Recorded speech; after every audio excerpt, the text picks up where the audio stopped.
me get naked. No. What? But you're girls. You can't cook? You won't get naked? What are you even good for? Well, he has a point. Yeah. Takumi, you look tasty. Let me eat you.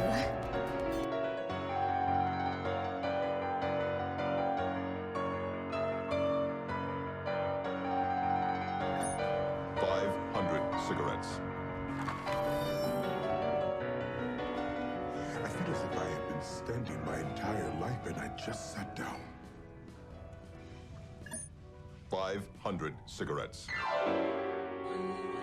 Me, myself, personally, I done said some bullshit on the internet, bro, but you gotta go, buddy. Like, I'm gonna get you out of here. It's the last thing I do.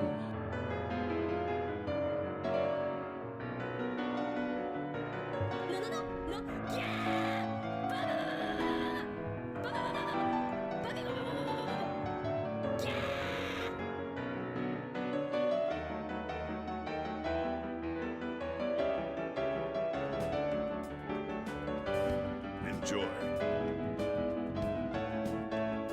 Sorry about that. We just spied some police is all.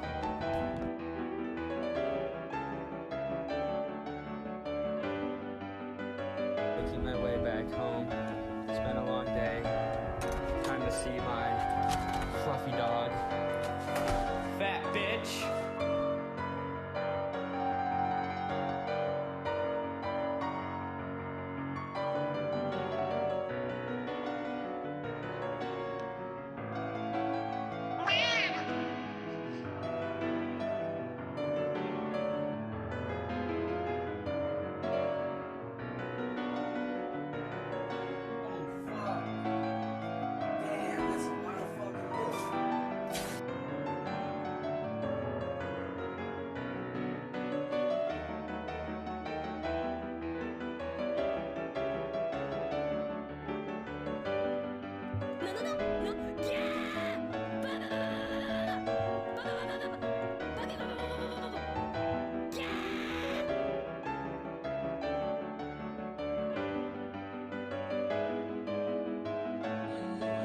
Me, myself, personally, I done said some bullshit on the internet, bro, but you gotta go, buddy.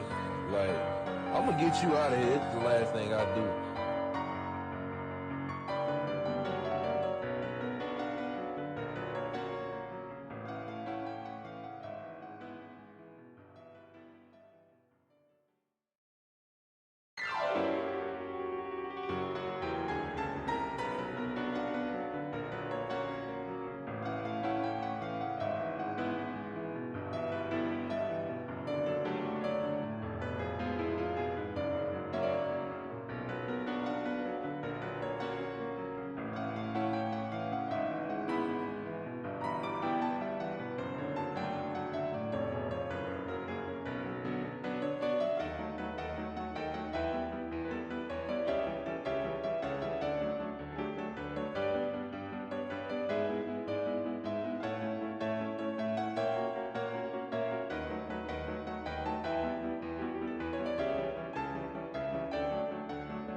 Good evening, experiments.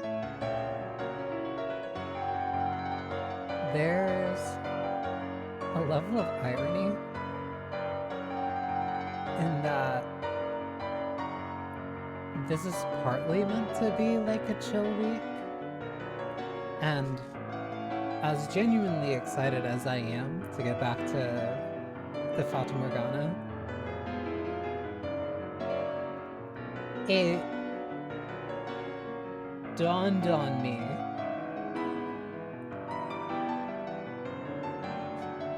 that there's not a lot of not stressful parts of this game.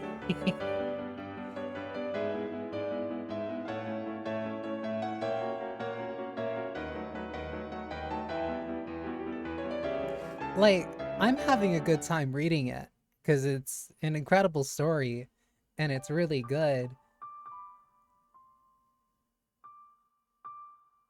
But I remember where we left off.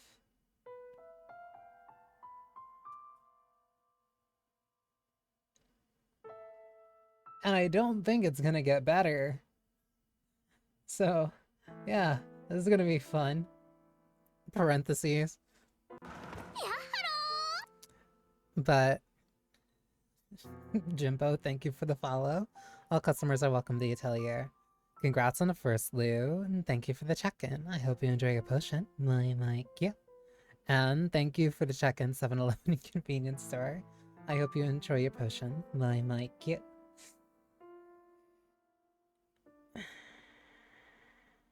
This train left the better station long ago. Yeah. But at a certain point, you kind of enjoy... Well, it's not even... I was gonna say you kind of enjoy the suffering, but not in a Schadenfreude type of way. It is just you suffering. So I guess that's just more masochism. Either way.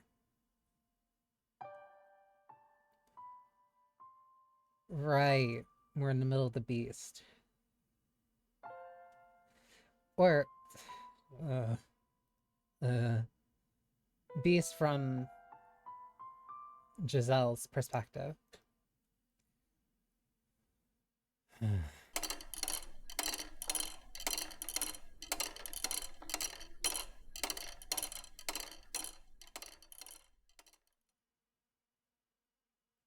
Little remains to be said about my broken self. But as I stated before we began, this is the maid's tale. So I'd like to take this opportunity to elaborate on events I was unable to show you before. Oh.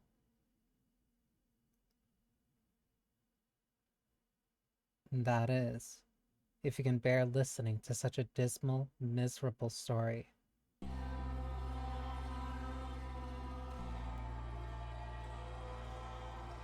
I already told you of my meeting with the beast, so I will begin the second tale from here. After Bestia slaughtered the merchant who showed up at the mansion, his mad laughter echoing through the halls.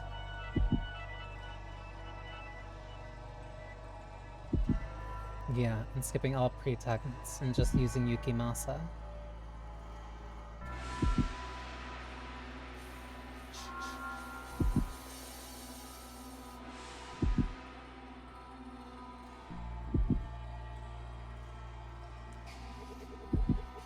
That was auto-advancing, by the way. I didn't need to click for any of that.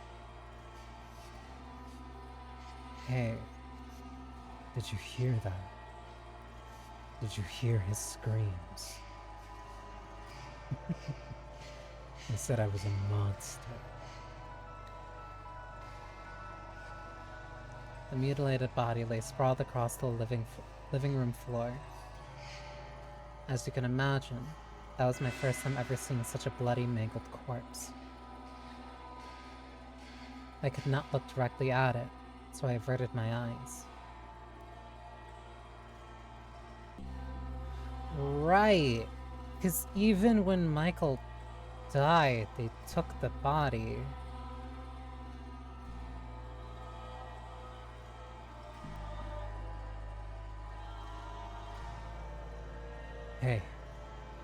Hey, you saw it.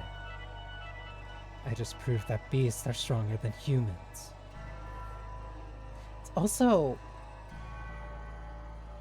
It's fascinating seeing him like this, without any of the usual shadow covering him. But his eyes are like absolutely still the same.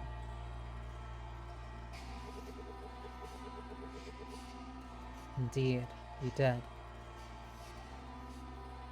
I know. I've got a great idea. You asked if I wanted to become the master, and I said I did.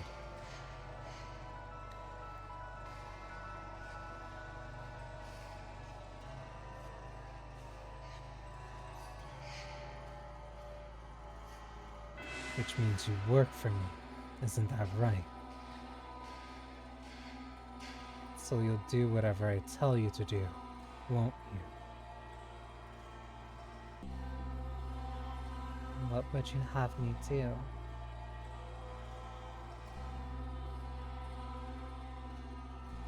chop up his arms and legs and make a stew out of him.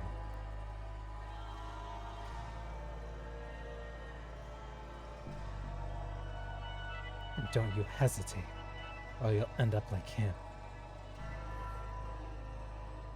Yes, Master. He's trying to assert his total dominance over me. That's not proper behavior for the Master. Although, I am the one who offered him the role. Do it. He's an utterly mad beast. But you also spent as much time as you could away from him. After a certain point. But am I really all that different? There's blood all over my hands. It sounds like someone's laughing. Is it him? Or is it her? No matter what happens, it won't affect me. The cocoon is not the real me.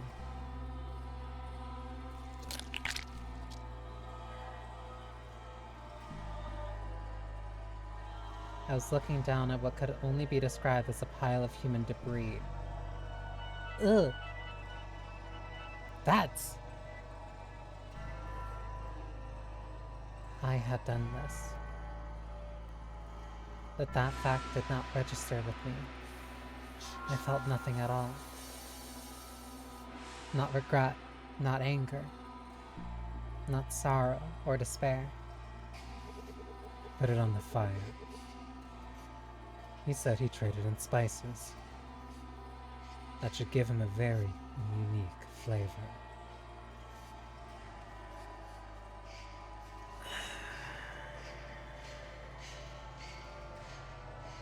How am I supposed to work with this? I was quite simply puzzled.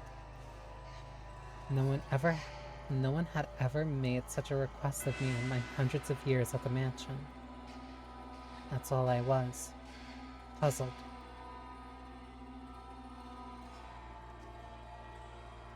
But he interpreted it as hesitation or fear.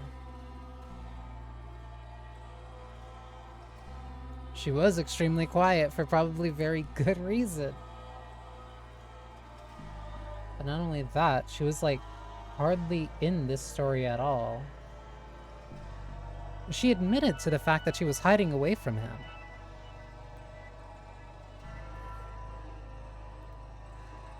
So he grabbed me by the shoulder, knocked me to the floor, and skewered me with that curious blade of his. What?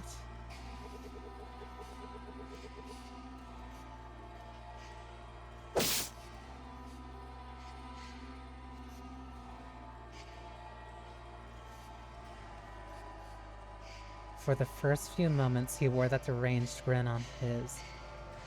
He wore that deranged grin of his, but as the seconds passed, it slowly transformed into shock.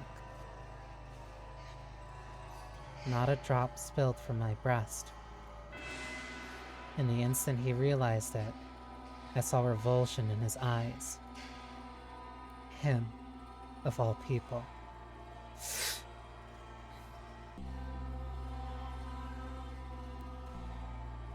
A man who cackled as he slaughtered others with disgust was disgusted by a mere maid.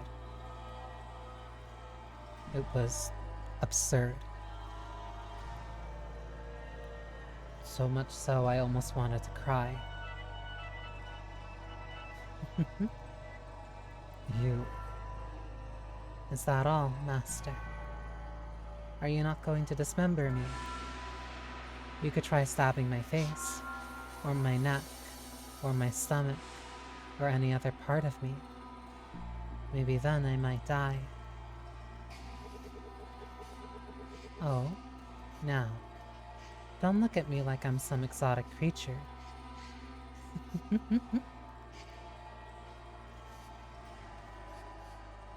I don't like that she's laughing.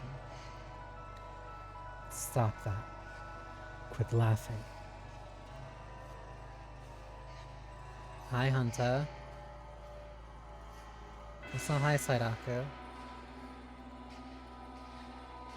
Why should I? My only distinctive feature is my smile. I have nothing else. My hands are covered in blood, but I can still smile.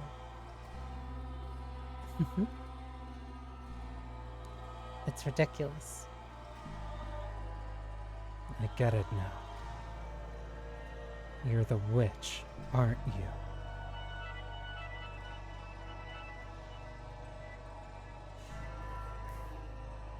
Given no reason to think otherwise. I see. Only monsters ever had a place here. Every so often, I hear a woman's voice in my head. What? That's you, isn't it?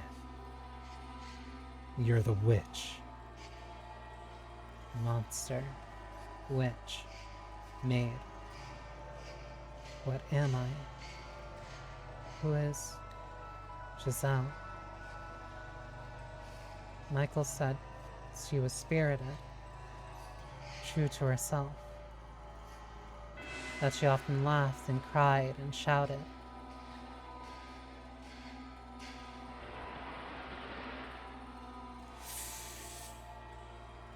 Ugh. But I don't know anyone like that. I'm just a maid. Nothing more than a servant. The woman's voice he had said he heard was probably the real witch's. But I had no interest in that. I almost would have preferred not having to think about anything at all. Nothing would cause me to waver if my head was empty. A world without joy or sorrow sounds quite wonderful. But nothing ever went the way I planned. For the white-haired girl, whom I thought I would never see again, appeared before me once more. I was quite nearly in a panic. Beneath my perfectly practiced smile was a veritable storm of emotions. Faint hope flared up within my shell. Perhaps this time, Michael would remember me. But that hope was unsurprisingly in vain.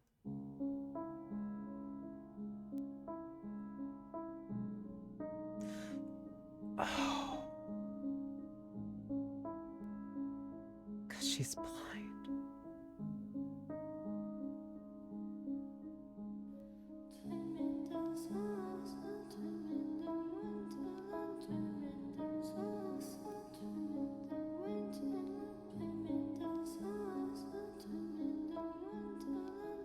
Is someone there?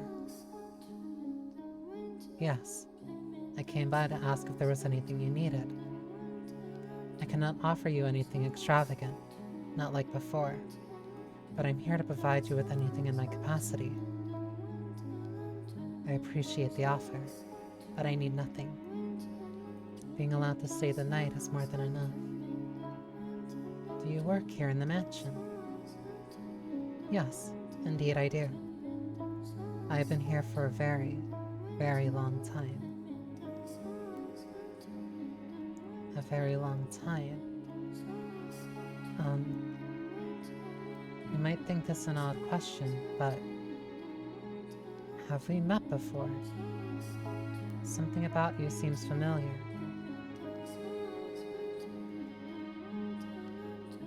And I get the feeling I have been in this mansion before. Yes, we have met. It was quite some time ago, though.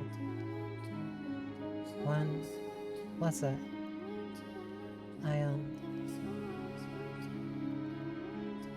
It was an unimaginably long time ago. Do you remember a boy and girl with flaxen hair? Flaxen hair.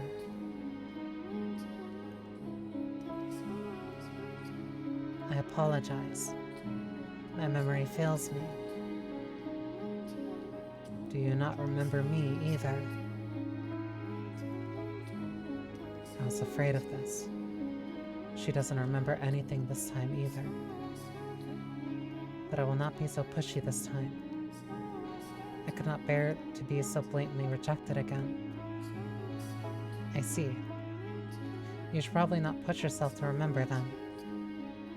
There were joyous times, and there were less than joyous times. But would you be so kind as to answer one question? What might your name be? My name. My name is Michelle. White hair, red eyes, and the name Michael. Why must you continue to bring me pain? Why can you not set me free as you were supposed to? I see. So you're a Michael again. Again. You should get some rest. I'll make tea for you in the morning. Also, go on. Close your eyes.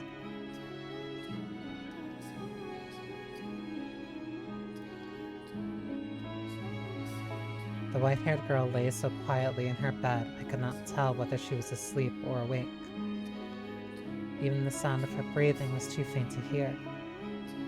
Standing over her, looking down at her,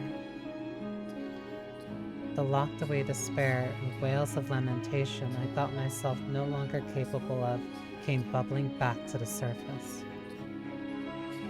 But can you honestly blame me? I had been waiting for Michael for so long. She was the one thing holding me up. She was the only thing keeping my broken self from falling apart completely. Yet she claimed not to remember me. Did you pity her, having to go through tragedy after tragedy? But every time she showed up, she said she did not know me, bringing me more and more grief. I had been waiting for hundreds of years, waiting for her so long, my mind slipping away with every passing day, waiting and waiting and wait. My apologies. I have to be careful, or I'll slip back to what I was then. If you weren't here holding my hand now, Tell me, you are Michael, aren't you? That's a relief to hear. Her requesting that we never let go of her hand was the only way that she was really grounding herself.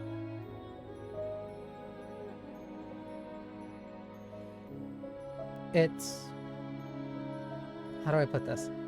It is effectively a trauma response. It's like...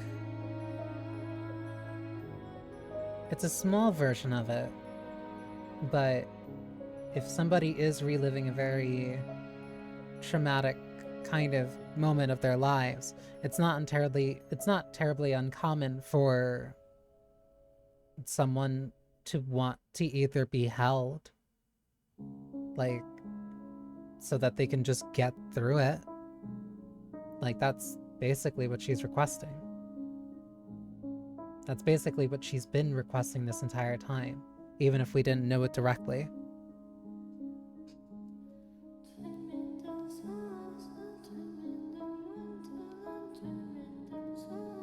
Yes, thank you.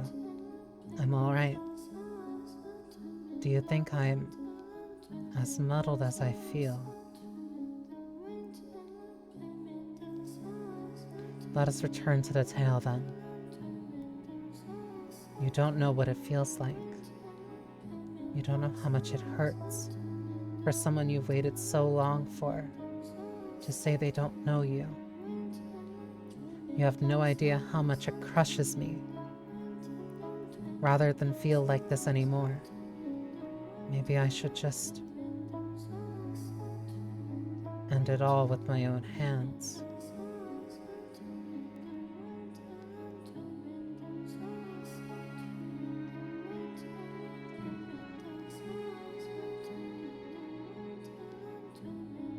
I've reached my hands out towards her slender neck. I was not an especially strong woman, but I thought even I would be able to suffocate her with relative ease. She was blind, at that, so she wouldn't be able to run.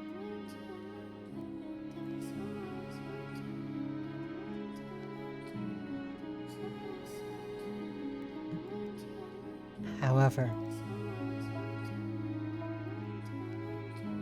that was the one thing I could not bring myself to do. I can't do it.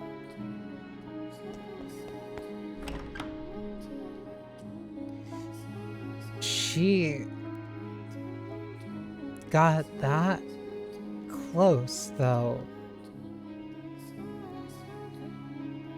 I ran, and I ran, and I ran, though I knew I had nowhere to run, plunging myself into the mansion's darkness.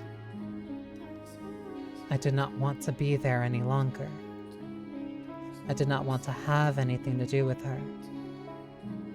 But being an inhuman inhabitant of the house, I could not close my eyes or plug my ears to what happened within its walls, as much as I may have wanted to. It didn't matter where I was. I had no say in the matter. I was forced to observe the events until their tragic conclusion. That's why she stayed hidden. Not because of Yukimasa, but because she tried to kill Michael, or Michelle.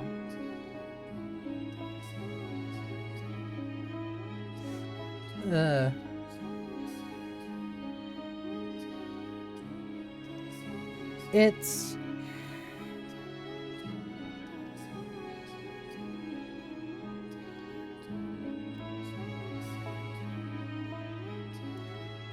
There is a level of anger that is surprisingly easy to reach when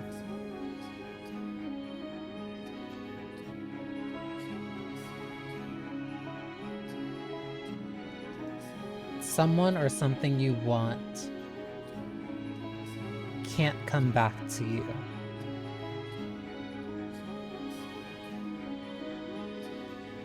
It is a projection of like your own internal anger and your own internal hatred at your circumstance.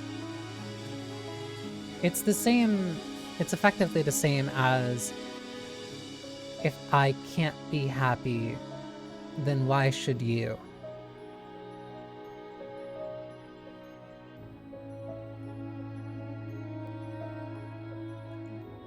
And like, from her perspective, the sooner that Michelle dies, the sooner she gets another chance at Michael coming back.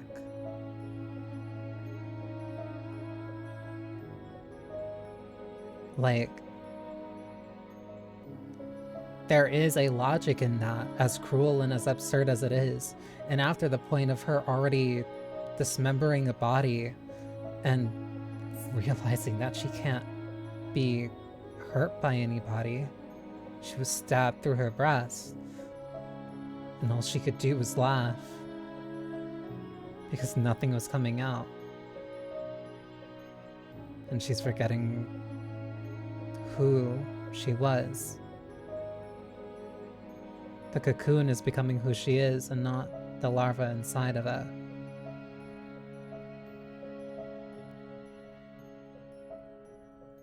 She is becoming a monster. Even to herself. Twisted, bloody madness. The wretched wails creating a whirlwind of misery. When it was all over, Morgana cackled like a little girl.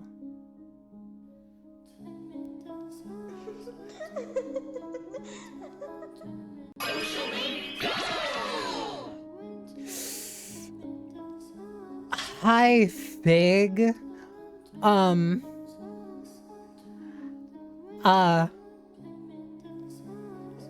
thank you for the raid. Two, this is a very different game from yesterday.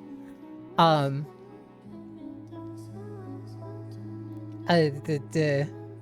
you. Thank you for stopping by. But I will have to say, like, one, I hope you had a good stream. But two, this game has it's not bad timing. Honestly, nothing horrible has happened yet. Question mark. I can only assume how bad Chocopo's gonna be, but no, you're not bad timing. It's just like a very big warning of just like, hey, this game has been like very serious and focused on like sexual violence, trauma.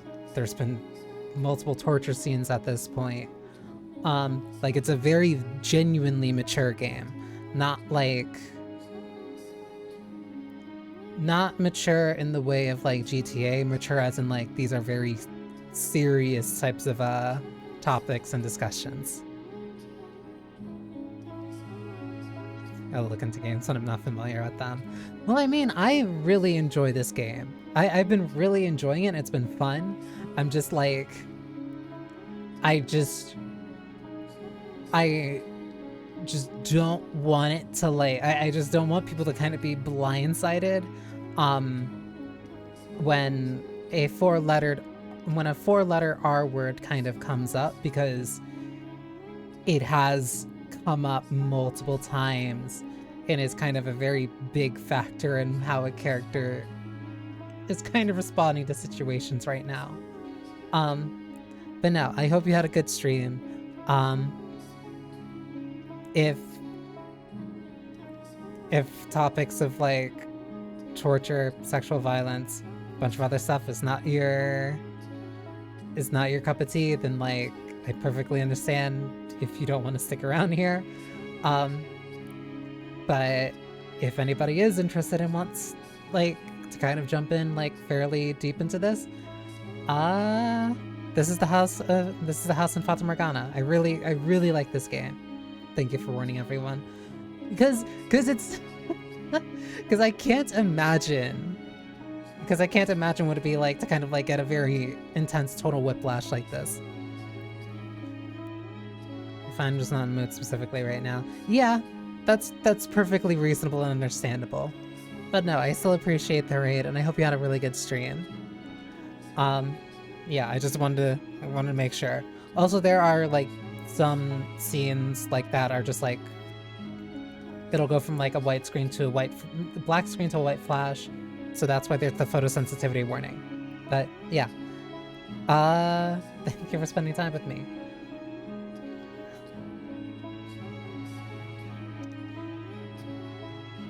Go on. You have a laugh too, my dear. There's nothing in the world better than this. He was a beast through and through. And what a fool he was to think he could actually become human. I love it. He destroyed everything he had with his own hands. And then couldn't even manage to mourn for it. Quite the unfortunate fate, wouldn't you say? Go on, laugh with me. Laugh with me, my darling, devoted Giselle.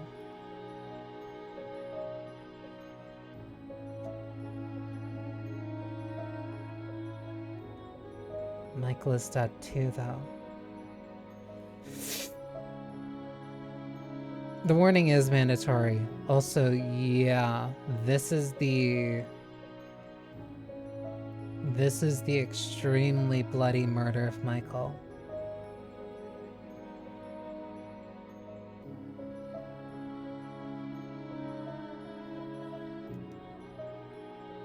You're worried about that tiny little detail. She'll show up again, of course. So you don't need to worry about a thing. You don't need to feel bad about any of this carnage. Rest easy, my darling, devoted Giselle. If you say so, then I shall not be concerned. Yes, that's good. Laugh. Laugh, my dear. I forgot how much I hate Morgana. I hate her too, but I can't like get over how many times I genuinely like I don't like her as a person. I like her as a villain, and those are two very different things. Also, hi, 2D. Thank you for the check-in. I hope you enjoy your potion. My cute.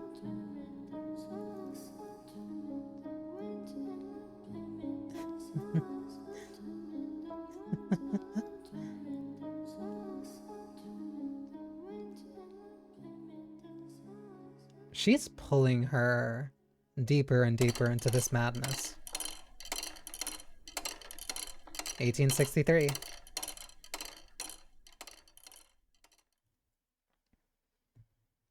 I apologize for making you listen to my dreadful stories for so long. You must be quite wary of them by now. But worry not, for this is the final one. And despite being the end, it is neither dramatic nor exciting. It was a single phrase, the most insignificant of things, that caused me to completely lose myself and forget I had, long ago, been the woman called Giselle. There was no malice in it. It was but a simple greeting.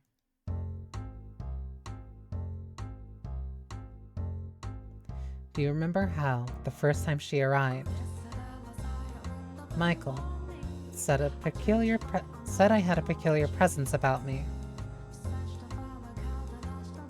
She felt something there between us. And the second time, she said something about me seemed familiar. She did not remember why, but her soul recognized the bonds we shared. So I assumed that the next time she showed up, she would feel something even stronger, or perhaps even have her memories. Despite having been let down again and again, I still held on to the faintest glimmer of hope.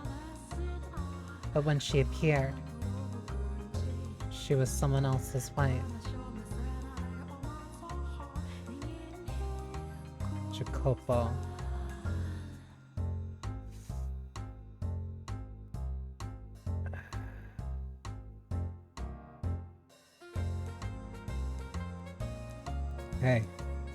Hey, head mate. Get over here. I'm right here, sir. Is something the matter? I figured you should get to know her as soon as possible. This would be before the story officially started. Because when the story started, she was already... Since you've been spending a lot of time looking at her, looking after her. Hey, get out of here. Christ. There's not a goddamn confident bone in your body, is there? I'm sorry. I'll be right out. She's still gorgeous, too. The first thing she said when she saw me was, "It's a pleasure to meet you."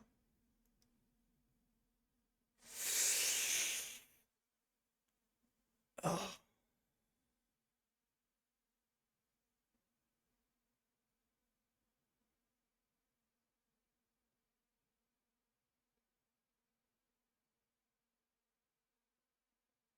Because that's something you say to somebody you've met for the first time.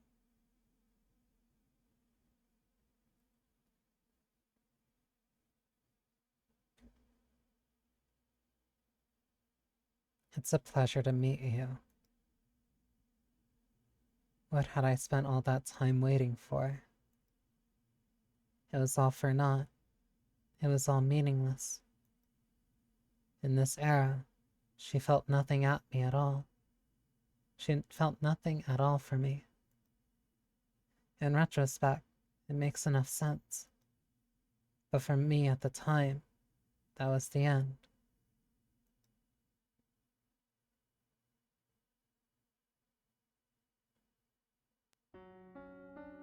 Morgana, Morgana, cast me into darkness.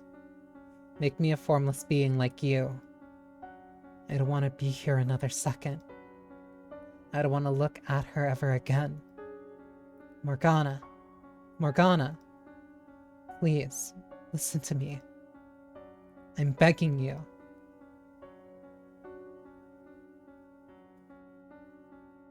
Now, what's the matter, my dear? It's not like you to throw a tantrum. I can't take it anymore. I can't do this. Michael again? Oh, you poor thing. Betrayed 3 times now. Morgana, you pitiful girl. Don't groan like you're having a bad dream, my dear. I am here for you. Please, Morgana, erase me from existence. If you go away, then I will be all alone. And that would be absolutely dreadful. But tell me, what torments you so, my dear? What? Michael, whom I've been waiting on for so long, doesn't... Oh, you poor thing. You spent so long riding the currents of time that you've lost sight of yourself. What? You've convinced yourself that someone else's story is your own. Someone else's. Yes, indeed. It was such a beautiful, tragic tale you fell in love with it. It resonated so deeply with you that you felt their pain as if it were your own. What? What are you talking about?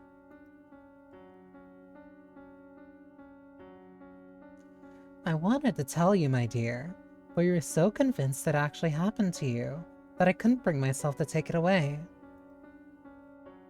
Then, what about Michael? She is not the one you are waiting for. And you are not hers either. What? Then, what about Giselle? That is not your name. Then, who am I? Who are you? That's a very silly question. You are this mansion's cursed witch. I'm the witch. That you are. You are both the maid and the witch. But how? Do you truly believe that someone who has eternal life, who doesn't bleed when they're cut, and who can smile no matter what happens to her isn't a witch? That's not...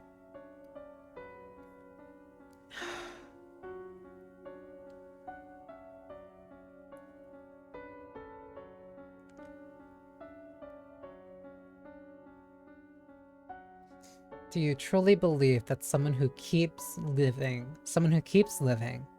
who doesn't hurt when they're bled, and who can smile no matter what happens isn't a witch?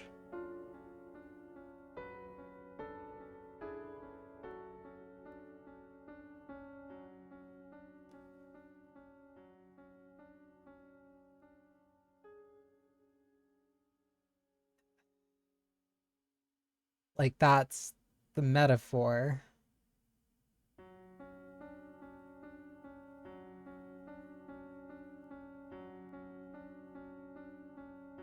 Her cocoon is what made her the witch.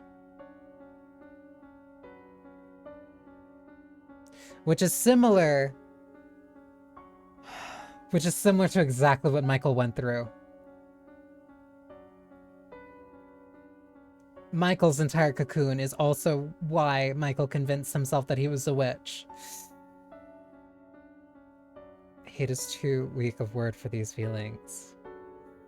Yeah. Yeah.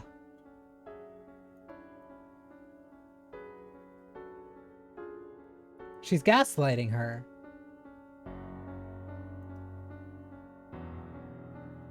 How much of this Giselle's memories do you actually possess, my dear? How clearly can you remember her life?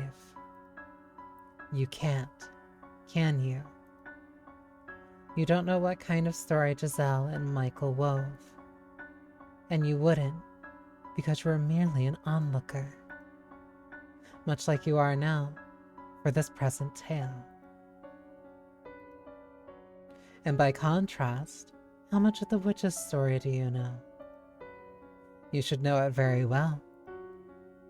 Yes, but that's because you... No, my telling it to you is not the reason. The details are rooted deep within your memory. Then I am... That's right. You are the cursed witch Morgana. But you... I am you.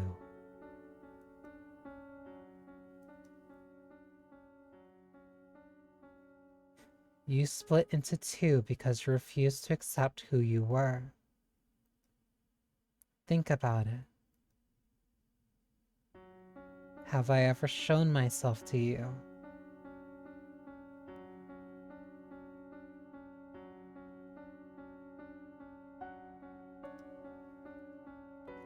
Have I ever shown myself to anybody? That's why. I am the witch? That you are.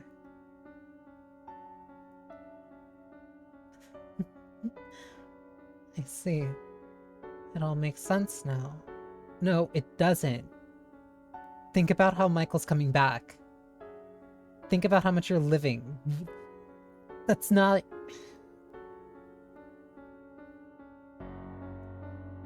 Everything has fallen into place.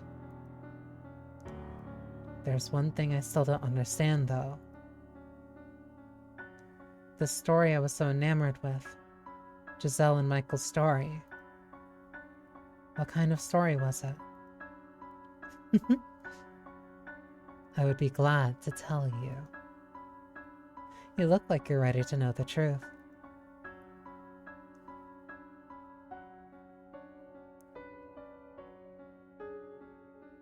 I believed every word she said. All my worries melted away like they were nothing. The sight of the white-haired girl no longer kicked up waves in my heart. In fact, I found myself wishing for her to find happiness. I was an observer, watching and hoping for the best. The tragedy that befell her did sadden me, but I felt bad for her like I would a character in a story.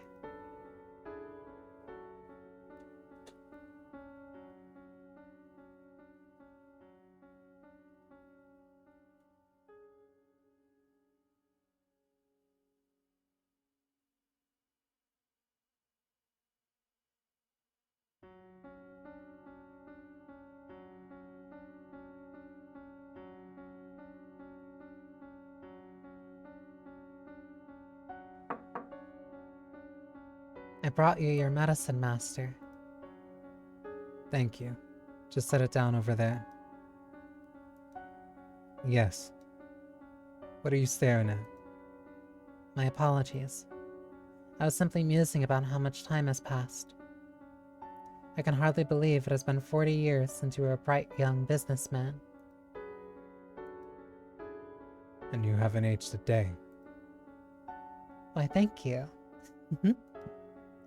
I am a witch, after all. Well, I don't much care what you are. You could be the Grim Reaper for all I care. You still work harder than anyone else. May I ask you a question, Master? What is it? Why have you not returned to your homeland?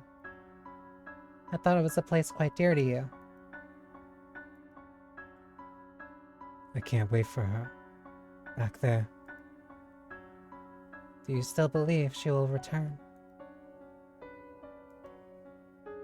To a degree, I understand how difficult it can be to wait. Though for me, waiting now brings more joy than pain. With your lifespan, Master, it will be the pain that wins out. What do you mean by that? Why does waiting give you more joy? Perhaps you should consider letting go. Tell me, was her name really Michelle? Why, yes, it most certainly was. But why'd you ask such a thing? Have you forgotten your own wife's name?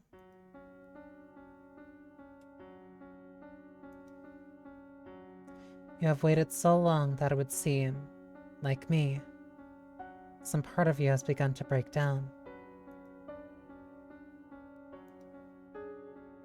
You poor, poor man. You know, you look a whole lot more pitiful than me. Oh my.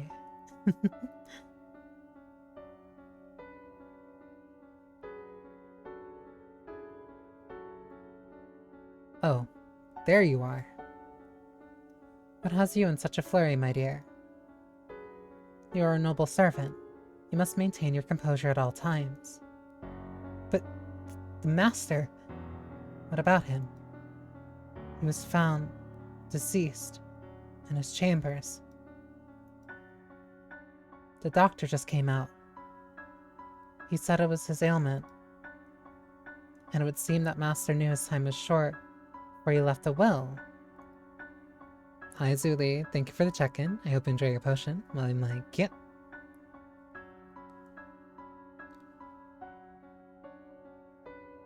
Asking not to be given a funeral. What? I see. I feel kinda bad for him, though. Not only did he not have anyone at his side for his final moments, he didn't want to be sent off at all. Isn't that sad? It is for the best. There is not a single soul in this world left who could send him off.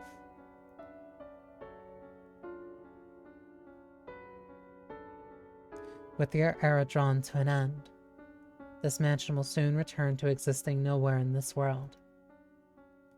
I wonder what the next one will look like. I wonder if misfortune will befall her once more. That would be quite regrettable. Perhaps, if I could convince her of her tragic fate, she would be willing to disappear from this realm with me. And if she wishes to fight that fate, perhaps she will become my next master. Calling her master seems inappropriate, but I cannot think of a word that fits better. I eagerly await the next era. Please, do not keep me waiting for long, Master.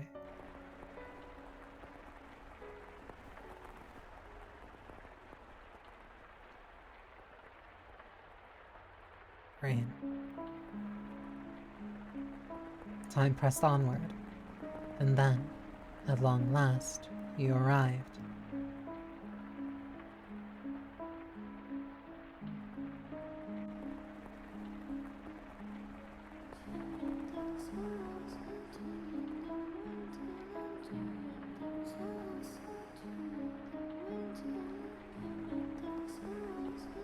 Oh, splendid.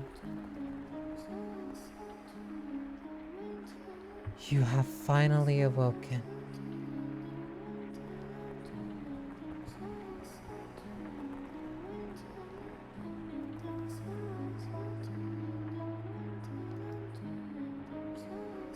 I have simply been waiting so long for this moment. tending to the mansion all by my lonesome, ensuring I was ready for your return, Master, whenever that time may be. When I caught sight of you through the window, my heart fluttered. The time had finally arrived. Oh my, you do not know who I am. Do you not know who you are either? That is quite the predicament. Then how about this? I am a servant of this mansion, and as such, I am familiar with the many incidents that have taken place here. I shall show you the history of this house, Master. Let us be off then, and fear not. I merely entreat you not to let go of my hand. Should you hold it tightly, you need not worry about washing away by the waves of history. No matter what happens to you, you mustn't let go of my hand.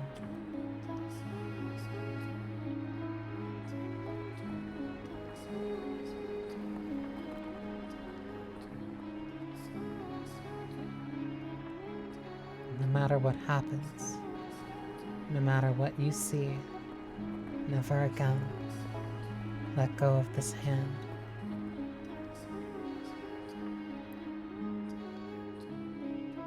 That is everything. I prepared a number of things to say when she was finished with her tale, but I can't imagine to put any of them into words. I can't manage to put any of them into words. I almost hate myself for thinking it would be so easy. For letting myself hope I could simply pull her back to her old self, accept whatever had happened to her. Take her hand in mine, and that would solve everything. This is a repeat of actual chapter 5, of when she explained everything that happened to her.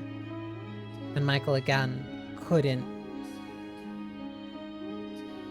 like, you can't,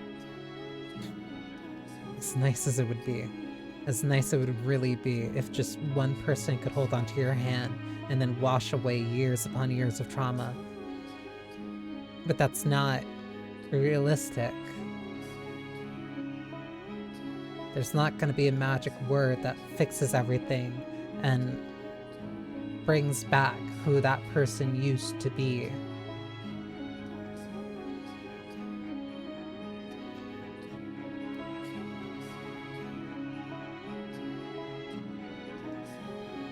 Trauma's more difficult to solve than just that.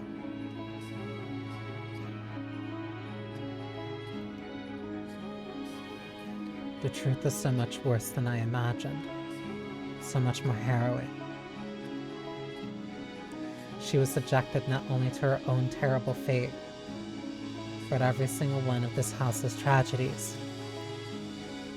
The tales she told me are things she witnessed with her own eyes. How can I possibly blame her for forgetting me? For forgetting herself? After so many hundreds of years. No, I should be... Why? Why didn't you come for me?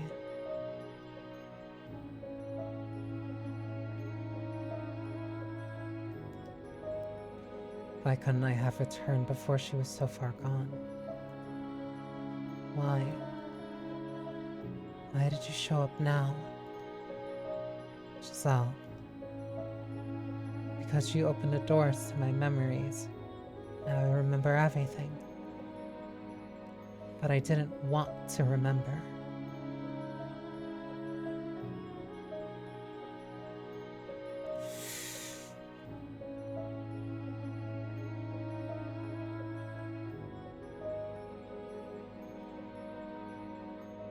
Ads are gonna start in a sec. But that's...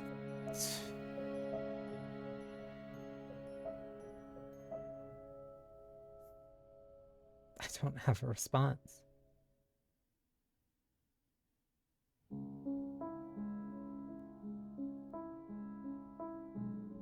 don't have a response.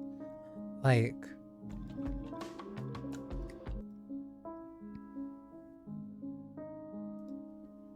there's a reason why multiple times, like, if somebody goes through trauma, hey, they likely don't want to remember on purpose for reasons.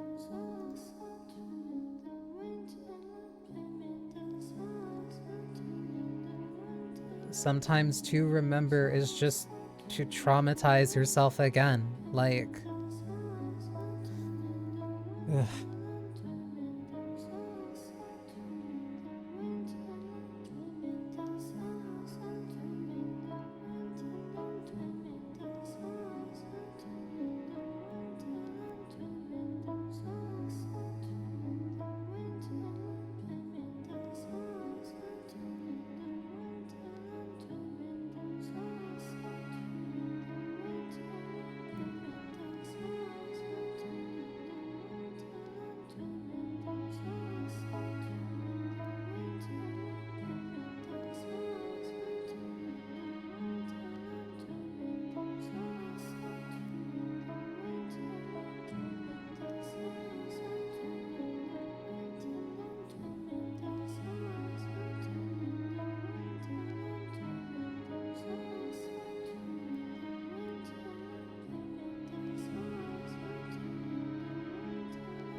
Ugh. Like,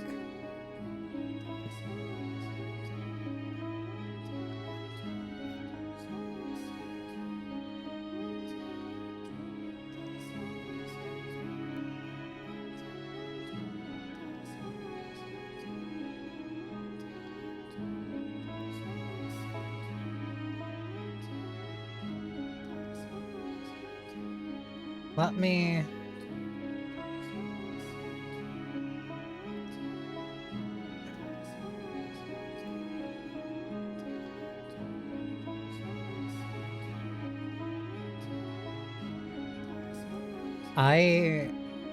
There's like only one way that I can talk about this. And like it requires me to like really open up.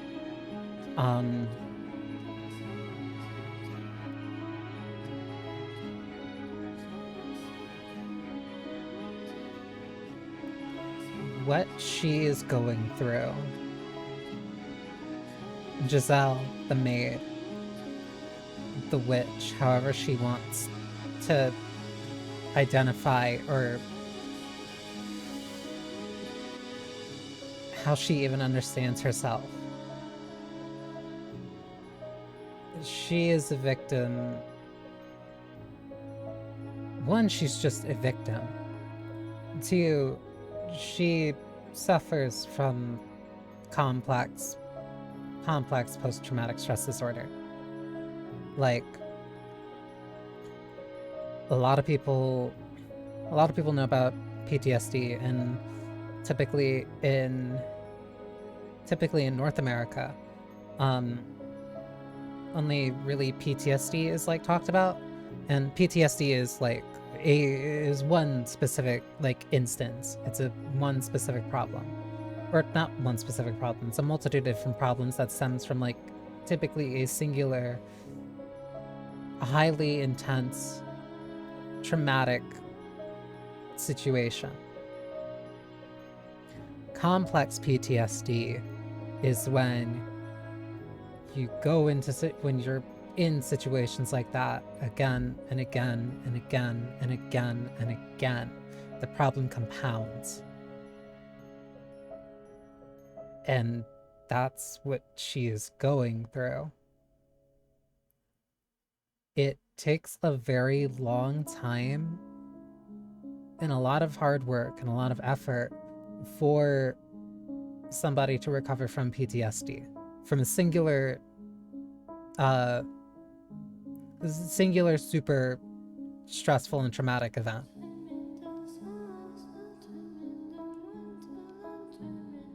But when it comes to complex PTSD, when you're constantly going through multiple issues again and again and again and again and again, your brain does not get the chance to calm down or find a chance to find peace. The old wounds are still there and they don't get a chance to heal because you are too busy focusing on the other ones that you're bleeding from. That's why that metaphor for, yeah, no, you're the witch. Like, what weird, insane being is allowed to continue living despite being bled multiple times, but still smiling through it all? Like, you're the witch. Effectively, what Morgana was actually saying is, you're a monster for pretending that you're fine despite all the trauma that you've been through. You have wounds all over your body. Why are you not bleeding? Your brain is never at rest. It's in a constant swirl of emotions, yet you're somehow constantly smiling. Why are you still alive? And kind of why, like, I'm so serious about this game is like,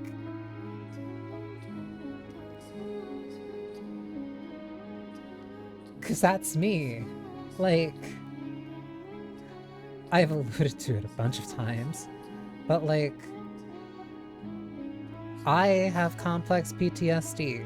There's a lot of situations where like I've been through and I just have not been able to rest or like really get the chance to recover before something else happens that completely messes my brain up for another month to maybe a year. Like, my heart aches looking at her and seeing her and reading all these stories that she's been going through, everything that she's been witness to, everything that she's unable to change. The constant internal battle, the constant physical scars, the reminders of the very few moments where she was able to be happy, where she was allowed to be happy.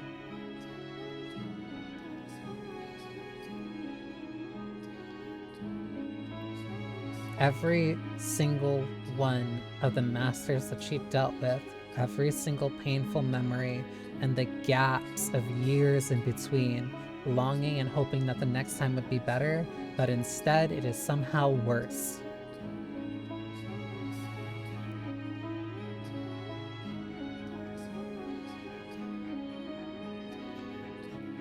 Like, my heart hurts for her.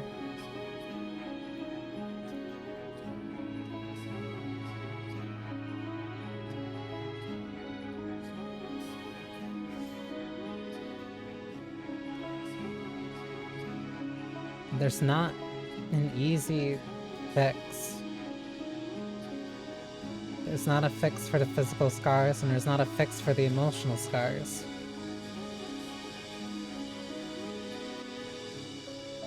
It's not a problem that can be solved by a few right words and somebody holding your hand.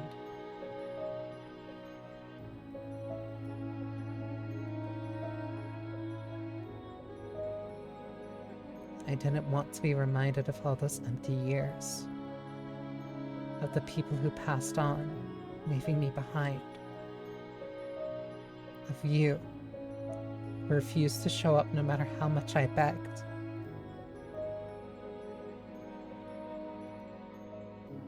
I'm not Giselle you knew anymore. I may have my memories, but I cannot go back to that time. My hands are stained with blood, my soul worn thin. The girl who would laugh at the simplest things, who would tell silly jokes and wasn't afraid to speak her mind, doesn't exist anymore. That Giselle is dead.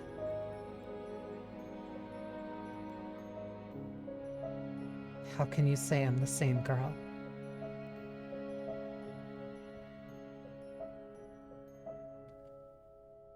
Because you're not.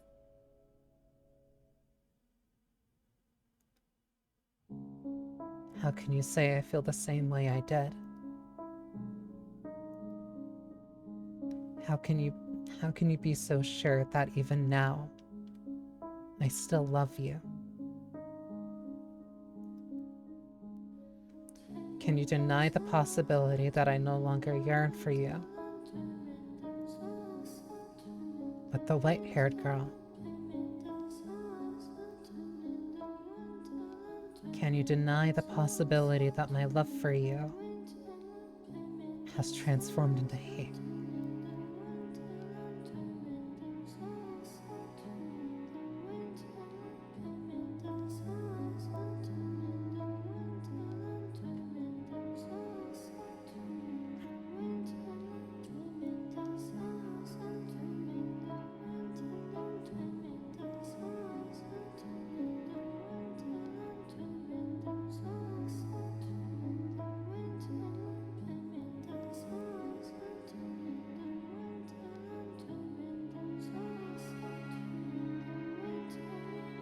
She brings her hands up to my throat, and I make no attempt to move out of her way.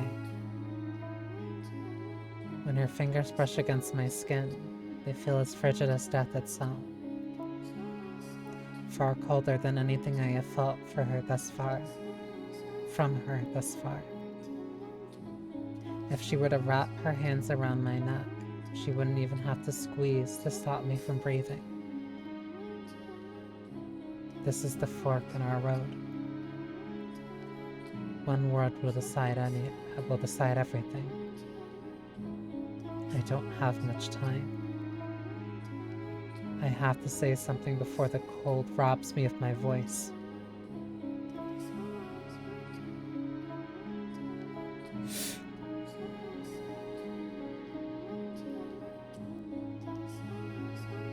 I wanted to deny it.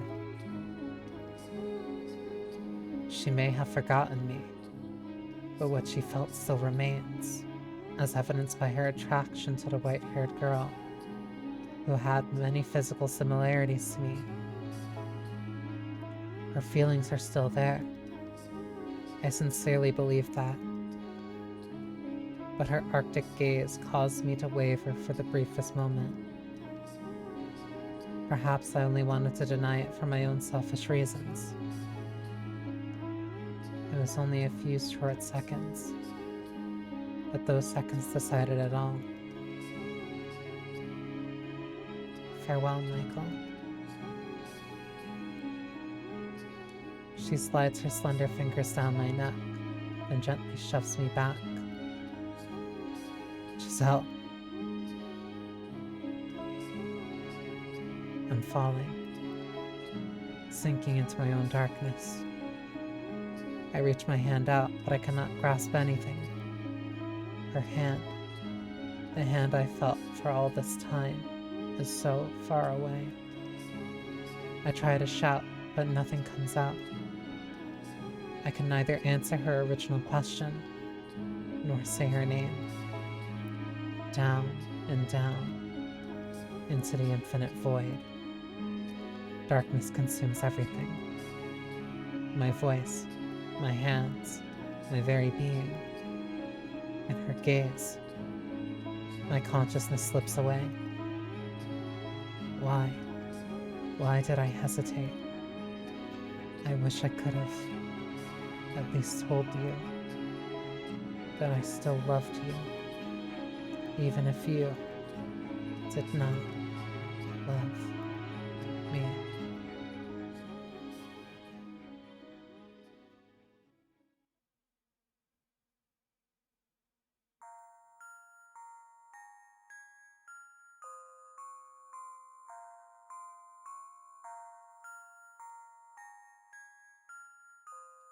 Are you sure you really wanted to let him go? Yes, I am sure. I see. I don't think I'll ever understand.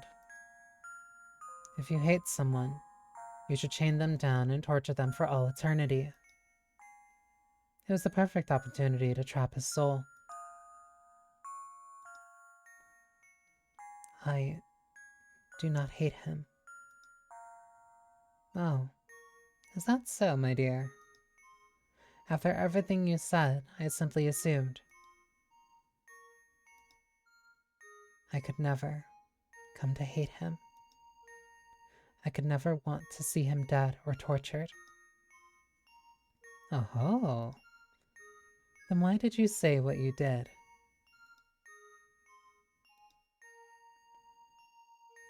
I don't think you would understand. Probably not. I'm not particularly interested in understanding either. It doesn't matter what happened in the interim. In the end, nothing's changed, has it, my dear? You are still my darling, devoted maid. With enough time, you will once more forget your name. What a wonderful world this is.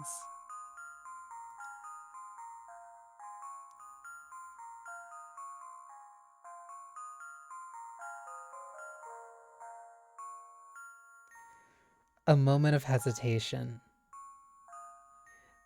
That is a real choice. That is a quick time event in a visual novel.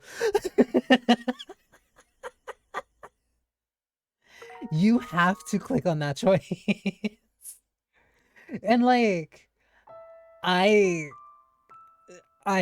understand where she was coming from. Like, no, that was genuine hesitation. And it killed me.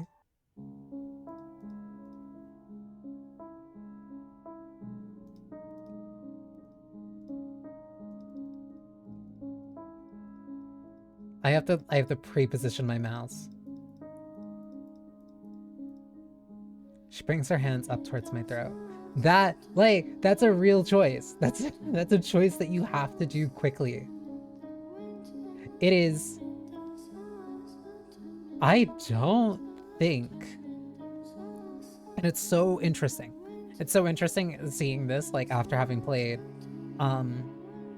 Sakura Wars Along My Love. Because, like, yeah, you saw how, like, the time choices and that, like, it show you clearly the time. This does not. This is, it fades in, you have to click it, like, quick. That is a real-time choice. Of course, I'll deny it.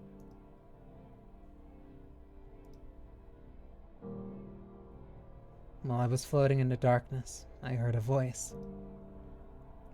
Regrettably, it took me far too long to realize that it was your voice, crying for help, calling for me. You may have lost hold of your old self, but somewhere deep down, you kept calling for me. which is how I formed my way here, which is how I found my way here. I refuse to believe that isn't real. I refuse to stomp on a love that survived for hundreds of years. By all means, hate me. If that's how you feel, then that's how you feel. I don't care if you spit bile at me for the rest of eternity. I will not let go of this hand. Because you asked me not to. I could kill you. Right now. If that's what you want, then go right ahead. But I'll fight you with all I've got. Giselle. I've missed you too much to lose you again. I don't care if it makes you despise me. I don't care if you think I'm being inconsiderate. I want to save you. But I'm not the Giselle you once knew. I'm an abomination. My mind and body are twisted beyond recognition. I'm a disgusting monster. The woman you fell in love with does not exist anymore. So just forget about me. You are the one who should be saved, set free from me. You look the same to me. Your manner of speaking, your temperament, your physical appearance may have all changed. But you're still the same Giselle I love.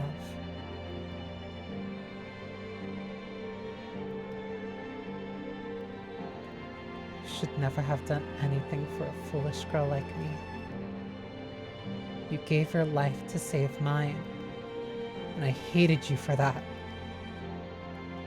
I never once considered how you felt with those knights pointing their blades at you, what drove you to allow me to live.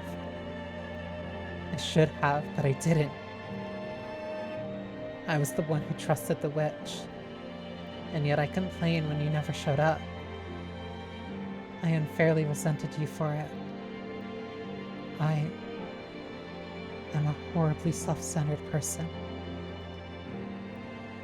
You would be so much better off with someone pure and unburdened with all this nasty suspicion and doubt and animosity. That is also another trait that complex PTSD leaves you with. Like,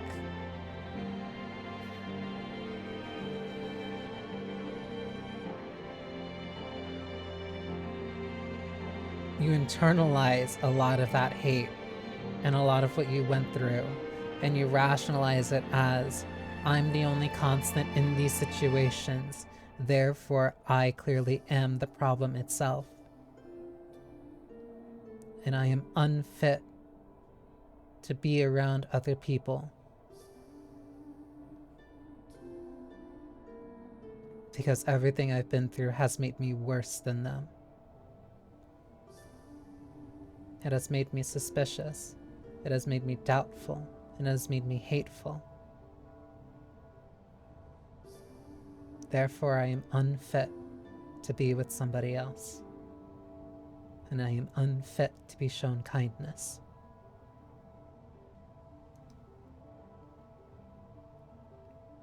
You would be so much happier with someone like her. Giselle.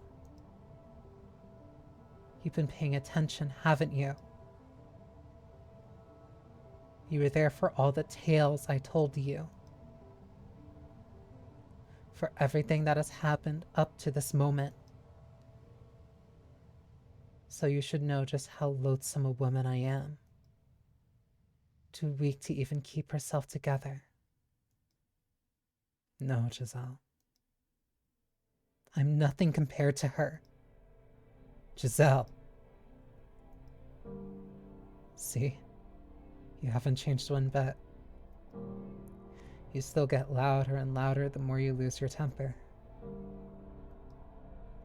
Why do you feel the need to compare yourself to her? Because she is a better match for you. Giselle, I want you to listen very carefully to what I'm about to say.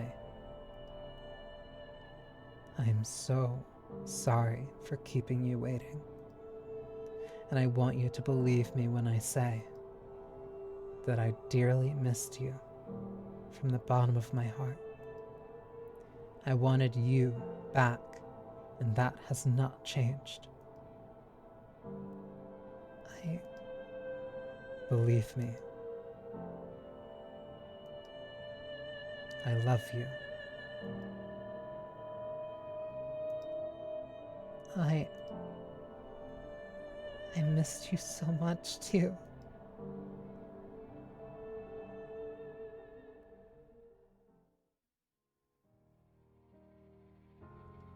She leaps into my arms and she's just as cold as ever.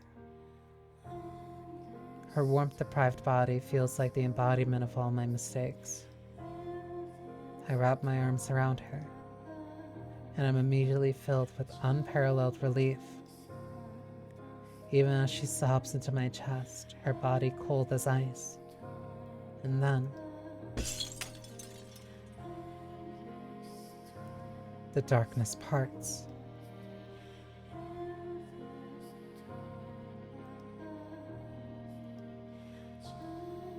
We are, once more, at the top of the observation tower.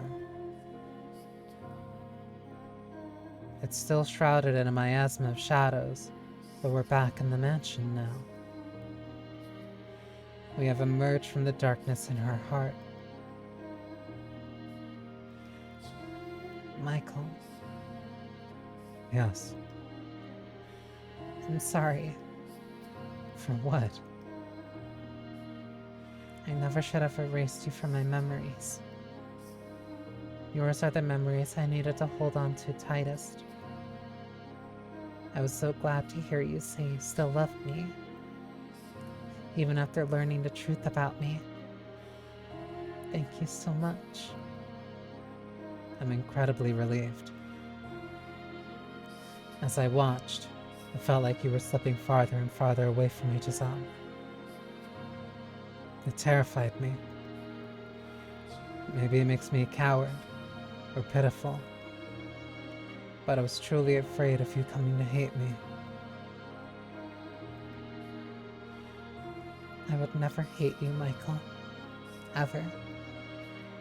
Thank you. We must leave this place. What? It would not be wise for us to remain here long. The air is still thick with darkness. But the front door won't open. I mean, if we could get out from somewhere, what would happen to us? We finally found each other again after so long. I want to share a quiet, modest life with you, like before. What if that all disappears when we step outside? After all, we are. She doesn't finish, but I feel like I know what she was going to say. We're different now. She's stepped far outside the bounds of mortality. And the same could be said of me. I am the man known as Michael is, long since dead. The mansion itself does not follow the rules of nature either. As beings no longer in possession of their proper forms, stepping outside these walls could very well mean the end of us. I can't say what might lay in store, but we must return. Even though, by staying here, we could be together for all time. I don't imagine that would be a very happy life. There's no sun here, no chirping birds, no trees, or breeze to rustle the leaves. If we stay here, the nothingness will eat away at us. We have finally reattained our old selves. We need to take action now, while we can. What if I say I want to stay here? Then I'll drag you out.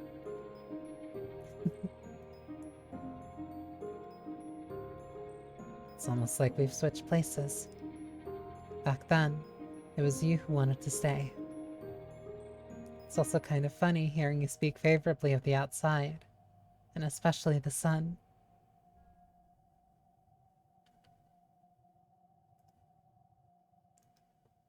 The words, that's all thanks to you, are on my lips. Before I can say them, I find myself hypnotized by her smile. That smile has picked me up so many times. It's a real smile. She claims it's her only redeeming feature, but if she didn't have it, my life would have gone in a very different direction. I'm grateful that I've gotten that back too. Say, we're in the middle of a very, touching reunion, wouldn't you say? I suppose so. Yes. And wouldn't you say there's a certain way these things usually go? Huh? Oh, she's a cute pet again! Ugh, are you really going to make me say it? I was, hoping you might, perhaps, kiss me. What? What? Oh, seriously, what? Where did all that boldness from a second ago go? What happened to all that momentum you were building? Yeah, about that. I think that might be more appropriate later. Later? How much later? After we find an exit. We're, you know, in a hurry. You're just making excuses because you don't want to. I swear that's not it. Giselle, let's save that for when things aren't as crazy. I can't relax and enjoy it right now. What are you, 12?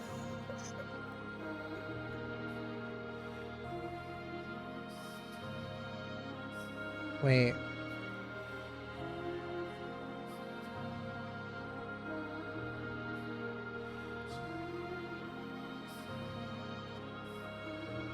It's so cute. Oh, hush. Alright, fine. But you'd better keep your word. Got it? Promise. Let's go then. Let's find our way out of the mansion. There. Our frozen time should begin moving again. That's hopefully where our future waits. It will be. No. We'll make it so. Yes, we will. If we leave the mansion, it should release our souls as well. And in doing so, should finally provide her deliverance. So I mustn't hesitate. To end all of this, for both of us, we must start again. This is where we... What?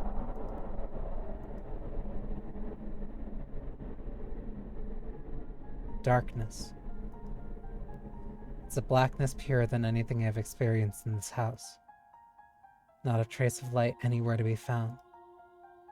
Why did I ever think the house would let us go so easily? Why did I ever think our time in the darkness was over? Michael. The darkness surges through the open door like a wave, flooding the observation tower. Like ivy growing wildly to cover every last inch of every surface. Consuming, defiling, eroding. Our fingers slip apart, and concentrated rancor rains down upon us.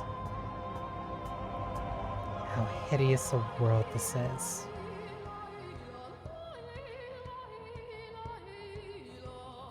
Michael, please, please. Don't let go of my hand.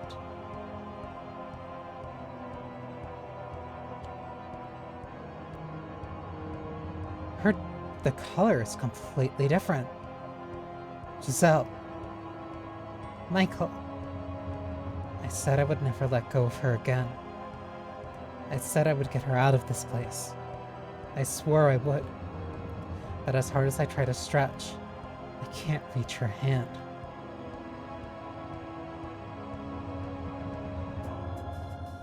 Help, Michael. I can't move. I can't move my body.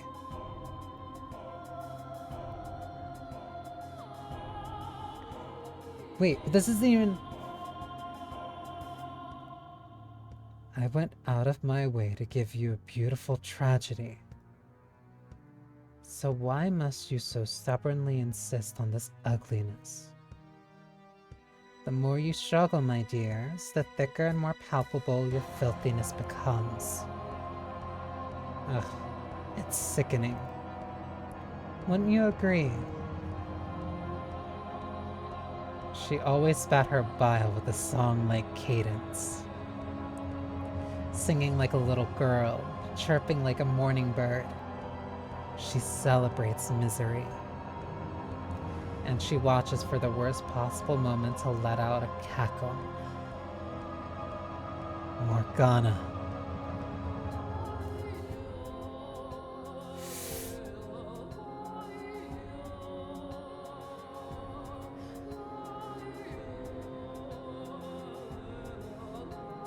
That's the most we've gotten to see her.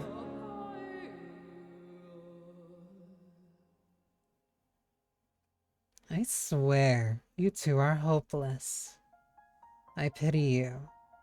I give you my deepest condolences. Let go. Let me go. Don't take me away from him. Giselle. The darkness sweeping into her grew thicker by the moment, and its black tendrils weren't just wrapped around her, but me as well. Stop this, Morgana. Let her go. Wow, nothing more original. I need a devoted puppet to protect this mansion for me, so I can't give her up, not even at your request. Besides, why should I give back something you threw away? Something you abandoned again and again? What are you talking about? You still haven't figured it out, my dear.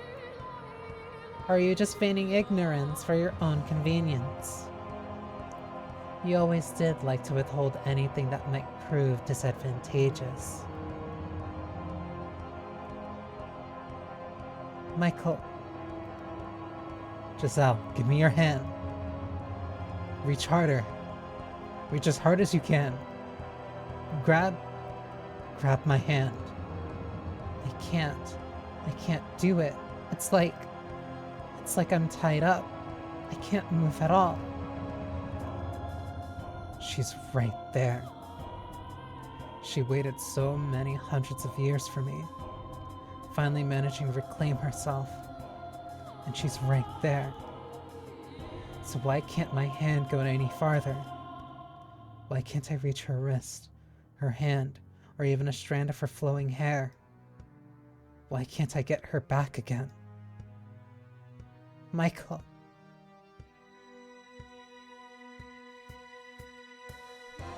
Her voice is growing fainter, more distant.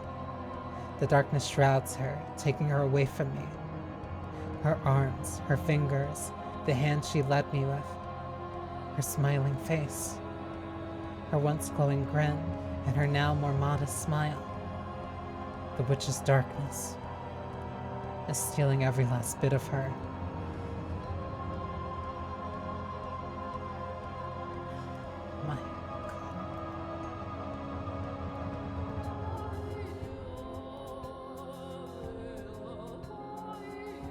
Stop.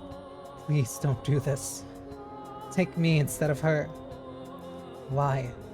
Why does it have to be her? Why her? Morgana.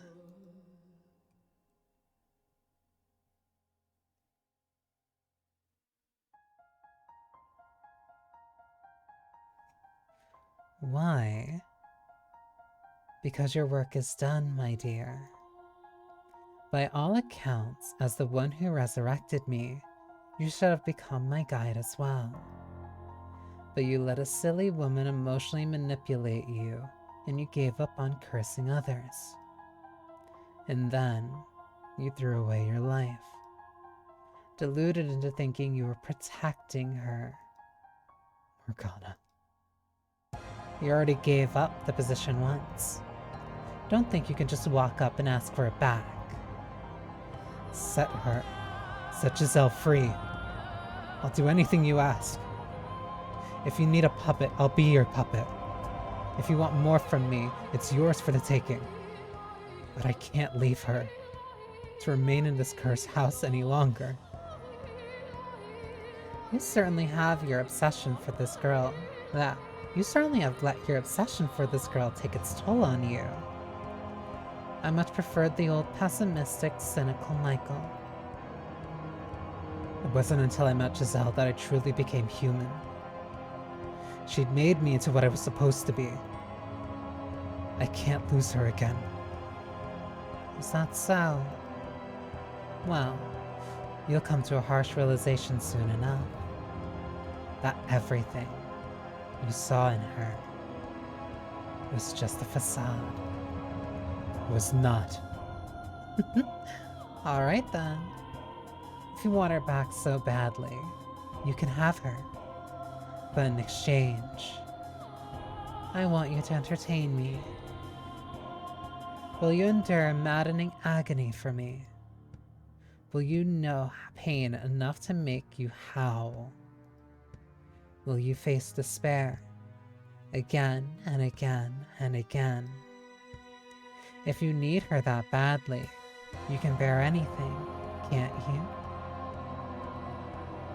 If that is what you want from me. If that will allow her to see the sun once more. Brilliant. Should not have agreed to this. Wait, Morgana. Morgana. As you wish, foolish boy. I was looking for a way to keep you busy anyway. So I'll use you to kill some time. Find your way to me, my dear. Find your way to me without going mad or succumbing to despair. And do hurry, or she might lose her mind again. Those memories you forced her to relive. Those hundreds of years she spent locked away in her shell. All that fear that ate away at her. It's a bit much to have to reflect on with a clear mind, wouldn't you say? That's why I need to be there for her. Why I have to get out of here. That's my obligation to her. You're the one who let go of her hand, though. You can put a broken cup back together, but the slightest tap in the wrong place will shatter it again. Morgana.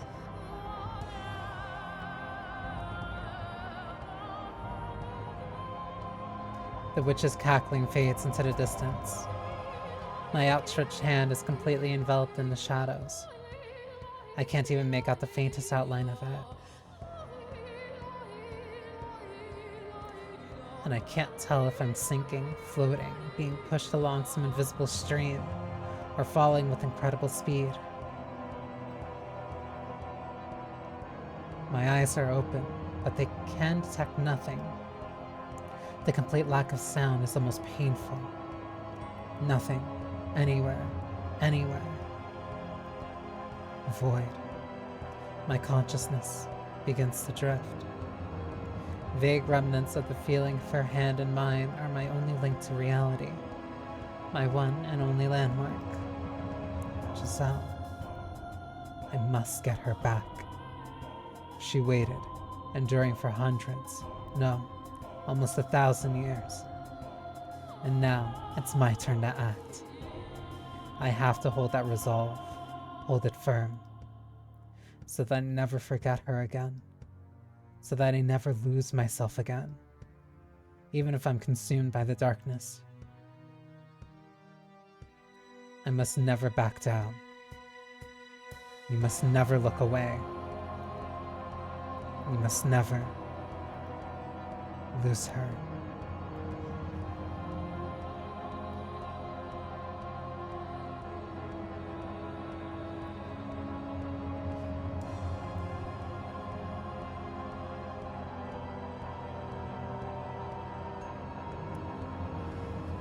What do you mean the story behind the story?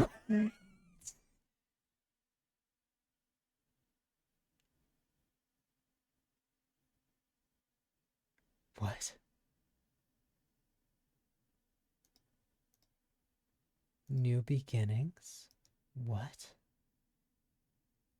Hey, Master. Hello. Is anyone in there? Master. What? Oh, good.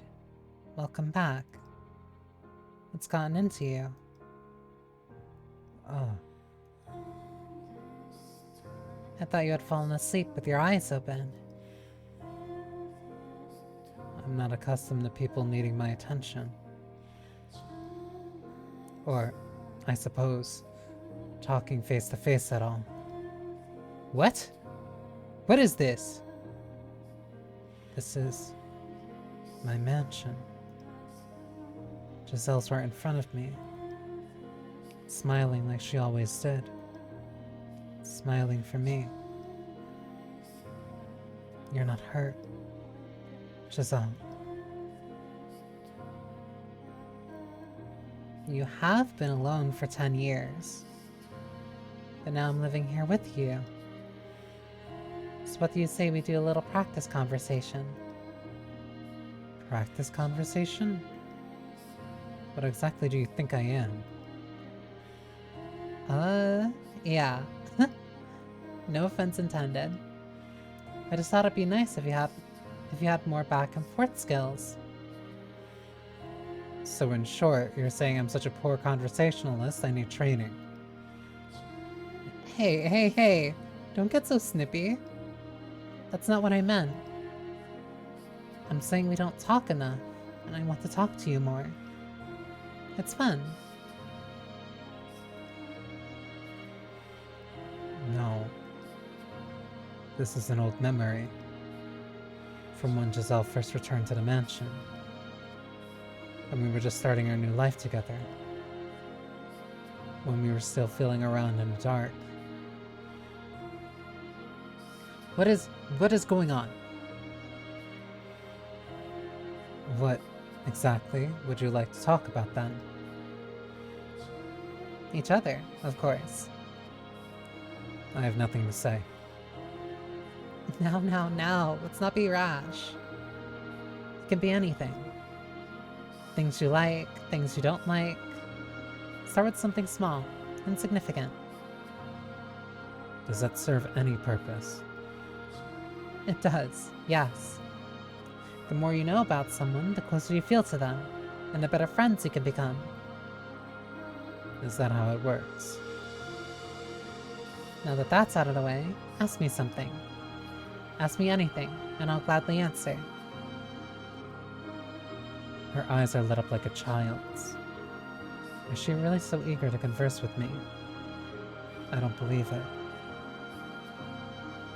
What's the matter? I'm ready for anything. Very well. I'll ask whatever comes to mind. Go for it. Ah!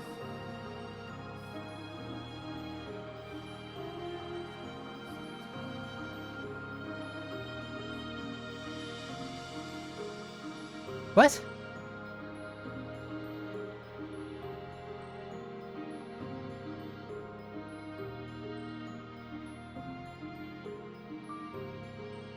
Tell me your preferences?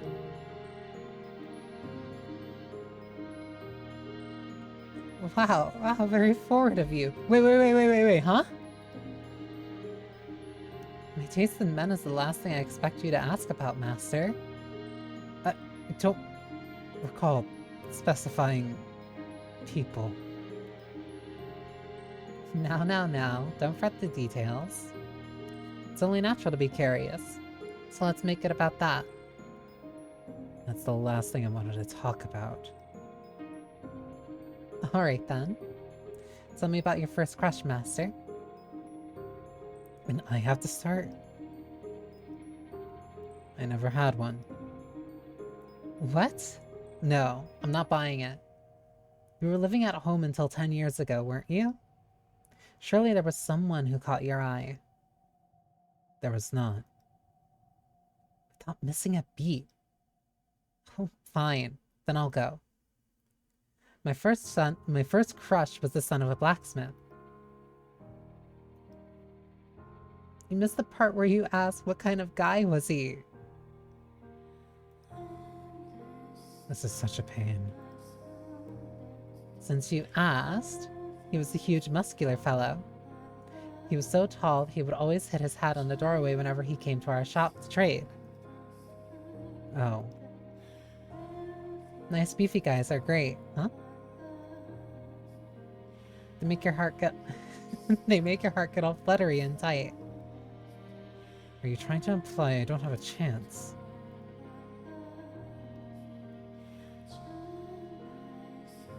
Though, I think that was more admiration than love. You know, the way a group of girls would get together and fawn over a popular, good-looking guy. It was like that. So you're saying the buff bastard was popular? Very much so. I wonder what love feels like. I never got the chance to find out before ending up like this.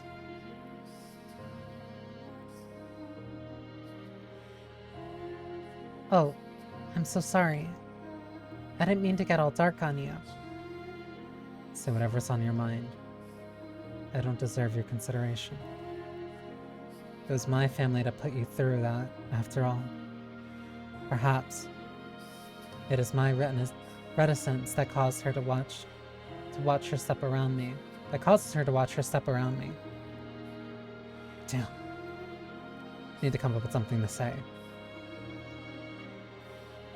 When I was 14. Oh? You asked about my first crush. I knew you had one. So tell me, what was she like? She was the daughter of a noble family. Her name was Amy. And she was a year older than me. Ah, love between nobility. A world I can only even imagine. It never went anywhere. What? You didn't try to woo her? You didn't shower her in presents? Were you, by chance, a late bloomer, Master? She was my brother's fiancée. Oh, I see. So it was a love that could never be realized. That's sad. Not really. Besides, I don't feel anything for her anymore. And what I felt then was just impulses. I guess that makes us both inexperienced. I suppose it does.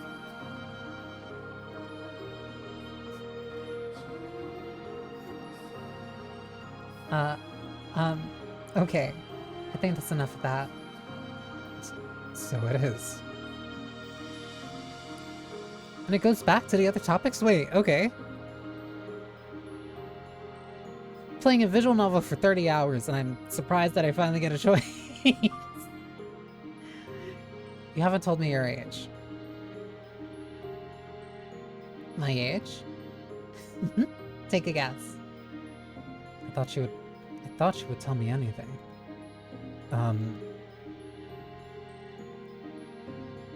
Uh...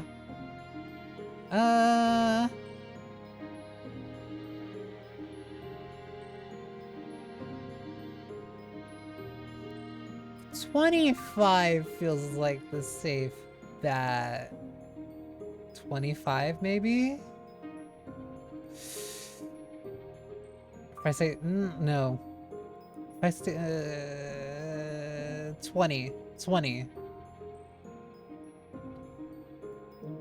I'm not gonna explain why. Wow, you're exactly right. Oh god, I actually nailed it. You're surprisingly astute, Master. What's surprising about that? I didn't expect you to get it on your first try. Have you been secretly watching me?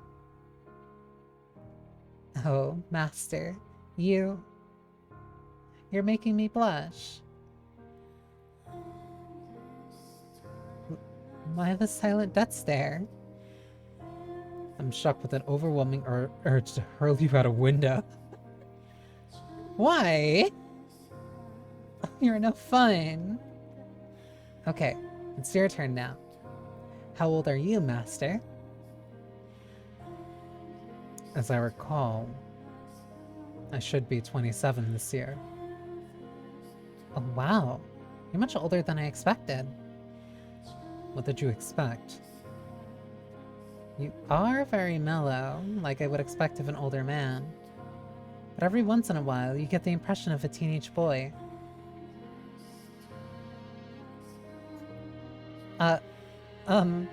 For what it's worth, I mean that in a good way. For what it's worth.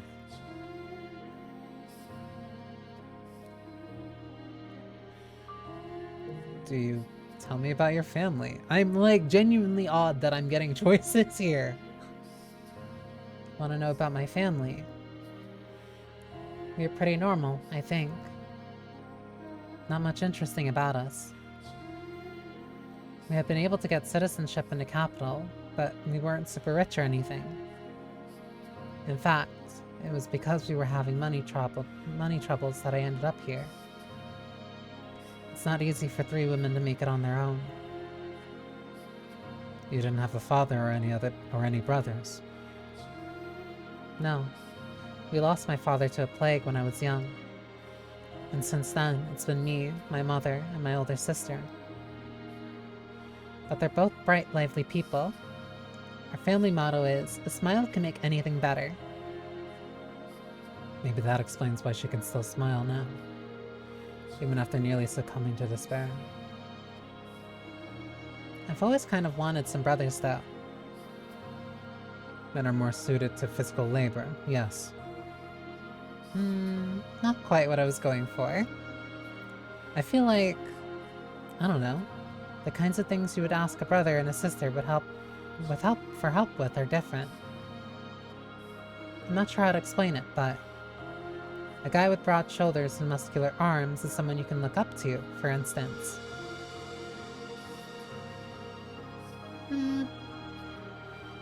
I think there's different type of role models you can look up to. Someone who looks like they'd always keep you safe. She's never been betrayed by family, it would seem. She can't even imagine family hurting her. She has no idea that those closest to you, those who are supposed to care about you more than anything, can be your greatest enemies. That blood is a bond heavier than any chain. Master, I believe your brothers are still on your side. It's been so long, I don't know if they are. Whoops. I think ads are like right about to start. Which gives me a sec to stand up and drink some water.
I still have a very limited sense of our true destination. Yep!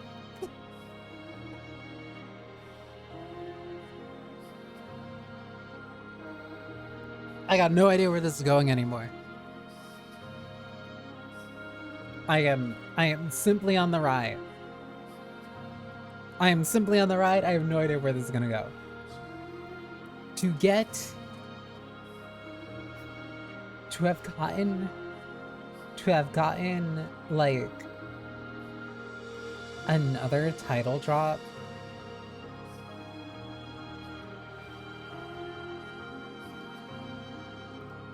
To have gotten another title drop, like almost 40 some odd hours into this is insane.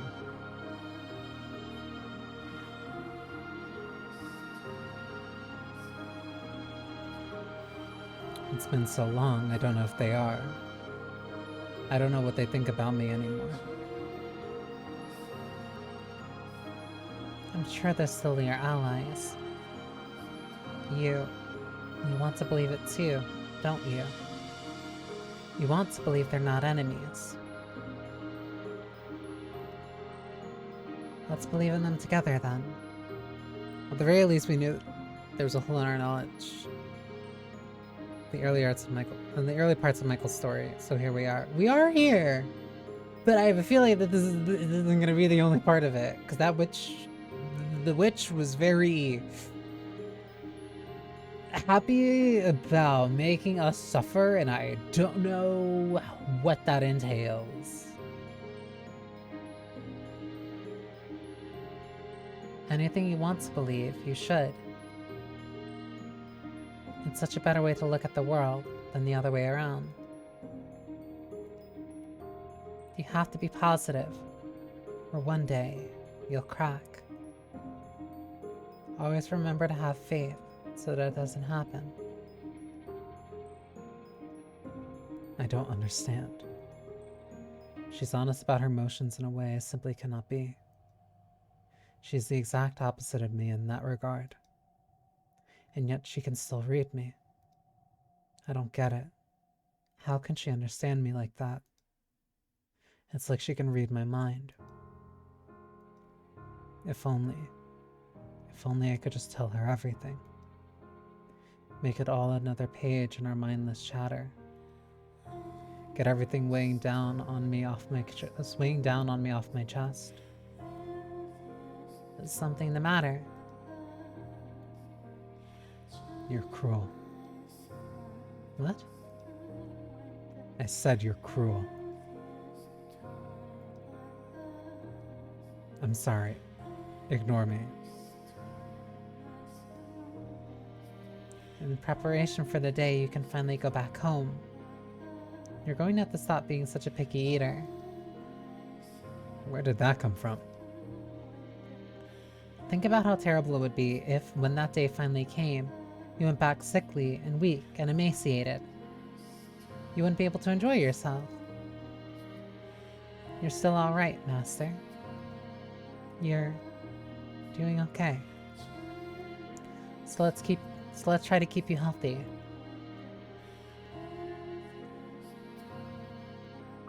Do you like being here? Of course I love it here. Being with you, being able to talk to you like this. See, that I don't understand. Why? What? Why not? I find it difficult to believe there exists any reason speaking with me would be anything but unpleasant. You're so negative. Oh, hush. Say that, for example, instead of me, there was someone, not so pessimistic here. Would you rather be talking to them? You would rather be talking to them, wouldn't you? I really do enjoy this. Truly. I will admit, my time down in that village was, for the most part, delightful. But oh, how should I put this? I started realizing, yeah, I'm kind of forcing myself to fit in that image. To fit that image. and I'm trying to convince myself that that's okay. But somehow, when I'm here, there's none of that. I wonder why that is. I certainly wouldn't know. I suppose you wouldn't. Ah, I know. Maybe I think of you as a kid now. Come again? I love talking to kids. What?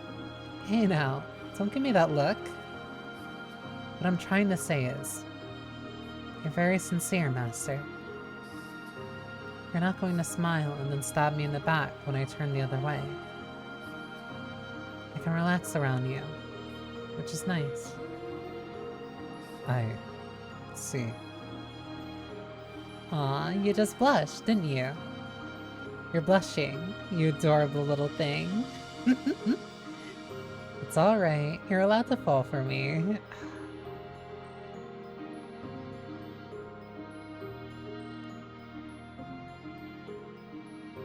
I feel her swaying my heart. Like, it's hard not to love her. She wins me over in the exact same way that Aerith does in FF14, in FF7. Like, just she just I don't know. She fits a very specific archetype that just like I'm weak to. My heart is weak to. Is there any window in particular you'd like to be thrown out of? No fun at all. And that's all the choices. See what I was saying, Master? With just short conversations, I know you better than I did before. And you, me. That's fine and well, but what do I do with that knowledge? You don't do anything with that. It's fun learning things you didn't know before. That's all there is to it. What happens when there's nothing left to learn? That's a day I don't think will ever come. People are always changing, growing, so there's no upper limit to what you can know about them. There is always something new to discover. Maybe we'll be here for many more years. Or maybe you'll be able to get home sooner than you expect. But either way, I hope we can keep getting to know each other until then. And of course, if you're open to it, it doesn't have to end there. We can continue getting to know each other for years to come. Hey now, what are you looking away for? What do you think? Because you keep throwing me off balance. That's just you saying you're blushing. A few months ago, I was doing everything in my power to avoid her. Yet now that smile of hers seems so oddly enchanting. I don't understand. I will do my best so that we can make this work. I'm glad to hear it. Hang on. Okay.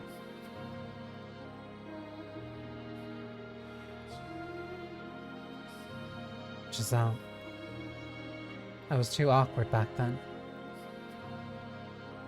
to even compliment you on your smile, to put my feelings into words. I was too cynical to accept what you said at face value, which I know caused you plenty of grief. I'm not much better than I was then, but I will tell you this.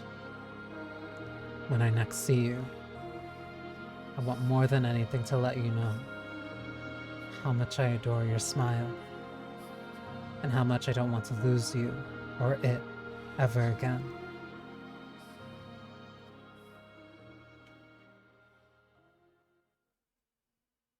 You must never, Reclaim your old selves. What?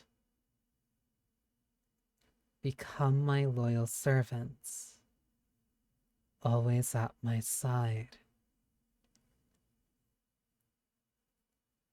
And curse them with me, my dears. Eternal suffering on all their souls. What?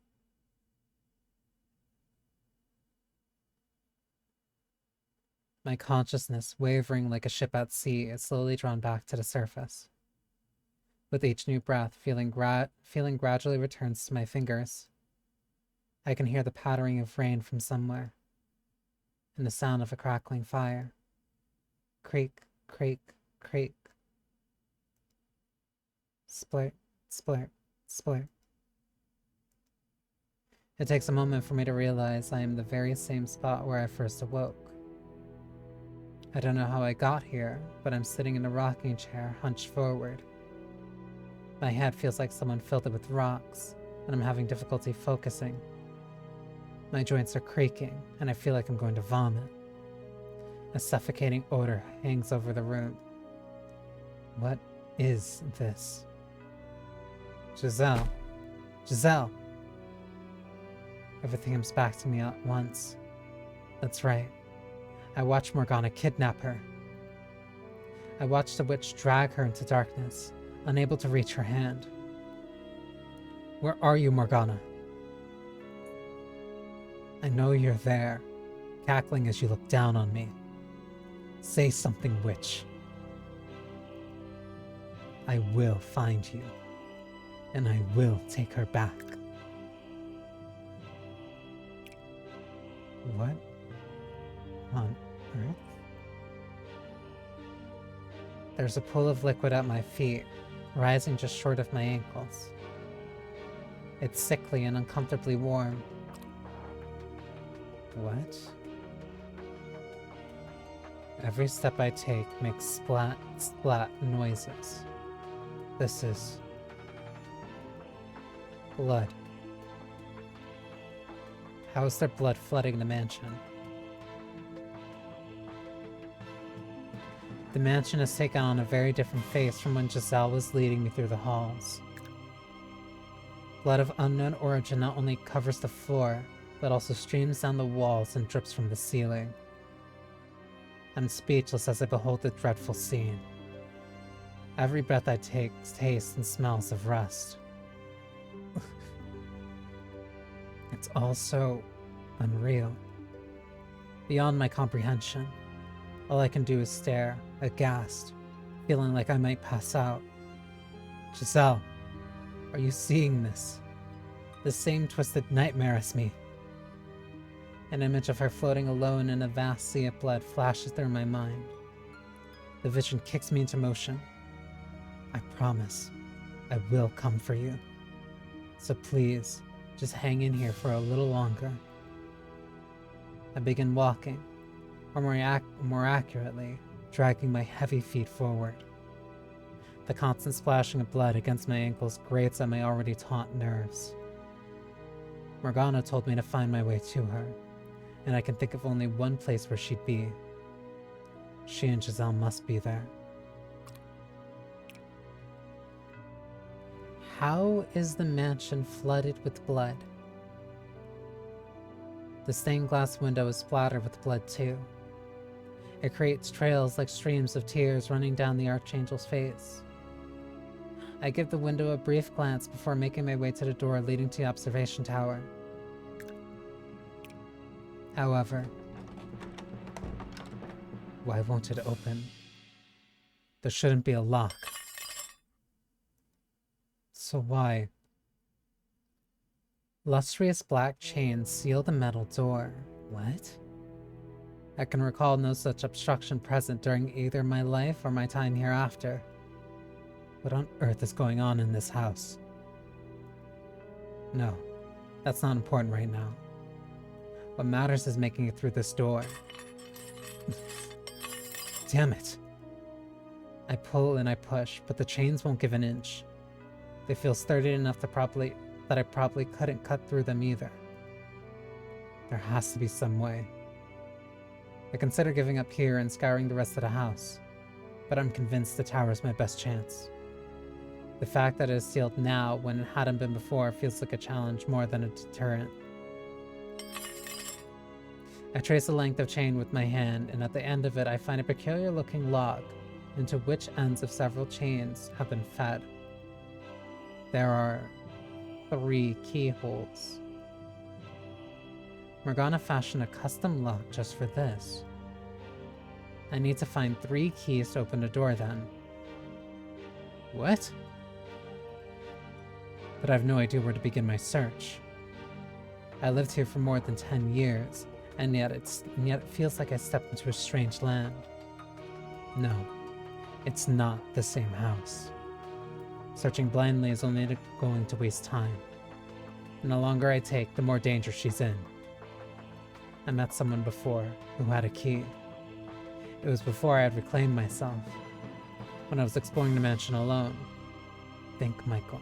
Who was it? I was wondering when we were gonna get back to this guy. Salvage. Gothic tragic horror Triforce time. Essentially, we have to find 3 keys now. The painting. What is going on here? Like everything else in the house, the painting is covered in blood. That it depicts a surreal rural landscape only makes the contrast that much grimmer. I remember talking to this painting, assuming I wasn't hallucinating. I have a question for you. Are you awake? Please, wake up. Hey, buddy. Ah. Can you hear my voice? Please say something. You reside here in the house, like the witch, don't you? You've been here with her all this time, haven't you? Then you must know how to get into the observation tower. About the 3 keys that I need to open the lock. I need to get into the tower. Please tell me where I can find the keys. Say something, damn it. Answer my question. Oh,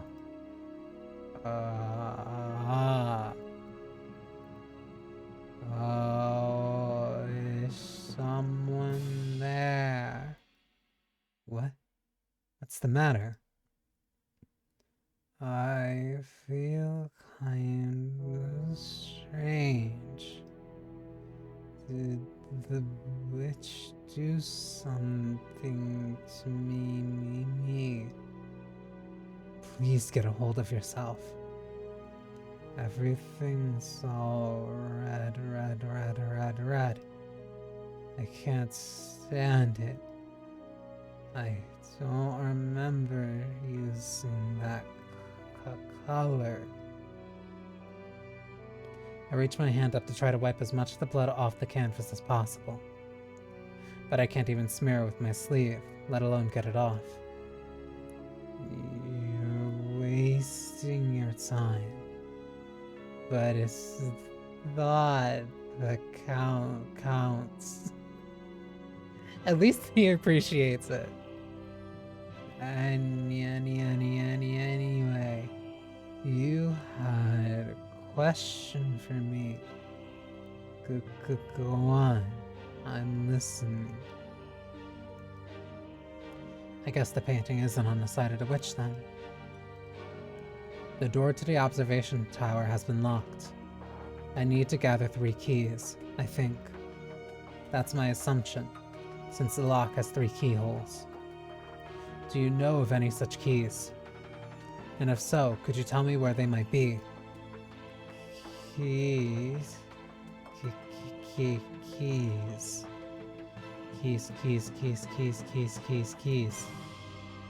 Please stay with me. You're the only one I can ask for help. Keys.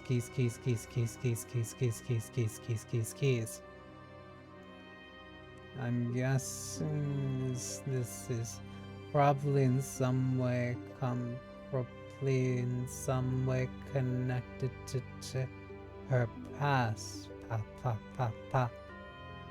past. You know, the events which is always cursing about. What happened between her and those the three men? What happened between them? The keys are probably with the three of them. The three shadows. You must have seen them. Three men. Shadows. The men who she wanted help torturing. Find them. And you'll probably find the keys too. But watch yourself. That they aren't likely to trust you easily.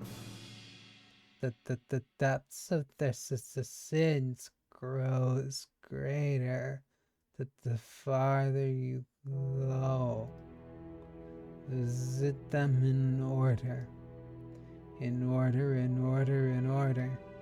That the first one probably won't be a problem. So tell me something. You're Michael, aren't you? What? I've waited to apologize to you for so long. Wait, what did you have to apologize for? What did you mean? Do you know me? Did you? What do you want to apologize for? Tell me, please. Could you be... But how? Why? When everything else is finished, I'm going to need to visit this painting again. But now, I have other things to do. The painting gave me a hint about where I could find the keys. I don't know anything about this past Morgana has with the three men. I never asked her about herself after all. So maybe I'm going to end up having to do more than simply take Giselle back. Has our involvement with the witch caused us to be swept up in her twisted maelstrom of fate? Regardless, I need to get to work. The painting said to visit them in order. I assume he was referring to the order I entered the 3 doors. Oh. Wait. Okay.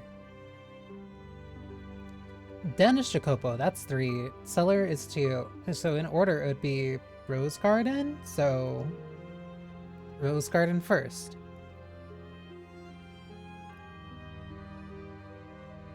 I make my way to the Rose Garden. The corridor leading there is a mess, and the wooden door is rotting away. I can smell the flowers on the other side. Everything is different from when I was alive. From when Giselle planted and raised that single rose.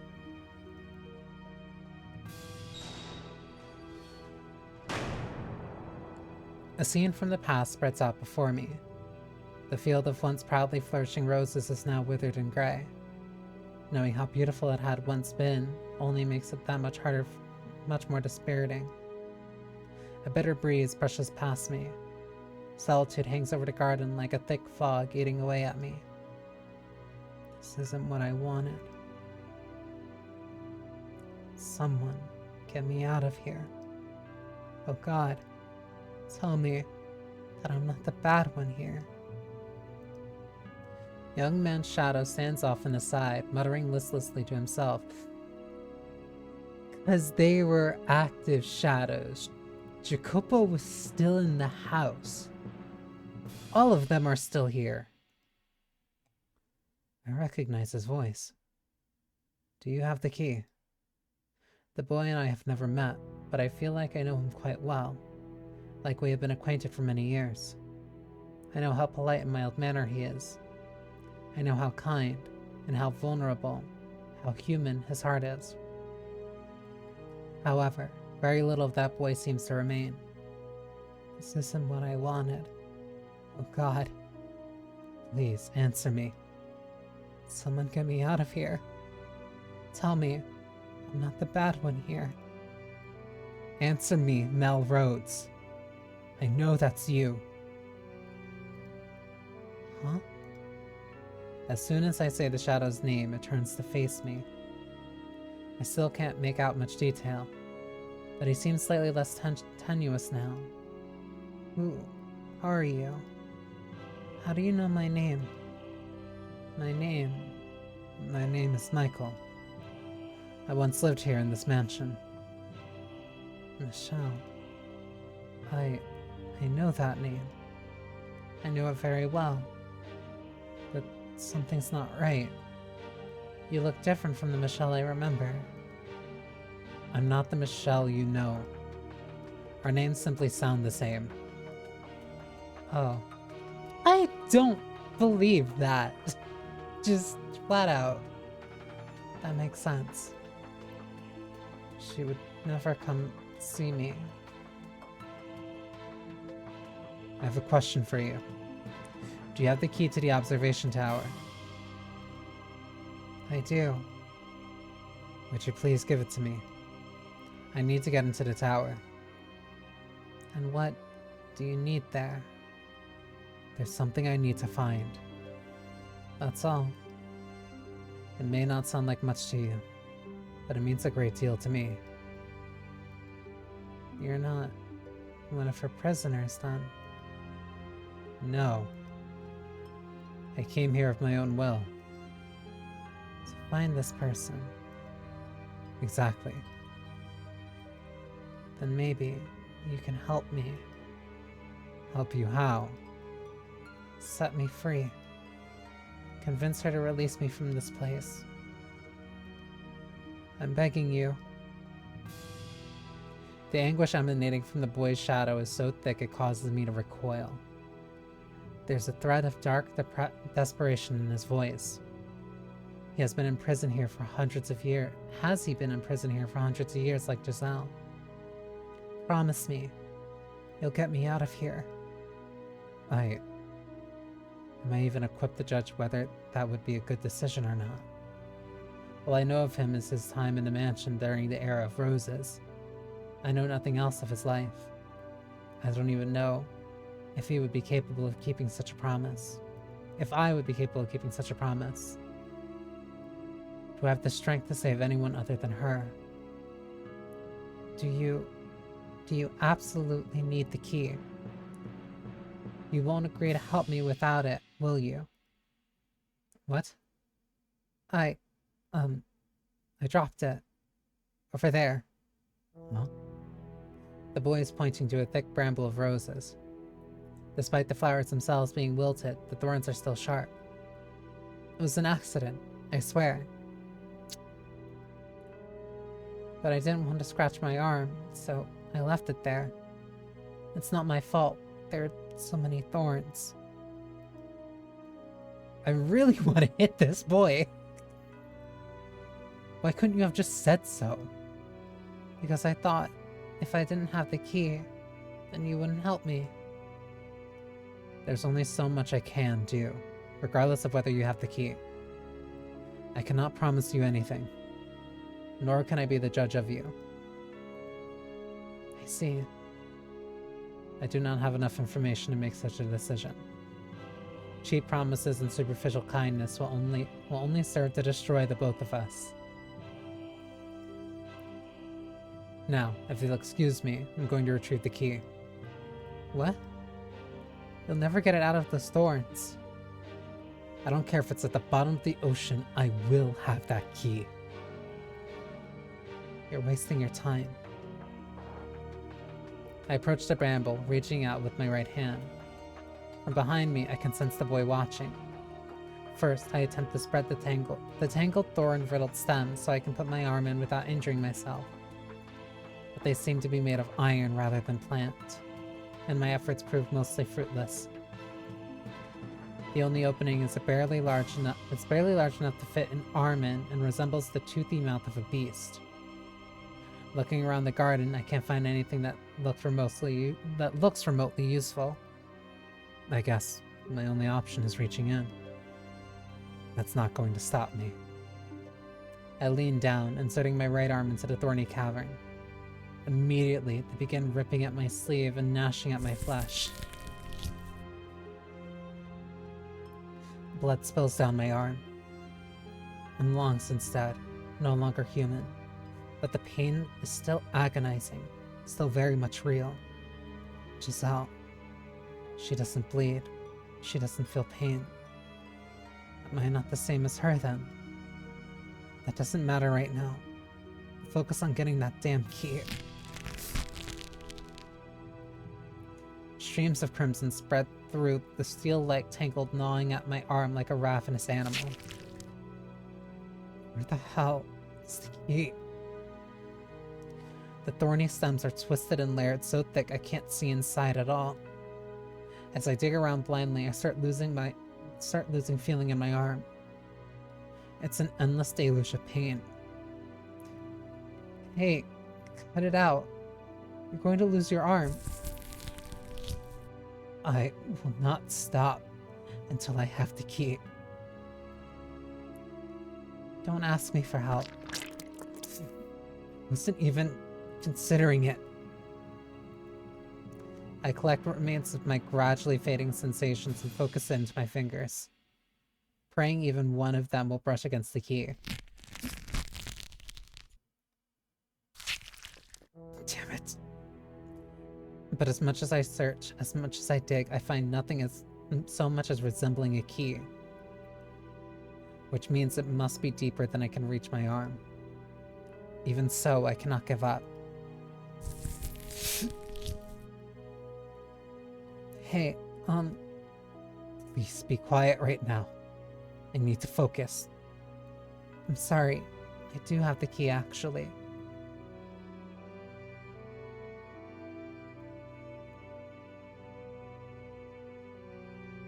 Why?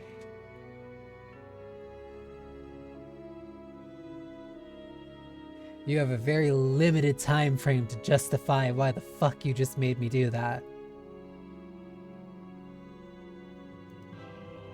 You what? I'm sorry. It didn't look like you were willing to help even if I gave it to you, so... Plus, she told me not to give it to anyone for any reason. Hold still so I can beat you. I didn't mean you any ill will. Sure. You most certainly did. I'll give you the key, so please, have mercy. Trembling in fear, the boy's shadow sticks out a hand holding a key. The arm I used to dig through the thorns is so bloody and gnashed I can barely look at it, but it does still function. And so I take the key from him with my right hand. Interesting.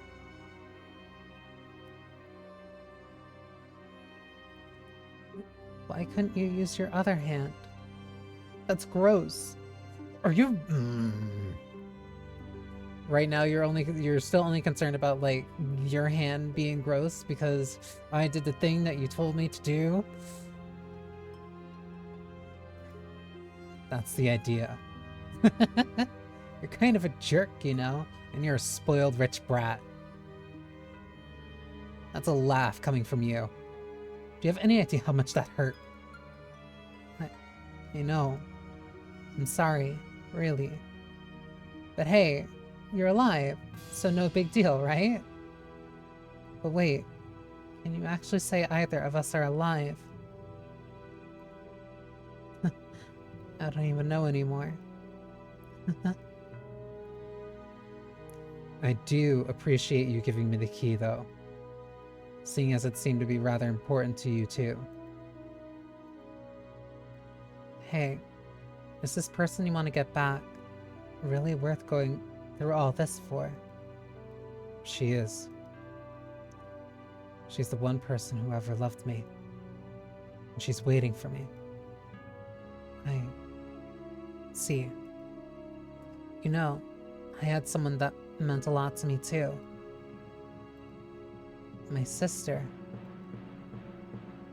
Which one?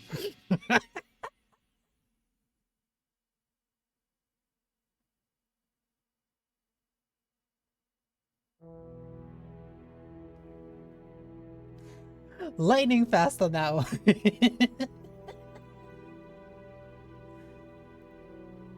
Which?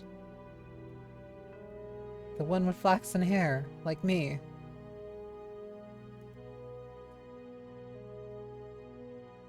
If you happen to see her, do something nice for her. Please. Wait. Wait. Something's off about that. Which? The one with flaxen hair, like me.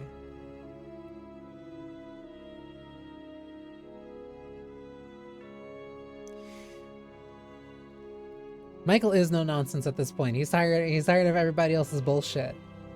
But like, Mel seems confused by that notion of which one.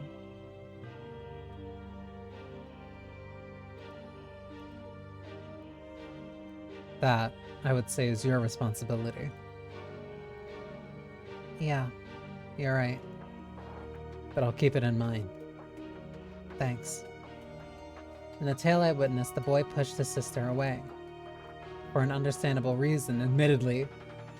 But now, he seems to bear no grudge for her. Did something else happen between them? Even if it did, I don't have time to ask about it. I'll be on my way. Alright, take care. There are 2 more keys. Watch out, though. They're not the most friendly people. And they'll probably be even more enraged locked up like this. I appreciate the warning. If only someone like you had shown up sooner and taken the keys from us. Huh? Goodbye. After bidding me farewell, the boy's phantom dissipates into the shadows of the rose garden. I wonder if he's gone back to mindlessly muttering his regrets. I should get going. Downstairs to the cellar. This is not gonna be pretty, but... Yukimasa? I descend the stairs, opening the cellar door. The first time I visited this room, the smell of blood from within was nearly suffocating. Now the entire house reeks of it, and I've started to go numb to the odor. There's no one here. Am I in the wrong place? I began exploring the cellar, hoping to maybe find the key hidden away or abandoned somewhere. As I reach my hand out to investigate one area, a shadow leaps out of the thick darkness. So swift I have no time to react. My body freezes in place. A shadow stands before me, holding the tip of a blade mere inches from my face. A key. You have a key. I do. Yes. Cold sweat trickles down my back. My voice is shaking, and there's no hiding it. The shade appears to be glaring at me, though I cannot make out its face. After a few seconds, it withdraws its blade. Let me see it.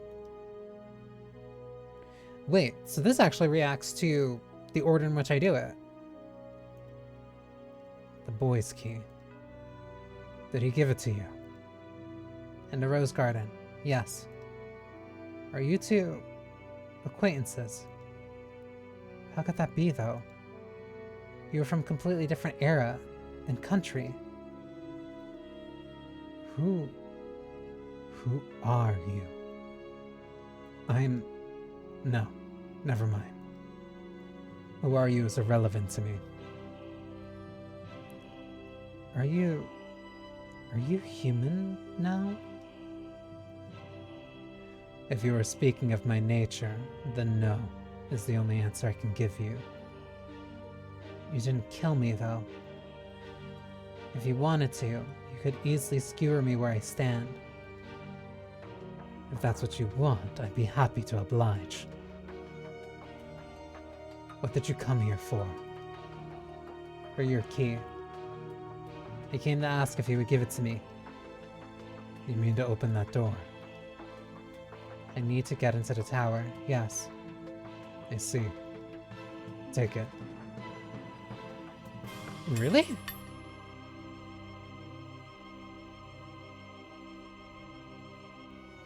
The man shadow tosses that key to my feet. I'm not quite sure what to think. I didn't expect him to give it up so readily. What? Take it. I won't stab you in the back while you're bending over. I thought you were supposed to hold on to it. I thought you were supposed to hold on to this at all costs. I no longer have any reason to guard that key. In the past, I might have severed your head from your shoulders the moment you mention it, though. Ah! That would have been a dead end. What point in the past? That's a question I wish I knew the answer to. Hey, do you know why I'm here? Where this place is? When it is? Why can't I get out of here? What's happened to me? Tell me. I have no idea what's going on. Not a single goddamned idea. Neither do I. Get out. Take the key and get out of here. Get out! I can't bring myself to say anything to the enraged shadow, so I follow his command, picking up the key and departing the cellar. He let me go way sooner than I really expected.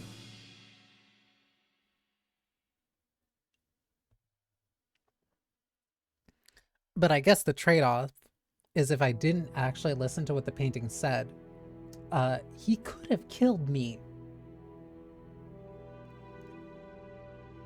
I thought I was dead for a second. Yeah, he could have killed me. Because sticking my hand into the roses still caused me to bleed. That would have been a problem. That makes two, though. What could have happened between these people? The painting mentioned a past with them, and Morgana spoke of the wicked men she cursed. Does that mean they did something awful enough to earn Morgana's spite? Right now, though, I must push onward.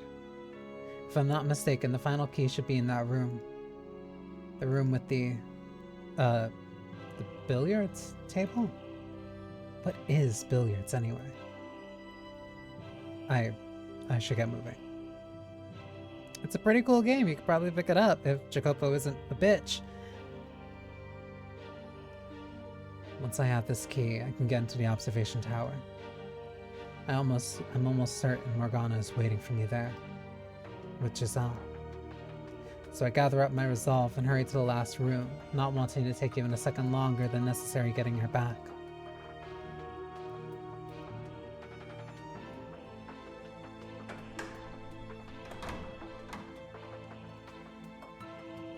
I can hardly believe my eyes when I step into the den. In the middle of the room is a large rectangular table. Several balls roll across its surface, and perched on one corner, looking down at the floor, is her. Giselle. Giselle! The question of why she's here never crossed my mind, while I feel his elation to see her once more. There's no room for anything else in my mind. I went over to her, put my hand on her shoulder.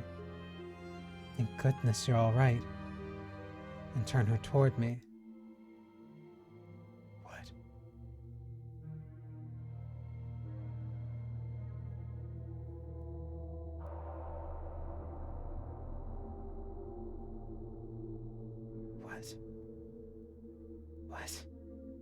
What?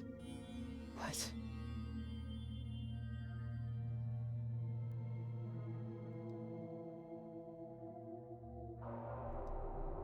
Giselle. Giselle! I shake her, causing her head to droop lifelessly. There is not a trace of light in her unmoving eyes. Why? Giselle, why? Say something, Giselle. Say anything, please. This can't be. You can't be. You can't be. My mind goes blank. I can't catch my breath. The world is hazy. Why? Why is Giselle? Why did I have to find her like this? Why? I swore I would do anything. I swore I would never lose you again. No, no, no, this can't be. A thought crosses my dazed, despair-hot mind. It's probably nothing more than vain hope, but not a drop of blood spilled from my breast. That's right, she doesn't bleed. So this can't be her. This isn't her. Or maybe Morgana has the power to alter Giselle's very nature. Kill her with the flick of a wrist. No, I don't even want to think about it. There's no hope to be found down that path. All I can do is pray. Beg for her to still be alive. Or, if alive isn't the right word, herself. My prayers bring me back to reality, which is when I realize there is something hard pressed against the back of my head.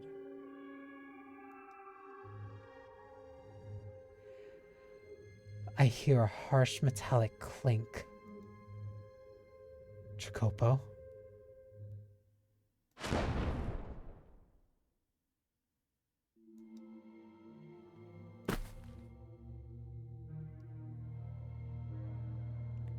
A piercing bang rips through the air as I drop to the hard floor. My ears are ringing painfully. Through the cloud of smoke and confusion, I see a man's silhouette. Missed. How did you fucking miss? The gun was at the back of my head.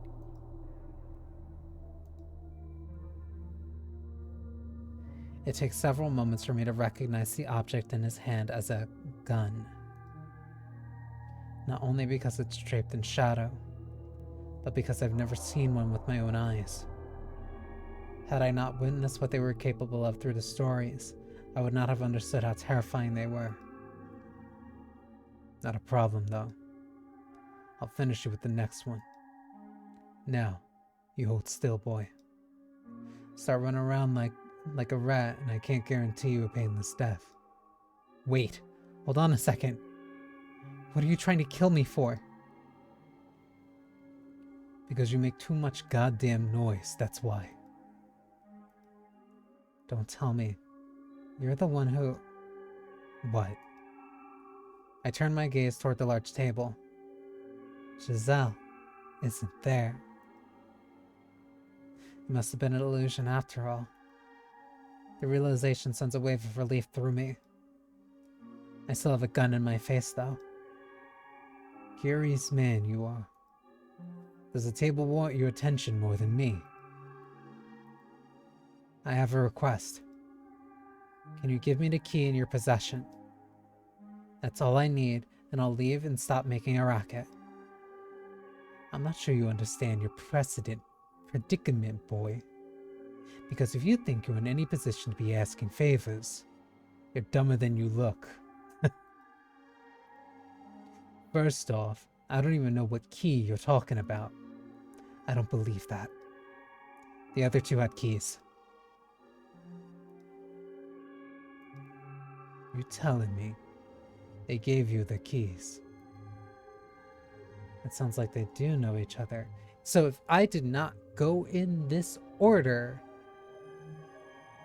Yukimasa and Jacopo could have killed me. See for yourself. I believe you should recognize these. Are you collecting them to enter the tower? Are you going to see Morgana? There seems to be a hint of tension in the man's voice. Though I can't see his face, I can sense the waves forming within him.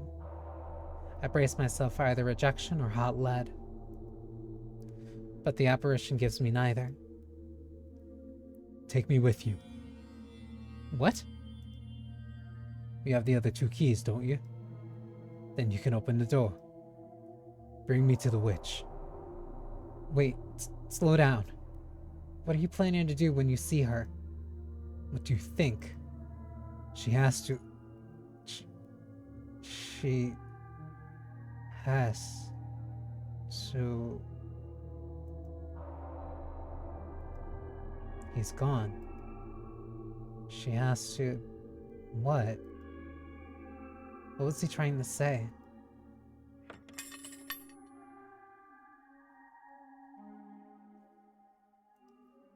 On the floor, where the shade stood, is a new key. Curious though I am about his last words. This makes 3. I have all the keys now. Are you trying to rile me up, Morgana? Are you enjoying yourself up there? Showing me these phantoms and watching me squirm? Just you wait. I'm on my way. I give the room a brief once-over before making my way back to the chapel.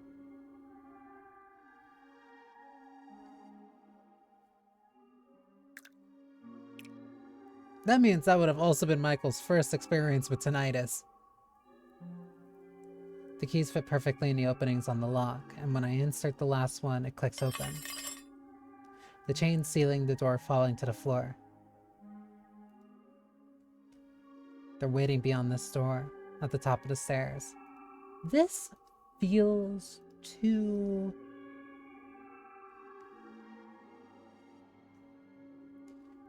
This feels too... This is not it. Like no, that's it. This is not it. I start pondering what I could even do in a face-off against Morgana, which sends a nervous shudder down my spine. I'm not going to back down, regardless, but she is a witch, and I'm a mere human. Formerly human. I'm not a master swordsman, nor do I wield a gun. I have nothing at all with which to fight her. I still have to confront the witch, though, no matter what. As laughably reckless as foolish as I may be, I have no other option. I place my hand on a door, preparing to climb the tower where I once opened my last breath. Giselle was locked safely away in the chamber at the top, where I once spent my last breath. The tower where I first met the witch. No hesitation.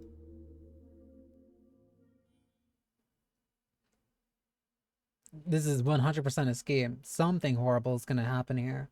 There's gonna be a massive catch. Hiss, hiss, hiss. The sound of blood streaming down the stairs echoes off the stone walls. Although I have begun growing numb to the house's otherworldly ornamentation, the sight of a seemingly endless river of blood flowing down the spiral staircase sends a chill through me. Each step I climb makes a splat, splat noise. When I reach a window, I look out to see a churning reddish-black fog. Now this brings me back. You climbing these stairs alone, just like old times. Morgana. I waited so long for someone like you to show up. Someone with enough despair to resurrect me. Give her back. But now, I don't see it in you. I don't feel one bit of that intense hopelessness anymore. Give her back. And here I thought we were cut from the same cloth. Morgana. Yes, yes, I'll give her back. If you can make it to me without losing yourself. I will not give up. It doesn't matter what you do. Looking up, I can see how far the stairs extend. It's just a gaping blackness. I can't see how far the stairs extend. It's just a gaping blackness. So I have no way of knowing for sure whether I'm getting any closer. Around and around, around and around, around and around. Beneath me, the blood river traces the same path in reverse. I start to wonder if the staircase even does end. If I'm not just eternally retracing my own steps. But I continue climbing regardless. It's all I can do. Put one foot in front of the other and hope I can make it to the top. Morgana, what is this place? What did you do to it? What is it? Why, it's the mansion you lived in for a decade, of course. You look at this and tell me it's the same house. What's with the blood everywhere? And the three shadows? Now, my dear, no need to raise your voice. And you're being impolite. One question at a time. Answer me. What is this place? That's immaterial. Even if I were to give you an answer you found satisfying, what would that knowledge do for you? Your objective is to reach the top of these stairs and rescue Giselle. Nothing more, nothing less. Isn't that right? Whoops. Ads have started. So, let me take a sec to refill some tea and stretch.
For some reason, I feel like a fate worse than death awaits me at the top of these stairs.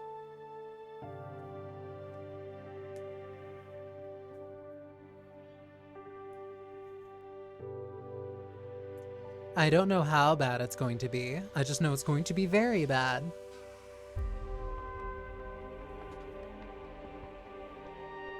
Seems potentially about right. Yep. Yep. She's not going to give this to me this easily. Might even just be the beginning of the bad. Probably.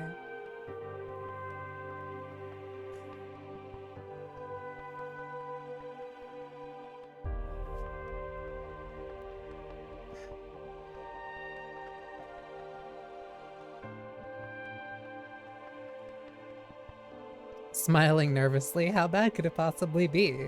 Uh-huh. Uh-huh. How awful can this possibly be?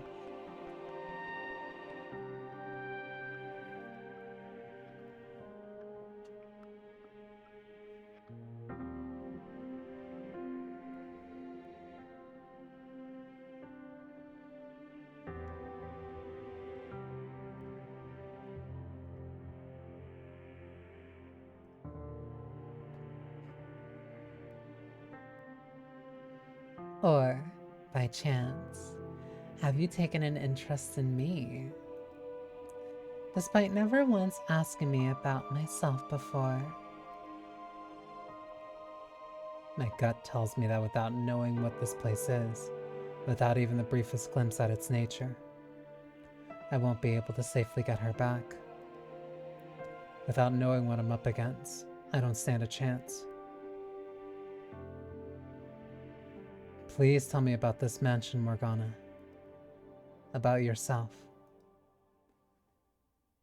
What are you, Morgana? A witch.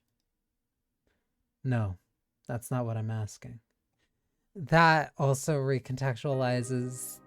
This recontextualizes Giselle teaching Michael about small talk. Because otherwise he would never have the ability to do something like this.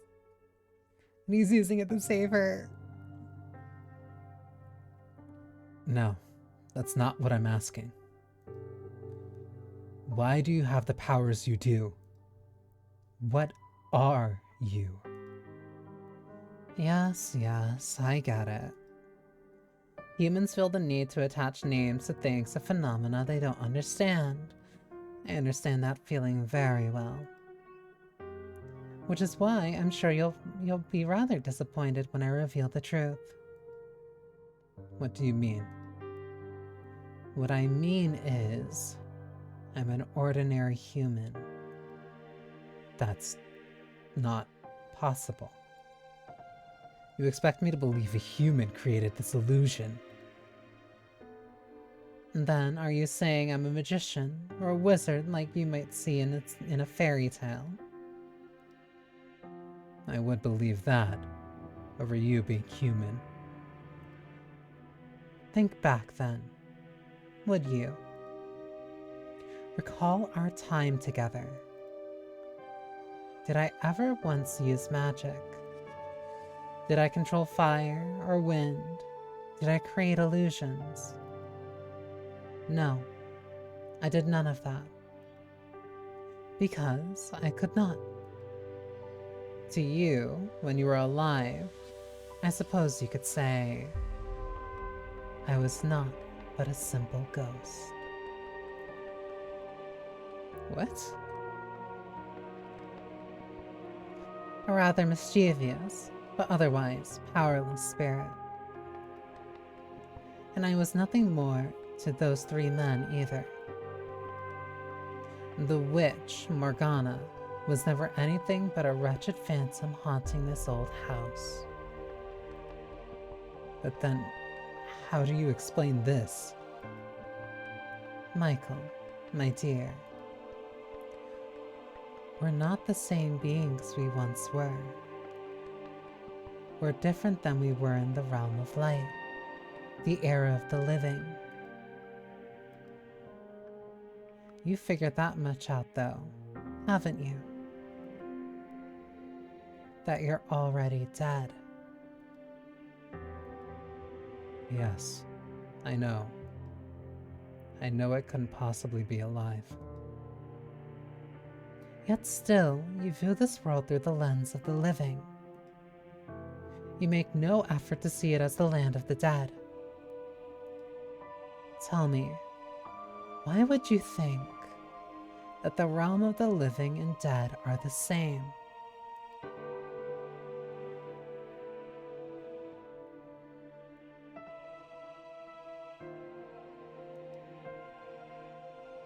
Though the worlds behind each door were so vibrant, the mansion itself never had any color. They were the memories of the past, of the land of the living, a time forever lost to us. Our lives have already come to an end, my dear. Every last soul within these walls is dead. This is the world that lies beyond the end. It is my world. This is the afterlife. Why get caught up in the minutiae? None of us has a future. So what reason is there for you to desperately obsess over taking Giselle back? Just like you, she's long since dead. She's a walking corpse. It's nothing I didn't already know, but hearing her say it, it's like a kick to the gut. Dead or alive, she still lives on within this house, and my spirit found its way back too. Why then should I not wish for her to have a future? No matter what form it may take. No matter if my choices erase her from this world entirely. Having seen what lies beyond the door in her heart, what happened in all those hundreds of years, I could never let her remain here with you. Trapped in this world bereft of light, drifting aimlessly for all eternity. So determined you feel the need to raise your voice. But you're not going to budge on that point, I see. I ask you this again, Morgana. Please tell me about yourself. How did you become a witch? How did you end up attached to this house? I want to hear your story. You honestly want to know about me? I do now, yes. But not for me. For her, right? Don't be shy now. It's the truth, isn't it? Besides, if you did say it was for me, not her, I might die of laughter. As you wish. You have seen many tales of people's lives since arriving here, and now you shall see mine. And though I ask you this, will you writhe in despair with me? Will you endure maddening agony for me? Will you know pain enough to make you howl? Will you face despair again and again and again? As I said before, if that is what you want from me. Let me tell you something though, my dear. It will not be as easy to watch as you imagine. Now that you've reclaimed yourself, you will be able to feel all my pain as if it were your own, to resonate with it. Resonate with it. You no longer have your little guardian with you either. My guardian. She was always protecting me. You'll have a wonderful time, I'm sure. It's a tale that could only take place in that era of miracles and spirituality. Wondrous and weird, senseless and stupid. Hopelessly tragic. Will you watch it with me?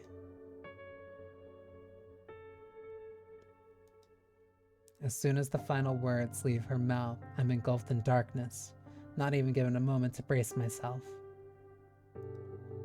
The tower's stairs crumble beneath me. My feet have nowhere to go. As I'm being battered by the roaring blood river, my consciousness melts with another. Wait, melts?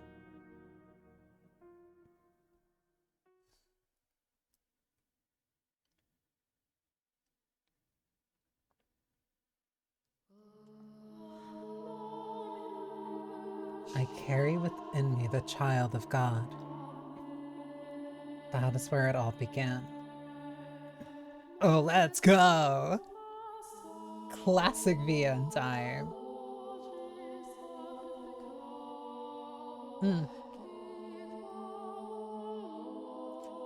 Let's go.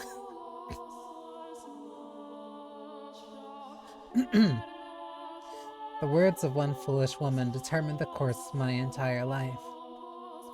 Before I was even born, my fate was decided. Did her claim come from faith? Was it her way of escaping reality? Did she do it for money or fame? I don't know. I had been visited by an angel of the Lord. The village where she lived had suffered from years of poor harvest. It had been months since the last rain, and all the villagers prayed desperately to be blessed with succor. I am with child, though I have known no man. Mary. A Mary. So proclaimed the pregnant woman in the midst of the drought. And on the day of my birth, the very moment I let out my first cry, a heavy rain fell down upon the village. The storm quenched the parched earth, nourishing the crops and saving the village. The villagers were astonished, for they had thought the drought would never end. As plump drops of rain poured down upon the village, they gathered around newborn me in exultation. Ah, she is the child of God. Perhaps there would be more wonder in claiming I had magical powers. Perhaps it would make a better story if I were to say that there were higher forces involved. But all these years later, here is what I truly think. It was nothing more than a fluke. An improbable stroke of luck. An unbelievably fortunate accident for my mother and the village. An indescribably unfortunate accident for myself. I am with child, though I have known no man. As if that's even possible. Maybe she had fooled around with the man who had gone and abandoned her, and she spouted those lies to convince herself it had never happened. None of the village men made any claim to be my father. Perhaps he was someone else's husband, and as such he couldn't reveal himself as adultery is a sin in the eyes of God. The girl they were praising as the child of God was, indeed, not more than the ordinary daughter of a wretched woman. At the time, though, I thought differently. I believed my mother's words, convinced I was a saint, and it gave me a sense of duty, of purpose, rather than superiority. As a daughter of God, I believed it was my responsibility to help anyone in need. So every day I prayed. I asked my Father what I could do, what I was meant to do. Not everyone is equally good, however. There will always be someone who lends their ear to the devil's whispers. One man claimed I was the daughter of a charlatan.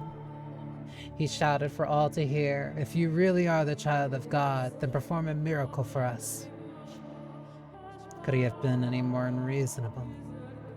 Miracles are neither magic nor parlor tricks. They are realized through power of faith.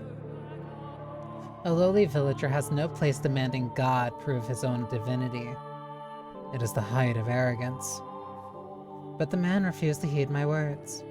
So, having no other choice, I contemplated what I could do to show him I was, indeed, a saint.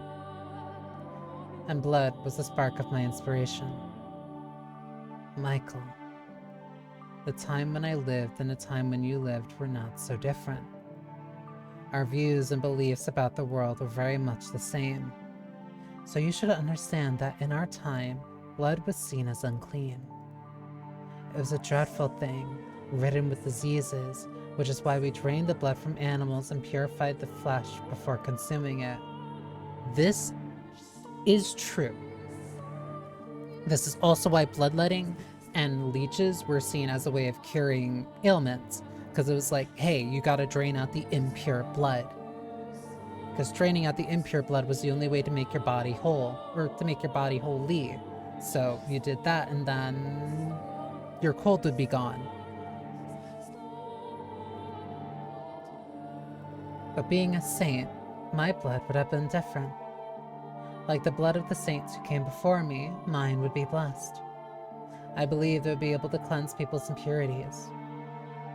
For my demonstration, I chose an elderly woman afflicted with a terrible disease. She was on her deathbed, and no one thought she would live for longer than another day or two. The woman was overjoyed when I came to visit her. Sincerely believing me to be a holy servant of the Lord, she gathered all the strength she could muster to climb from her bed and kiss my feet. I felt an intense, deep love for this woman, an intensely deep love for this woman. Placing my hands on her cheeks, I said with all the kindness in my heart, "My beloved sister, partake of my blood." The woman agreed without a glimpse of hesitation, and so I pricked the tip of my finger with a knife and let the blood drip into her mouth. Within 3 days, her health had improved enough for her to get out of bed unassisted. Seeing that, no one in the village doubted my powers any longer.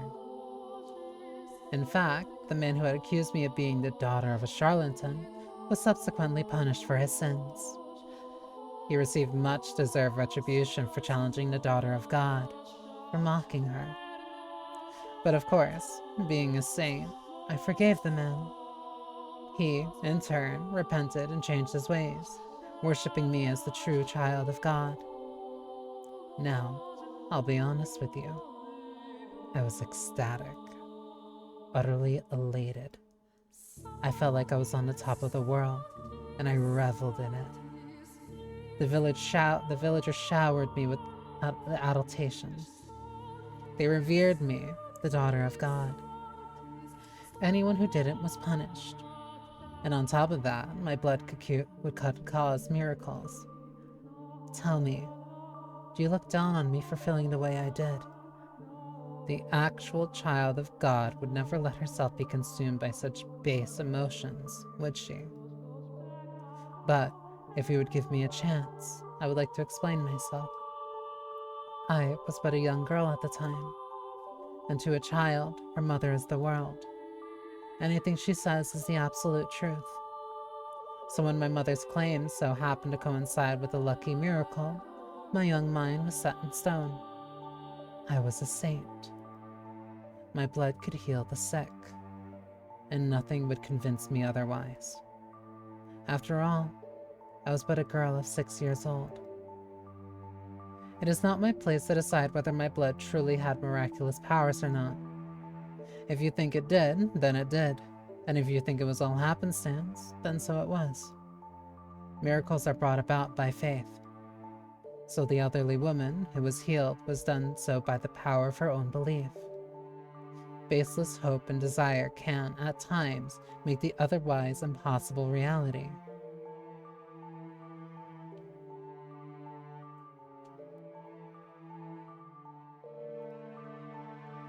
You understand just how major a role religion played in our time, don't you, Michael? Yeah? Especially as someone whose life was taken from him in the name of God. And you understand how powerful word of mouth can be as well, don't you? It didn't take long for word of the miracle-performing child of God to spread. Travelers from faraway lands came to our village, all in search of aid. Driven by a mixture of elation and duty, I gave my blessings onto every pilgrim who sought them. I gave them my blood, yes. My young hands were perpetually covered in wounds. Running out of skin on my fingers, I cut the back of my hands, my palms, my wrists. Before long, they had turned into swollen, carved-up black and red horrors. And so I kept them wrapped in cloths at all times. The only time I uncovered them was to give blood to those who sought it. My lacerated hands were, in no uncertain terms, gruesome and unsightly. But the believers who came to see me all wept at my selfless sacrifice. And so I came to cherish those wounds. There were some for whom no miracle took place, but whenever that would happen, the villagers could come out and say, "The daughter of God is not to blame. You simply lack sufficient faith." Thus, such incidents had no negative effect on my reputation as a saint.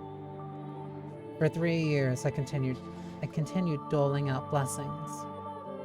One day, while I was offering a prayer, my mother let slip her discontent. Why must you hand out miracles for nothing? Why must you give strangers grace? We should be getting compensated. We deserve remuneration. If we charge just a little bit for each blessing, we could be living so much more comfortably. That is blasphemy.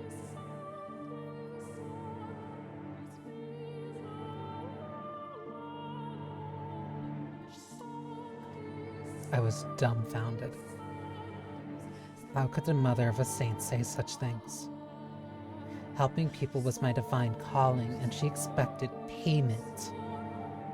I nearly wept, hearing my mother preoccupied with such worldly desires. So I explained to her how important this work was.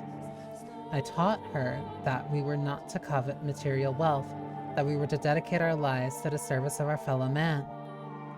You're right, my dear saint, she said, understanding.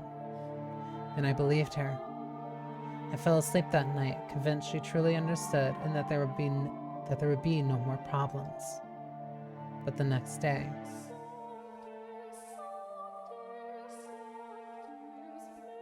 I was sold off.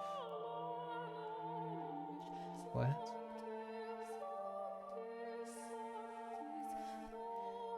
Men I had never seen before carried me by the arms and tossed me into a carriage. Confused and panicked, I stuck my head out, searching for my mother. Off in the shadow of the house, I saw her with a strange man, accepting a bag of coins.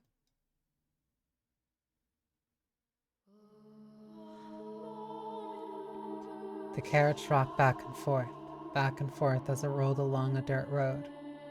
Shaking and bouncing within it, I struggled with overwhelming grief and despair. It was, perhaps, the first time in my life I had felt such a powerful emotion. I didn't know what I felt so much despair over, though. Obviously, it was over my present predicament, but I wasn't sure what about it hurt the most. What is it that I had been pawned off like? Was it that I had been pawned off like a slave? Was it that my mother, the mother of a saint, had been blinded by money? Was it that the villagers had watched in silence as the disciple of the Lord was thrown into a carriage? Or was it that I, daughter of God, lamented my misfortune like a mortal?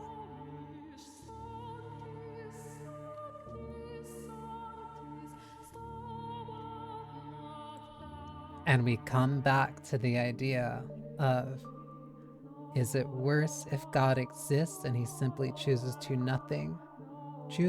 nothing, or if he doesn't exist at all?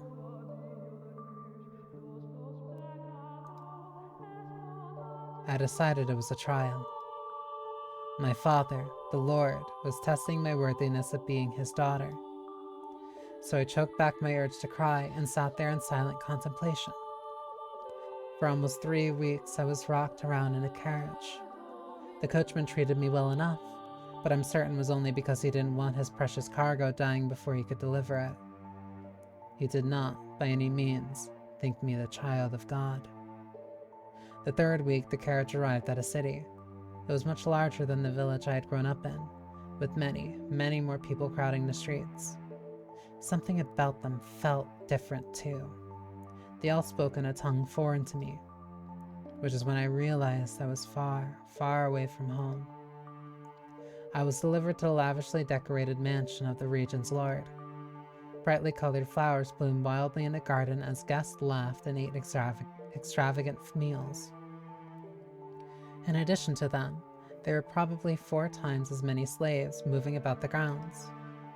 Getting a range of looks from everyone we passed, from smartly dressed men to scrawny, emaciated servants, I was led to the Lord's chambers. The Lord was surrounded by beautiful women. Perhaps they were slaves, or perhaps they were prostitutes. I couldn't tell. Among them were some girls hardly older than me. They all wore thin swaths of cloth, barely covering themselves at all.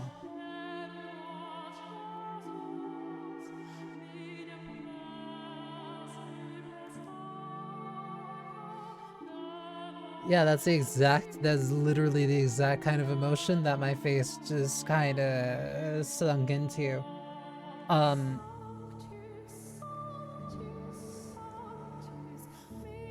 the Lord looked me up and down, and with a laugh he said,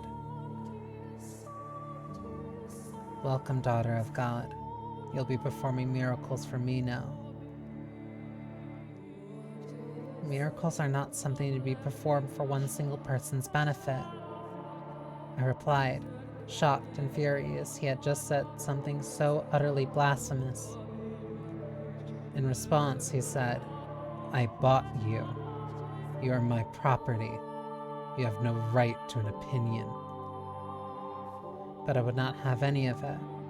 I entreated him to give up his indulgent lifestyle and devote himself to the service of the Lord. But the more I pleaded, the deeper the creases on his face grew. Thinking back on it now, it was hardly surprising. The 9-year-old girl was scolding the most powerful man in the region. I believed it was my duty, and that I was only doing what was right, but he surely saw it as incredible arrogance.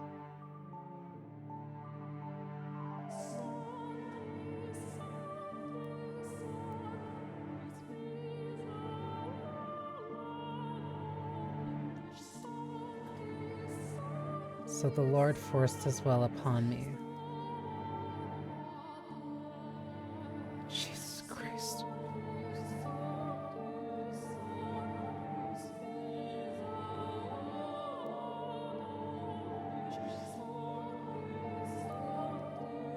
He bound my hands and feet and cut me without my permission, filling a goblet with my blood and passing it around to his guests. A saint's blood and good fortune to all. That was when I realized the Lord was only interested in the approval of others. He reveled in their envy as he pranced about showing off his curious new toy. Me. He didn't need my miracles. Neither he nor any of his guests were afflicted with disease or misfortune. They were all richly blessed. Every time he threw a banquet, he threw... Oh my god. Every time he threw a banquet, he drained me of my blood. It became nearly impossible to find a spot on either of my arms that wasn't a swollen reddish-black gash. And soon, because my arms weren't providing enough blood for him, the cutting spread to my legs.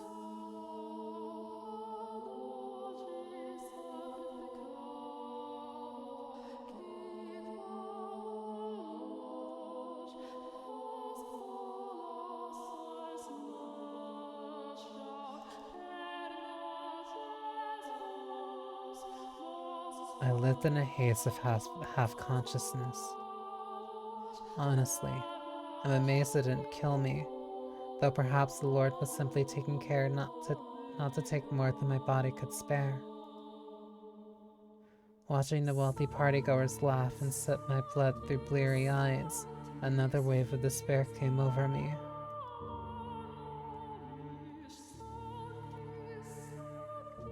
My miracles, my blood, were not meant to be an appetizer at a feast.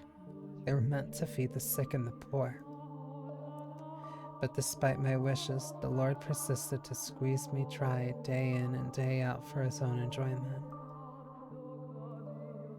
For a while, I was convinced it was all God's test. This was all part of his plan for me, his daughter. That if I could make it through this trial, I would be allowed to go back to helping people. That man would celebrate my success, envy me, worship me. That sinners would face punishment. That divine retribution would be delivered unto all who had wronged me, a saint. With each passing day, my spirit grew more twisted. Would anyone have believed that scared and bloodied girl tied up on the floor in the banquet hall was a saint? Scarred and bloodied, my bad.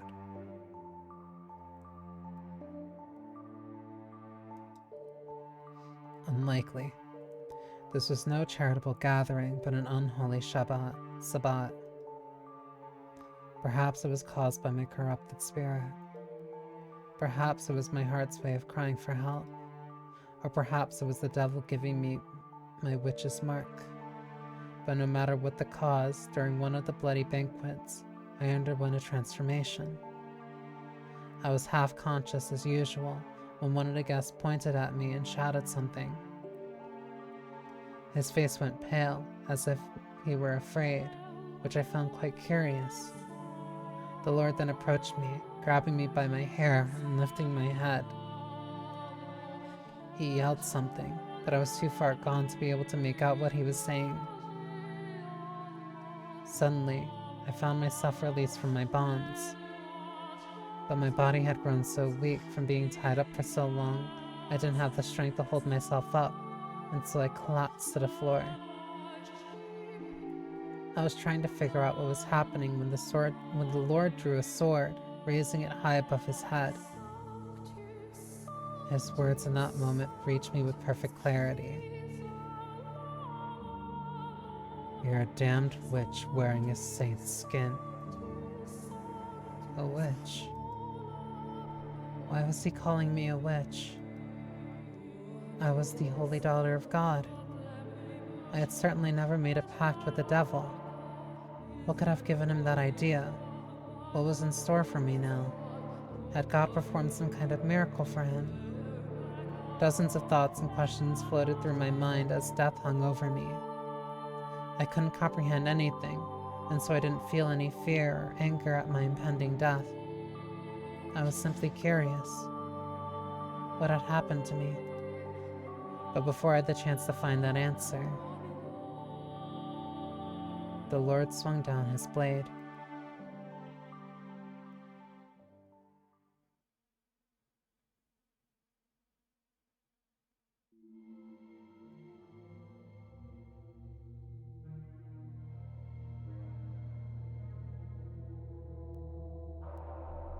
That is such a disturbing image.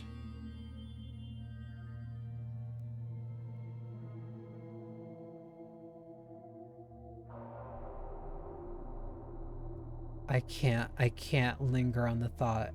It is actually too much for me. Without warning, without any time to prepare, the darkness drains away. And a second later, I crash into the stairs, hard. Right at my ear, I can hear the hiss of the river of blood. The world fades in and out of view, giving way to very real images of a past I never lived. I can practically feel the fire in the eyes of that mad blood banquet's guest. My vision distorts. I can't regain my focus. Whose blood is this streaming down the stairs? Is it hers? Is it mine? Who am I? A saint? A witch? Is what I'm seeing through a lens of clarity or madness? Wait, no. I'm not her. I'm Michael. No one else. It hurts, doesn't it? It's hard to breathe. Your chest is on fire. Your vision is blurry. It's dark. It's lonely. It's scary. It's frustrating.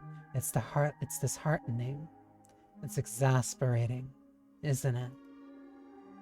What you're feeling is exactly the pain I felt. I reach my hand out in a plea for help, which is when I see something I can hardly believe. Cuts? What? Both of my arms are covered in gashes, blood flowing from them without end. The raw flesh beneath my skin has been exposed to the open air. All I can bring myself to do is scream. That pain, her horrible past, is doing everything in its power to break me. that 9-year-old girl's sickening experiences are twisting and constricting and crushing me. Why is this happening to you? Are you really that slow, my dear? You're empathizing with my pain. You're just that kind-hearted, Michael. You said you wouldn't give up, didn't you? That you would make your way to me? Then surely this won't be enough to do you in. Of course it won't. Mustering up every last bit of strength I can, I begin crawling up the stairs. The red river beats against my open wounds, stinging painfully. The simple act of lifting an arm or a leg is almost unbearably agonizing. The blood dripping from my lacerated arms mixed with the blood already soaking the tower. So this is the pain Morgana suffered. Do you despise everyone, Morgana?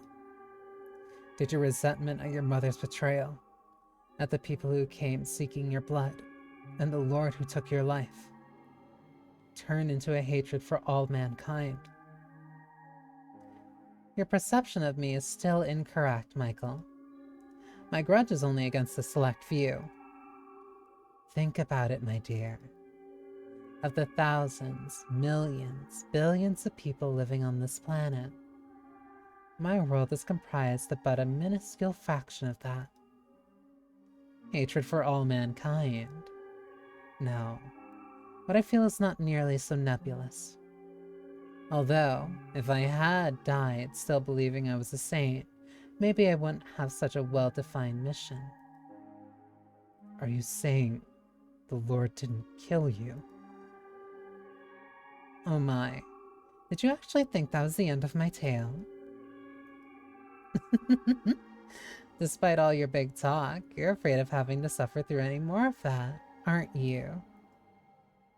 But you're the one who said you wouldn't give in. So go on. Know my pain. Without losing your mind.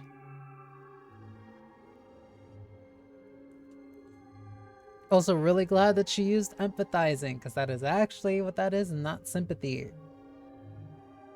Once again, my surroundings crumble. I have no say.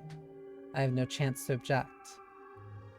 Before I'm dragged back to that repulsive banquet, I reach out, stretching my hand as far as it will reach, but all I can grab is darkness. My bloody body sinks back into the abyss. The pain becomes more than just a memory, eroding away at my consciousness.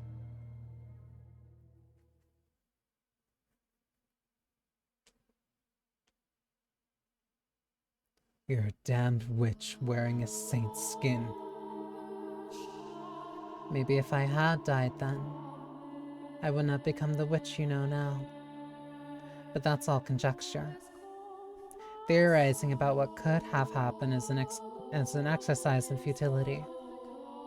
But no, I did not die that day. Brought together by constant mistreatment, the Lord's slaves chose that moment to start their revolt. When he swung down his blade, someone bumped into him, and it was knocked off its course. I didn't have the strength to get to my feet, so I simply watched the chaos unfold before my hazy eyes. It never even occurred to me that I should try to escape. At some point during the riot, a young man, one of the slaves, grabbed me by my bloody, limp arm and led me out of the Lord's manor. The young man brought me to a slum, a place where the people banded together in their hardship, barely scraping together enough to eat every day, let alone pay the taxes demanded of them. By the time we arrived at a small brothel located a ways into the slum, the fog was starting to clear from my mind. I knew where we were, and feeling the gazes of those scantily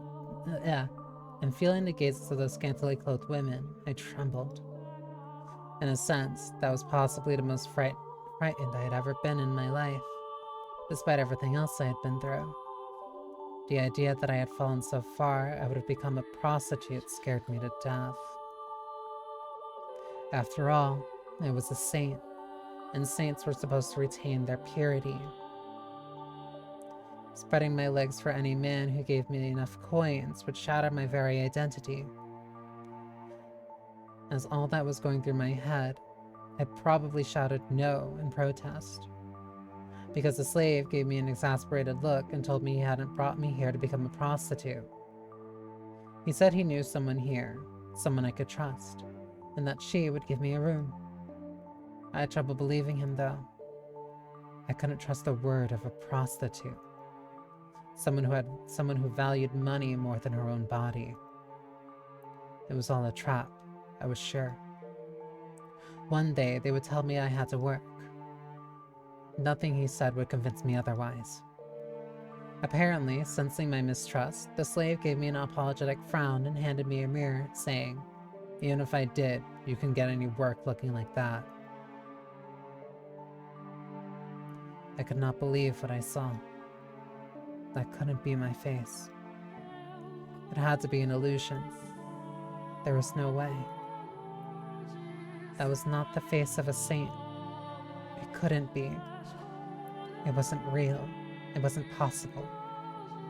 Patches of skin had fallen off my face, exposing the raw red flesh beneath.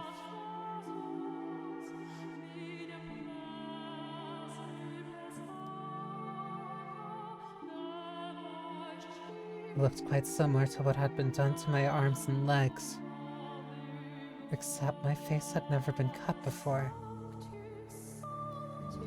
Looking at myself in the mirror, even I doubted my own sainthood. The thing in my reflection was a hellish abomination. It was the twisted face of a witch. And although I was shocked by what I saw, at the same time it answered several lingering questions. It explained why the Lord and his guests had panicked at the sight of me. And it also explained why he had said I was a witch wearing a saint's skin.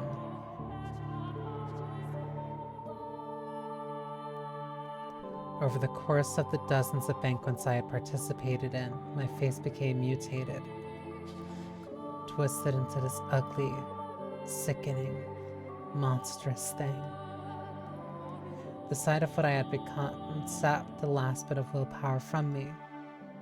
Not because I was particularly fond of my face or thought myself especially beautiful, but because it crushed me to see everything saintly about me crumble away.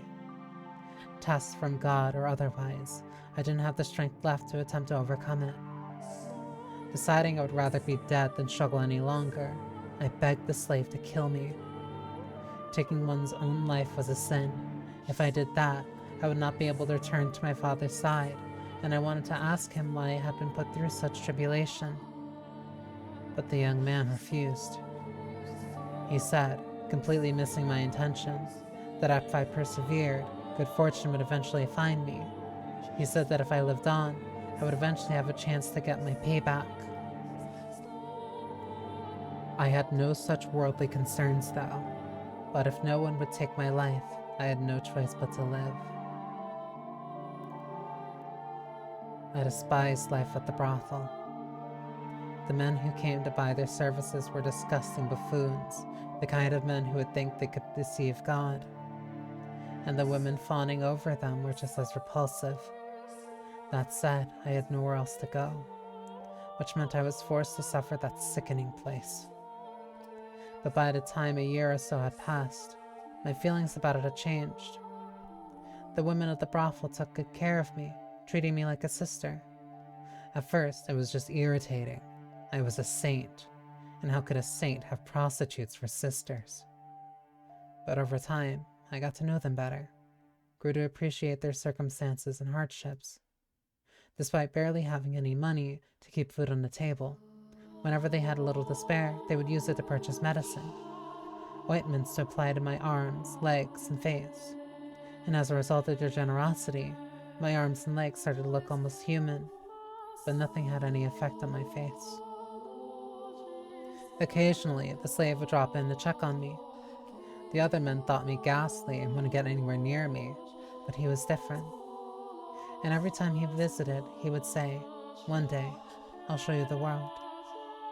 And to tell you the truth, I was beginning to grow attached to it all. My time at the brothel was probably, all things considered, one of the brighter chapters of my life. There was neither saint nor witch, but an ordinary human girl. For the first time, I felt like my life had meaning beyond my assumed divine purpose. I was even beginning to feel kind of happy. And with each passing day, my intractable worldview was gaining a little flexibility. Perhaps I could perform miracles, but that didn't necessarily mean I had to be the daughter of God or a saint. Maybe I was just a regular person who happened to possess some unusual abilities. Ridiculous, isn't it? Despite coming to accept my humanity, I refused to let go of my miraculous powers. They were the last thing protecting what I thought of as myself. But to me at the time, it felt like a very dramatic change of heart. 3 years after the revolt at the Lord's Manor, I had my 12th birthday, for which they threw me a little dinner party. The women all pitched in to bake me treats, and a young slave man was there too. I was happy.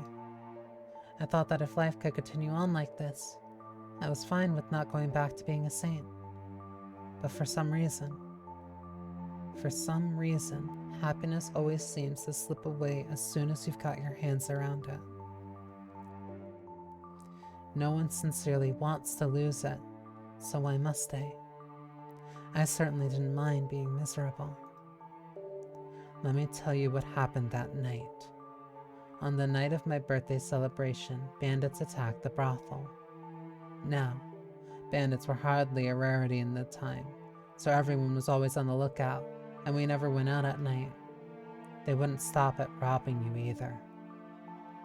They were armed with blades and would frequently kill their targets if necessary. But cautious as we were helpless against a direct raid. The brothel fell into panic, screams echoing in the night. The customers were carved up and left for dead. The women were bound and stowed away to be sold. My peaceful world shattered in an instant, and the next thing I knew, I was some slave trader's merchandise. I don't know what became of the prostitutes who cared for me, or the slave who brought me to them. I assumed the women were sold and the young man slaughtered. But regardless, I found myself being rocked around in the back of a carriage once more. The carriage was packed so tight you could barely see the floor, and it smelled like death. Sweat, urine, feces, every foul odor imaginable compressed into a tiny space.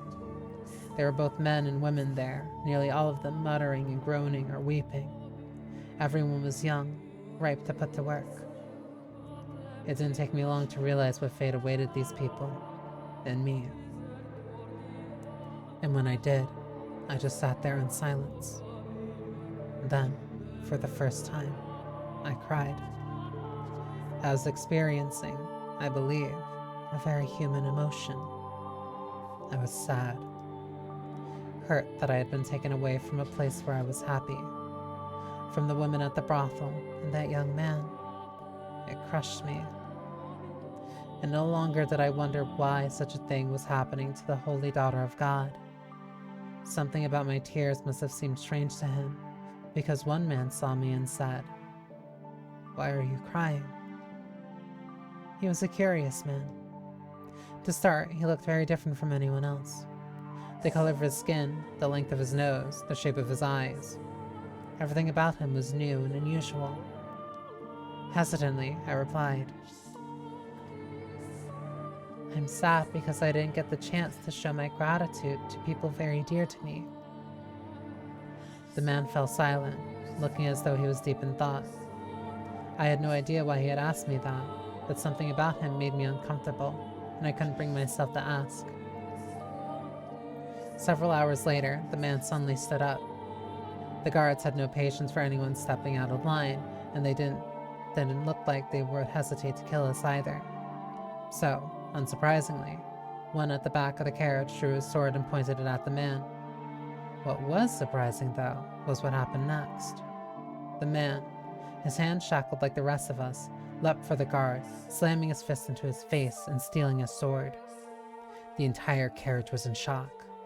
The guards were too stunned to effectively react, and so they were quickly cut down. And because the one-man uprising had taken place between cities, there was no one the slave trader could ask for help before they were slaughtered. In a blink of an eye, it was over.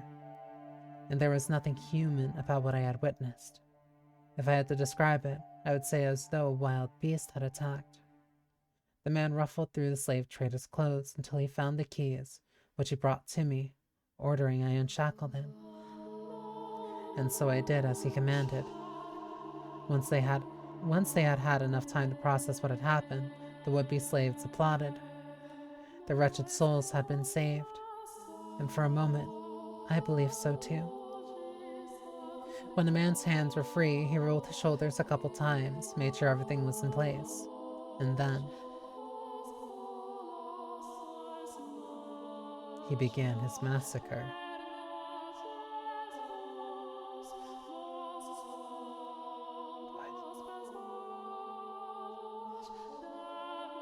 Screams of agony filled the carriage as he ran his sword through the helpless men and women packed inside it. Blood and guts were splattered across every surface, and those who tried to escape did not get far before being mercilessly skewered. It was like a scene out of a nightmare. I was frozen in place, not out of fear, but because my mind had shut down. I couldn't make sense of what was happening, so my mind rejected it. And with my brain having given up, my body was no more than a lifeless puppet.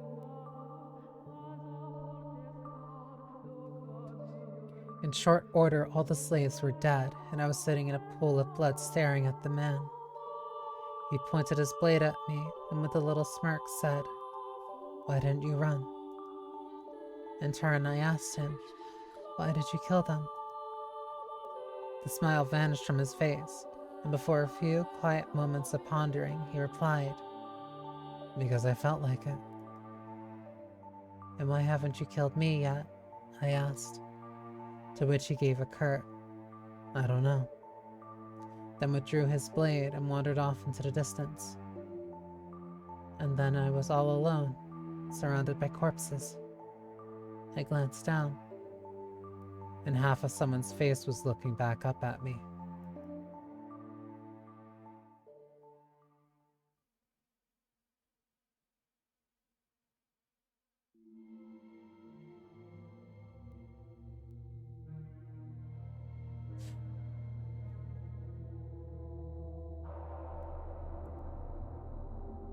Just...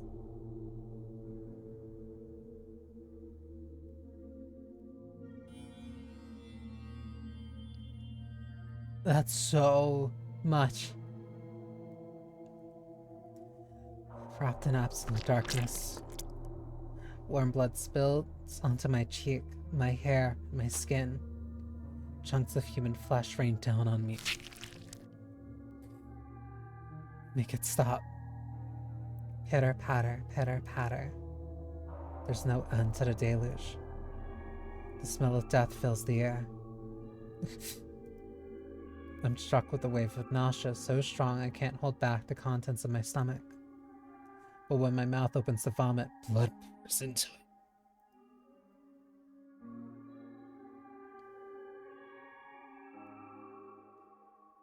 it. Ugh. Let go of me. Dead bodies grab at my ankles, dragging me down. To where? Hell? Or to a mountain of corpses?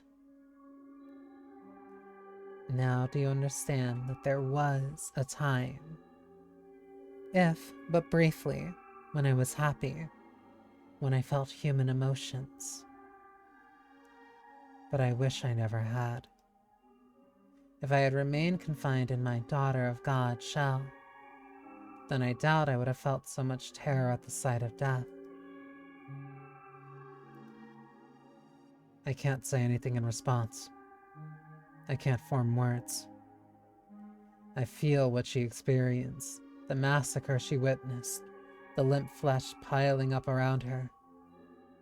Even more than twice her age, it's enough to drive me mad. The fact that The fact that a 12-year-old girl had to experience something so unspeakable devastates me. Tell me, my dear, do you pity me? Do you sympathize with me? If you feel bad for me, then you'll remain with me. You'll feel my pain and my despair with me, won't you?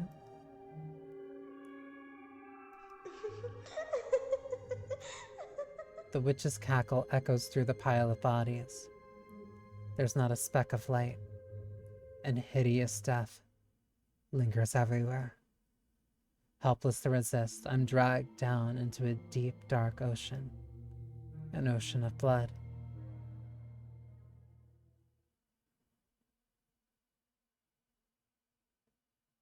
It's still going.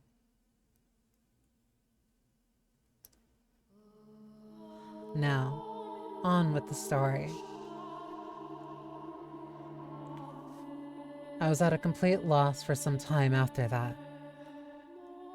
I didn't want to return to the city because I knew there was no one who left who would take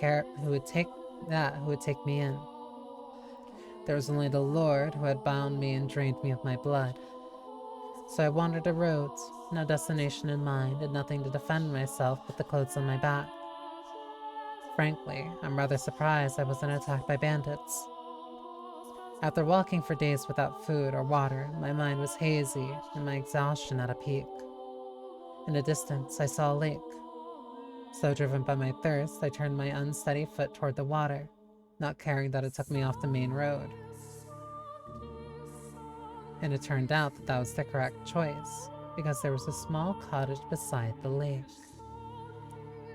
And ads have just started.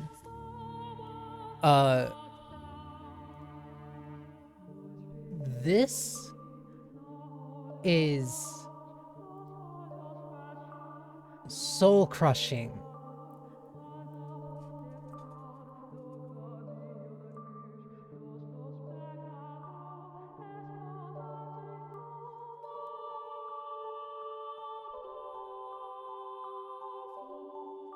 Hi, Cherry. Thank you for the check-in. I hope you enjoy your potion. I like you. This part's rough. And I feel I'm not even gonna feel like it's only going to get worse. Target of my hate, my shift once we're through with this. Yeah. Like, ugh. Ugh.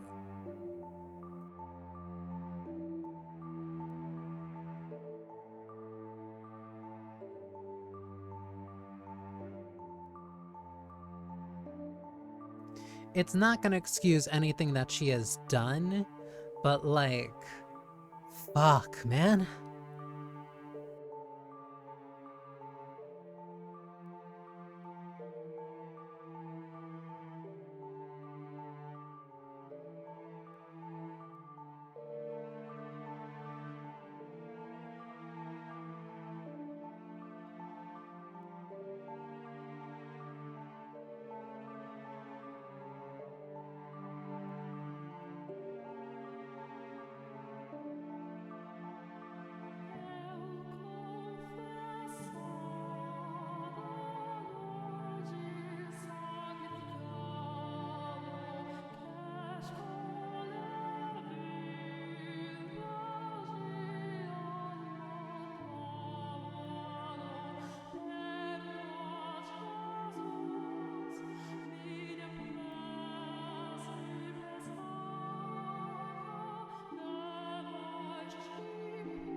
It's a very good game.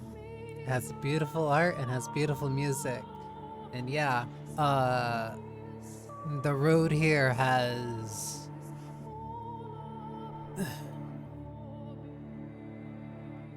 It's a lot of pain and trauma. Like, that's really it.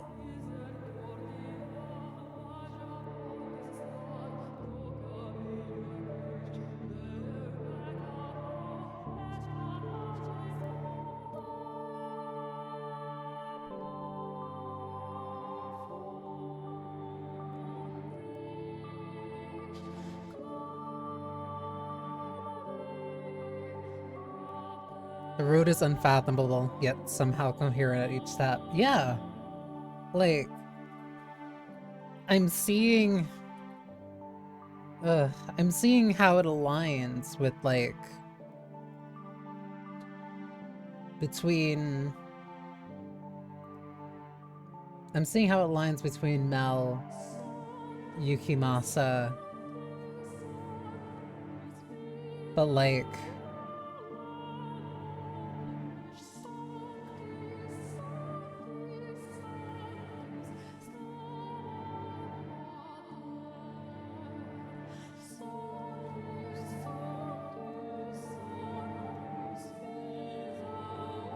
I'm almost shocked at how little, if any, waste there is in this narrative. All killer, no filler. Like, I thought the little bit about, like, Giselle and Michael, like, having a short little conversation of, like, hey, this is how you do small talk, would, like, not be paid off anywhere, but on top of it, also just kind of, like, giving you a little bit of reprieve. Like, it seeds for this. It seeds for this conversation of, like, actually getting to know somebody. I didn't expect that. But this... yeah, I got more for story now. And it turned out that that was the correct choice, because there was a small cottage beside the lake. Smoke rising from the chimney, telling me it wasn't abandoned. Out of sheer desperation, I knocked on a door. No one answered. The door wasn't locked, so I slowly, hesitantly pushed it open. And beyond it, I found an old woman sitting dead in a chair. The woman was a witch. By trade, that is. It appeared she had a deep knowledge of medicinal herbs, using them to make an assortment of medicines. In her cabinets were dozens of small glass bottles containing dried, powdered leaves and crushed berries, among other things. On the fire was a cauldron, liquid bubbling inside. The woman looked as though she was asleep. Presumably, she had passed away of old age, for there was no sign of bandits. For there were no signs bandits had been rooting through the cottage, and she had a look of absolute serenity on her face. Looking over at the woman's dead body, I didn't cross myself. I envied her. Dragging the woman's body by her feet, I dumped her into the lake.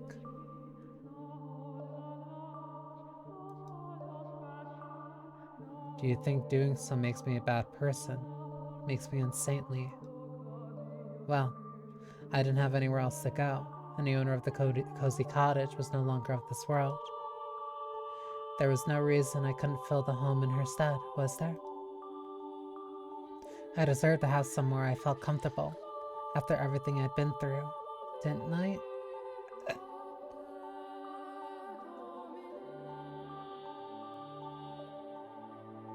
I can't fight her on that. And so I took up residence in the old witch's cottage, and remained there until my 16th year. By 16, a terrible cynicism had taken root in my heart. I had no trust for people. I shut them out, building high walls around myself. After such a tumultuous, bloody childhood, it was all I could do to protect myself, to keep my young spirit from cracking.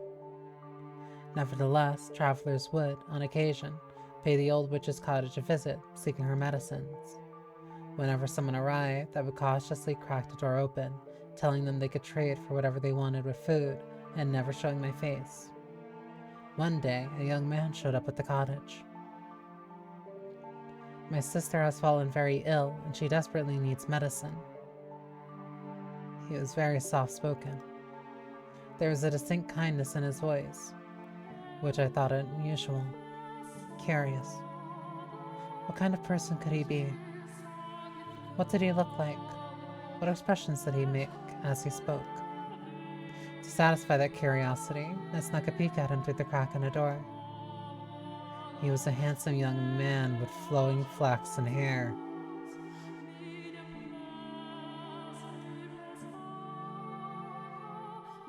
and upon seeing me, he didn't flinch back in disgust.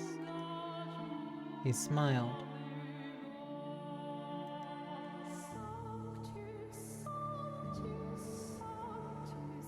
According to him, his younger sister had fallen gravely ill, and though they had tried a number of remedies, she was still bedridden. The medicines I gave him too had no effect, but he persisted in his quest, visiting me again and again for new combinations to try. He wanted nothing more to relieve even the slightest bits of his sister's suffering. And, moved by his dedication to his family, I too wanted to do anything I could to help. For the first time in years, my world encompassed more than my small cottage. When the young man came, he would ask not only for medicine, but to go on walks with me. He volunteered to spend time with me, despite my horrifying appearance. It's not healthy to stay holed up inside all the time. You've got this beautiful lake right here. What do you say we take a little walk around the shoreline? He said with a smile, taking me by the hand. We spoke as we circled the lakeside. His voice was always soft and pleasant, like a ray of light shining through a crack in the walls. When I was with him, I felt like I could be an actual person, an ordinary girl. He talked about his sister more than anything. And whenever he did, he was at his brightest and most melancholy. The young man had been a member of a noble house, but disputes over who has the rightful heir had forced him and his sister out. Shortly after that, his sister had fallen ill and was now bedridden. I'll take anything at this point to make her better. I'll even take a miracle if I can get one. That word, muttered beneath his breath, sparked my memory. I was a saint. My blood had healing properties. I had no reason to hesitate. Someone needed my help, and who deserved it more than this kind-hearted young man's sister? So I decided to tell him what I really was. That my blood had miraculous powers, and that it had saved people. That the moment I had been born, the drought plaguing my village had come to an end. That I had been known as a saint, the daughter of God. I told him everything, and he believed it all. He led me to his house, where a pale, sickly young girl lay in bed. She was a sweet little girl with the same flaxen hair as her brother, who looked like she would be quite spirited if not for her ailment. What? It was touching to see the two siblings sitting there together, quietly holding each other. I would gladly give my blood to the two of them, for the two of them. And so I made a new cut on my arm, which had healed considerably thanks to the sleeve and the woman of the brothel, and let the girl drink of my blood. Neither of them had any doubts about my sainthood, and because they believed, a miracle occurred. The flaxen-haired girl recovered enough to get out of her bed. I was extremely proud of myself. I felt like, for once, I had actually saved someone's life. The only issue was, she didn't make a complete recovery. For a few days after drinking my blood, she was in good health, but her condition quickly regressed. I was deeply perplexed by this. A miracle had undoubtedly taken place, but it was only temporary. Now, though, I believe I can explain what happened. Her recovery was nothing more than a placebo effect caused by her faith. But that's something I couldn't have known at the time. We were all three perplexed, and we were all three disheartened. Nevertheless, I was prepared to give her my blood as many times as needed. Whenever her condition worsened, the young man came to request more, and never once did I turn him away. On the contrary, I enthusiastically offered her my services. Over time, though, the hope in his eyes began to fade. He asked me out fewer walks, and seemed hesitant to look me in the eye. I assumed it was out of discomfort, out of guilt, out of shame about asking for blood. But I didn't think his concerns were for me, rather himself and his sister. As I mentioned earlier, blood was considered unclean in our time, and not only was I giving mine away, I was asking his sister imbibe it. Looking at it that way, I would hardly be surprised for him. It would hardly be a surprise for him or anyone to think what I was doing was depraved. At the time, the flaxen-haired young man seemed to grow more and more disturbed by me. That's what I got for opening up. That's what I got for letting his kind, warm light shine in on me. The moment things went bad, he pulled away.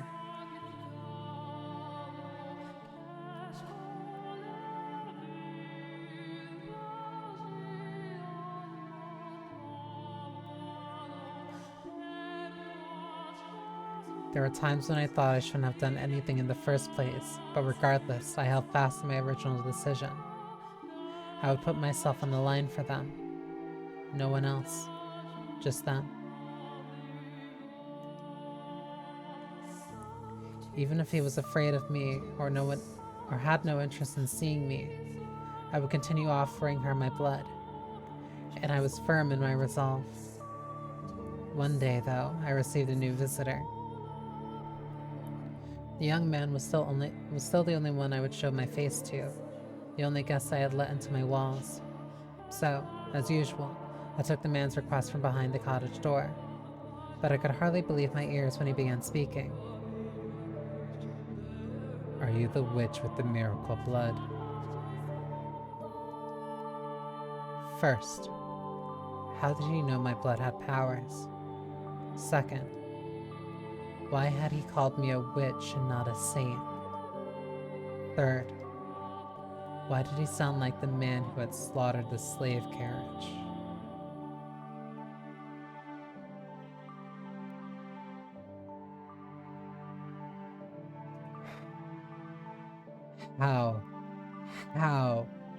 How is each one worse than the last?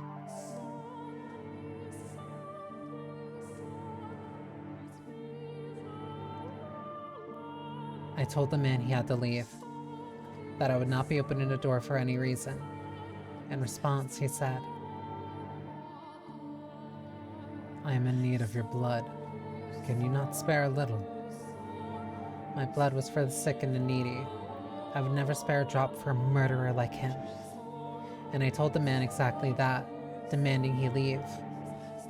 All I could think about was the pile of bodies, the fountain of blood. The men drenched in crimson, wearing a ghastly smirk. I trembled behind the door, fearing he may go on another such rampage. But instead, he gave a simple, as you say, and went on his way. I let out a deep sigh of relief, which is when I realized tears were rolling down both my cheeks. Like an ordinary girl. 3 days later, the flaxen-haired boy showed up at my cottage. I'm sorry for being so distant lately. I want to talk things over. Those 2 sentences were like a light shining from above. I wanted to talk to him too. I wanted to take a walk around the lake and listen to him talk about nothing. I wanted to experience the warmth of his world once more, and I wanted to tell him about the terrible man who had been there a few days earlier, and about how scared I had been. I wanted him to tell me it would be all right. I want to talk to you too, I said, opening the door without a second thought.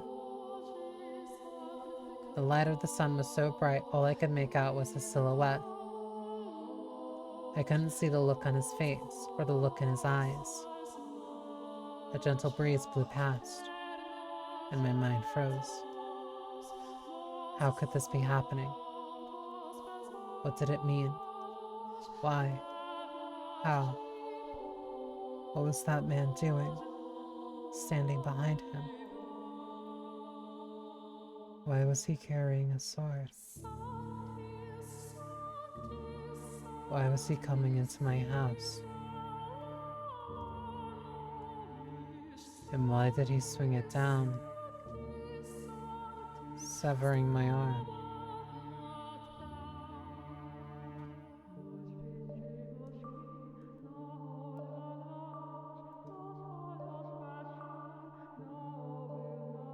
I was in a daze. I couldn't make sense of anything. I didn't want to. My left arm fell to the floor before I even knew what was happening, and then my legs gave out. The pain, searing and unbearable, came a few moments later as I was lying in an ever-expanding pool of my own blood. I did something then that I hadn't done before, that I had realized that I had resisted doing no matter how much blood the Lord had stolen from me. I screamed. It was a hideous, visceral noise, a sound I had never thought a saint could make. The same ear-splitting howl that slaves had made as the man had butchered them. I writhed, I wailed, I wept. I crawled across the floor through my own blood. I begged and I begged and I begged for my life.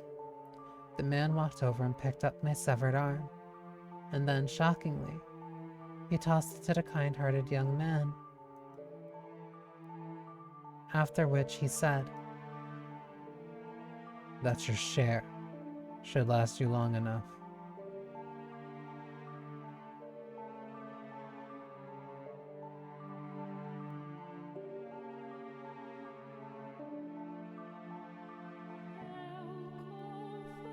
Share? What did he mean by share? What was he talking about? Why had he given him my arm? Why had he taken it? Why was he talking like they knew each other? Why? Why? I had spared blood for him when he asked, hadn't I? So why was he doing this? Was cutting my arm off and stealing it easier on his conscience than simply asking? You understand how I felt, don't you? You can put yourself in my shoes, can't you? The young man refused to look me in the eye. Holding my bloody arm in his trembling hands, he fled from the cottage as quickly as his legs would allow. The man then walked over and picked me up. I had neither the strength nor willpower to resist. Holding me in his arms, he began to speak, telling me things I didn't want to know, things I didn't want to hear, but he didn't care. Nothing personal. I just need your blood. Without it, she'll lose her church. Don't take it personally. Tell me, is there anyone in this world who wouldn't feel a bit of spite after being put through such torture? How was I supposed to let that slide? No one's that much of a saint. My trust had been betrayed, and I was supposed to turn the other cheek. A man had barged into my home uninvited and cut off my arm, and I was supposed to smile and take it. Is there anyone, anywhere, who doesn't feel even the slightest bit of hatred ever? Is there anyone in this world who could just laugh and brush off this level of abuse? Tell me, is there? How could I not hold a grudge? How could I not despise them? How could I possibly forgive them? Tell me, please. Tell me, how could I? She needs the money. I need some way of getting enough money to keep her church running. So the Lord made me an offer. If I brought him the witch with the miracle blood, he would finance a whole new church for her. The Lord.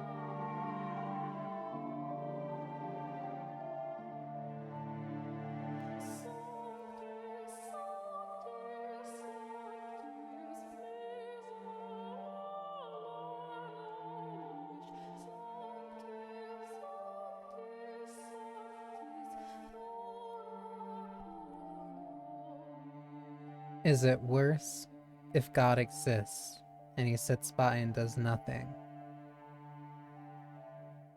If God doesn't exist and simply life goes on? Or is it worse if God does exist, but he just hates you.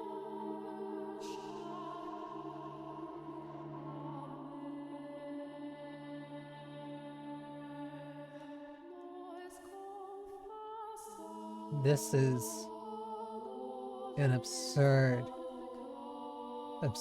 level of cruelty for somebody to just go through.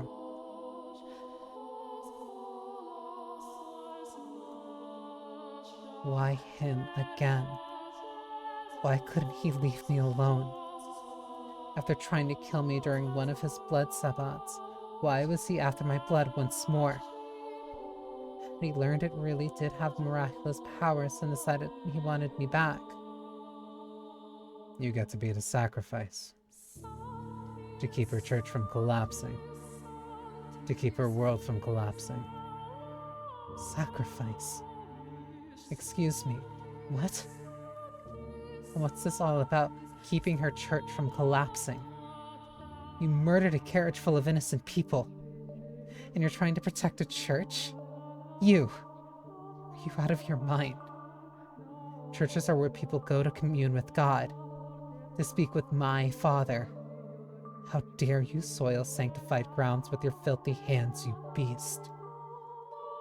It's insulting, sacrilegious, repulsive. Just what do you think you are? Just what do you think we are? So don't take it personally, witch. I'm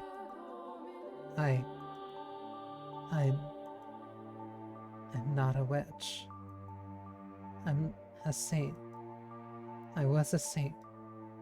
My blood exists to do the Lord's work, not to satisfy the avarice of men. Why is this happening to me? The man brought me back to the city, but instead of taking me to the Lord's manor, he brought me to a church on the city's outskirts. Though, to be honest, it looked more like an estate than a church. The church also served as a hospital, offering free care to less fortunate children, the poor and the infirm. That was when I learned why he had said they needed money. The owner of the church offered unconditional assistance to anyone who came. Even when food and supplies ran low, they would ration their own in order to keep helping others. As a result, the church was perpetually on the verge of collapse. The church was run by a woman, something exceedingly rare at the time. There were no priests. All management was handled by a single nun, who everyone referred to as the Saintess. I was the saint. Why was this woman, who didn't have the ability to perform miracles, being worshipped like she did? Why did the people of the city idolize her? Why were their smiles all directed at her? Why was I not in her place? The man carried me to the top of the observation tower. It was there that I had my reunion with the Lord.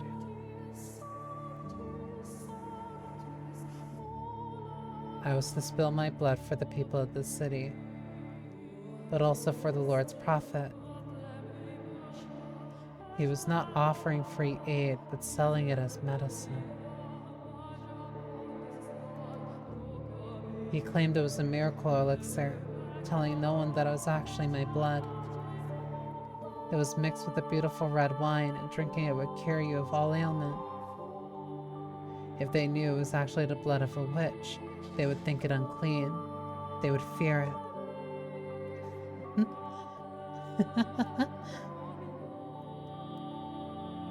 I remained in prison for a long time. In the beginning, the swordsman guarded me, though before long, the flaxen-haired young man showed up as well. Presumably, one severed arm wasn't enough to keep his sister healthy for long. In listening to their conversations, I learned that, to ensure no one else could get in, the observation tower was sealed with 3 locks.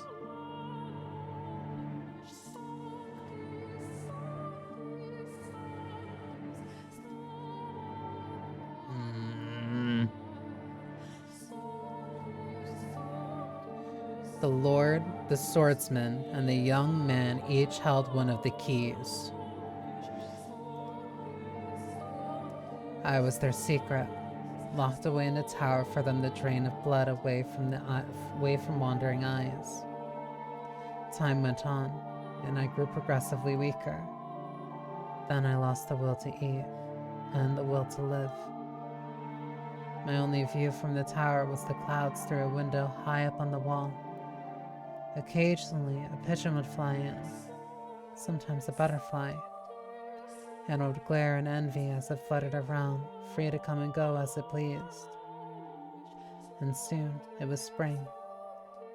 Every spring, the church held a festival to pray for the coming year's harvest and people's well-being. I could hear the bustle from far below through the window as everyone rushed to prepare. I heard the flaxen-haired girl's voice, who had regained her health drinking my blood.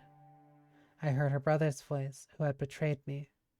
I heard the nun's voice, who played saint in my stead. I heard the barbaric swordsman's voice, who had chopped off my arm. I heard the Lord's voice, the root of all my suffering. I heard people praising the saintess, though I, the true saint, was locked in a tower. I heard people thanking the Lord for his generous donations and miracle medicine, though it had all come from me. Propped up on my own suffering, they cheered and clinked glasses of my bloody wine. Those merry, peaceful, cheerful, spirited sinners' voices resounded in my tower. And at noon on the day of the festival, the church bell tolled. 1, 2, 3, 4, 5, 6, 7, 8, 9, 10, 11. And with the 12th chime, I died.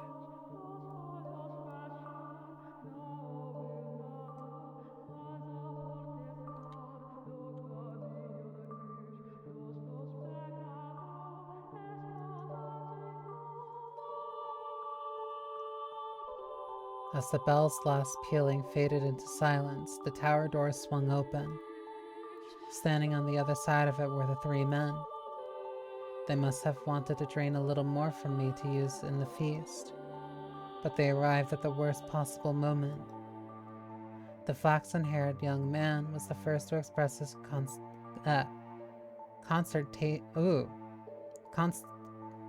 consternation. Why? I never wanted her to die. Was she not eating? The Lord gave my corpse a casual glance and said stone-faced, "Seal the tower off. Understood? No one finds out about this." How can you be so calm? Do you understand what you've done? Pinning the blame on me. How nice must it be to be able to distort reality with panic? The swordsman, who had been silently observing the Lord and the boy conversing, interjected. You're just as guilty as any of us. Not only did they not mourn my death, they argued over whose fault it was. There was no regret, no remorse. The young man muttered absent-mindedly, I never wanted her to die. What did his intentions matter, though? It was his betrayal that had ultimately tethered me to this mansion. But the fact that they didn't grieve my death, and instead squabbled amongst themselves like filthy rats, was the final straw. How could I not despise them? I don't believe I actually had the power to perform miracles when I was alive. It was all faith, the illusion of belief. I was neither a saint nor a witch. The blood wine was only effective because people placed their faith in the other saintess. I was only ever human. But then, in that moment, an actual miracle occurred. My father bestowed upon me his power. Or perhaps it was the devil who lent me his strength. I was looking down on my own dead body, my own wretched self. There was nothing beautiful about the pile of bones I'd become. I could almost smell the rotting flesh. That was once a saint. I laughed at the thought. It was absurd, ridiculous, infuriating. They would pay. Those who had cast me into this hell, who had mocked me, who had done this to me, who had made a witch out of me. Hatred coursed through me. Revulsion at everyone on these grounds still smiling. They would know just whose dead shoulders their little party was resting upon. If they wanted so badly to call me a witch, then a witch I would be. I would kill them, every last one of them, place a curse on their souls. And so I made my wish. Most people might consider it a curse, but to me, it was the most certainly a wish. And my father, or maybe the devil, granted that wish. From the garden, there rose a scream. The flaxen-haired young man knew that voice better than anyone. He went deathly pale, darting down the spiral staircase until he reached the window. A young girl was on her knees, vomiting blood in the grass. The young man let out a whelp as he descended the remainder of the staircase. As soon as he reached the garden, he lifted the girl in his arms, but she was already perished. Realizing this, he cried to the heavens, saying the one thing he should have kept to himself. The witch killed her. The blood of the witch killed my sister. That wine you're drinking is no medicine. It's the blood of the witch. You're all drinking witch blood. Crushed by the loss of his only family, the young man picked up a silver fork and plunged it into his own throat, ending his life. Naturally, there was an uproar. Goblets of wine crashing against the earth in rapid succession, as the people holding them fell to the ground and vomited or convulsed. The nun was the first target of their outrage. What she had claimed to be medicine had turned out to be blood, an unclean substance. The blood of a witch, no less. A servant of the church, a servant of the Lord, had given her followers the blood to drink. And at this, their indignation surged uncontrollably. The people surrounded her, tying her up and throwing her to the ground. And as they prepared to inflict righteous justice upon her, the swordsman soared down the stairs and into the garden, plunging his blade into anyone standing near the nun. The cries of agony ringing through the church grounds were ear-splitting. It was no longer a place of God, but hell on earth. Hell built up by the hands of man. Hell painted red with the blood of their brothers. The people armed themselves with anything they could find and went after the man. As much of a beast as he may have been, he stood little chance against such numbers. It is the fate of a beast to be exterminated by those he terrorizes. And once he was gone, the nun had no one left to protect her. She too was consumed by their frenzy. All that remained was the inextinguishable inferno. Hysteria and despair, madness and outrage, and no outlet for it. It was a revolt that made the slaves' uprising at the Lord's Manor look like a game. Eventually, their rage found a new target, the Lord. It was only natural, for he was the true villain. He was the one who had given money and the witch's blood to the church. He was the one who had profited off of it. And above all, people often resented those who stood above them, particularly in times of unrest. The city resounded with cries for the Lord's head, and he looked down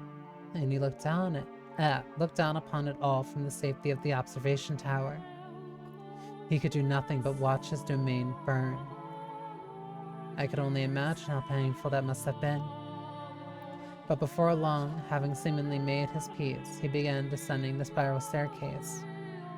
He opened a door at the bottom, revealing himself to his people. But before the door had swung all the way open, before he had the chance to yell his final words, someone ran a blade through his chest. With that, the raging furor mostly settled down, but it was hardly the end of the destruction. Mere days later, a plague befell the city. Dreadful black spots covered the flesh of the infected. They writhed in pain, screaming and vomiting.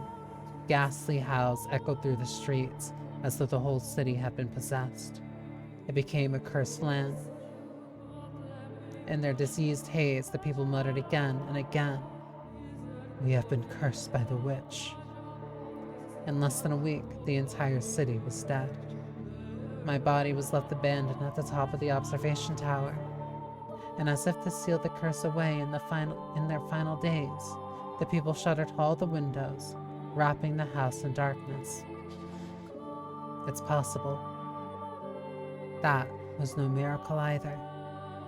You can easily explain what happened to them. Locked away for so long in that dirty tower, maybe I caught some kind of disease. And then, when the people drank my blood, they too were infected. Hardly anything out of the ordinary about that. The first to die, the girl, had already been ill. Her body merely chose the worst possible time to yield to her ailment. That was all that had happened. Indeed, it was nothing more than a fluke. An improbable stroke of luck. An unbelievably unfortunate accident for the city and those three men, and an indescribably fortunate accident for myself. But I wish to believe it was a miracle. That even if my blood didn't have any healing properties, even if I wasn't a saint, my wish, my curse, was what caused that uprising. That was my miracle, granted to me by God or the devil. I choose to believe that, and that my miracle took on its true form thereafter. My curse had brought death upon the three men, but for whatever reason, my rancor was far from sated. They had died, so what? Death is but a transient agony. It's nothing compared to what I went through. So I made my next wish. I wished for their reconstruction. I wished eternal suffering on their souls. I wished to trap them in a never-ending cycle of pain and hatred. This was my wish for the flaxen-haired young man. He treasured his dear sister, and he desired a quiet life, so I wished for him to have just that. And I wished for his dearly beloved sister to love him more than anything in the world, for his love to be destroyed by love gone too far. This was my wish for the beast-like man. He was conscious of his tendency for violence, and he yearned to be more human, so I had his inner beast toned up just a little. I saw it to it that he would never be human, so he would never have the peace he so desired. My wish for the Lord was more straightforward. He seemed to have a great affection for wealth and authority, so I ensured those were the only things he could ever have. Who needs love or friendship when you could be drowning in power? Once he had lost everything, his solitude would be his only companion. Wishes can come true, as long as you always hold fast. Never stop wishing, never surrender. They can come true. Eternal suffering on all their souls. An endless cycle of reconstruction and unavoidable tragedy. Tell me, my dear, do you sympathize with me? Will you curse them with me? Will you take my hand and revile them with me?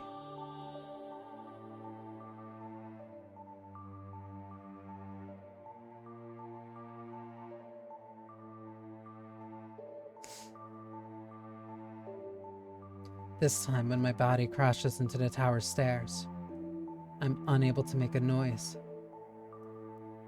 The obstruction is less mental and more physical. The excruciating pain. It's so intense I can't even eke out a scream. My vision is distorted. My mind thick as fog. I feel like I'll fall into a bottomless pit if I loosen my grip on my consciousness even slightly. Through the haze, I see my own severed left arm. Reflected in a pool of blood, I see my face, large chunks of flesh peeled off. Look at you, trying to crawl up those stairs like a worm. How pathetic. It's like I'm looking at my old self. I can barely form a coherent thought. I can't lament her inhumane fate. I can't mourn for her, or be shocked by the revelation about the 3 men in her history with them. Pain. It fills every corner of my mind, every nook and cranny of my body. You figured it out by now, haven't you, my dear? You'll never make it to me. It's not possible. But it's not your fault. It's not because you're weak. There's simply no one who can bear this pain. You're allowed to give up, to rest. There's nothing wrong with that. The pain, the crushing weight, it's miserable, isn't it? But all you have to do is turn back, and it'll all go away. The witch whispers her sweet temptations. You've put in a fine effort. There's no shame at all in throwing in the towel. Her voice is soft, gentle, pleasant, saccharine. Concede defeat. If I do, it'll all go away.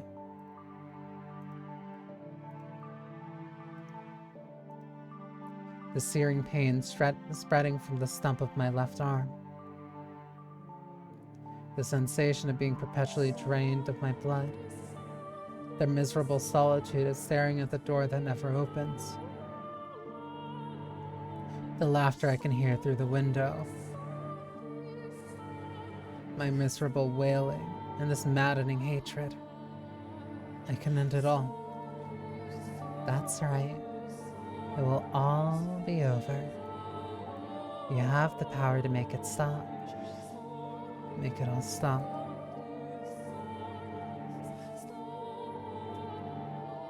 No.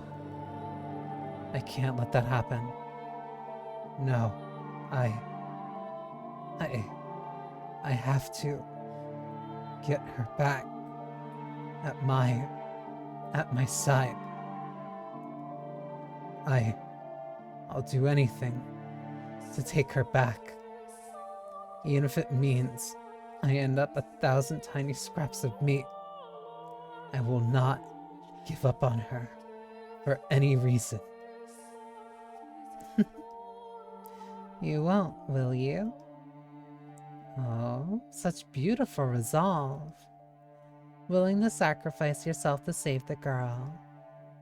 Like a hero of legend. Or maybe a fairy tale prince. No. I'm no hero. And I'm no prince. I'm a human. An ordinary man. I don't have any extraordinary potential. I'm not a courageous leader or a charismatic general. I'm just a regular man. In love with a regular woman who refuses to lose her. I don't need any other accomplishments. Only that. That's all I need. Because I'm just a regular man. My one act of resistance. It doesn't matter what you say. It doesn't matter how much you cut me up. Nothing changes what I have to do. I have to take her back and set her free of this mansion. Nothing else. And never will I back down on that. Arms or no, as long as I can move, I must push forward. I must make my way to the woman who waited for me for so long. Up, to the top of the tower. Forward, ever onward. He made it. Dragging my bloody body, paying the pain no mind. I once more arrived at the top of the observation tower. I placed my hand on the door, holding myself up with my lacerated right arm. Take a moment to catch my breath, then lift my head. Gaze into the void and shout her name. Morgana. I pity you. I truly do. You are a saint shackled with an unfathomable fate, and for that I am enraged. As I felt your pain, as I watched your life, I too felt a burning hatred for those 3 men.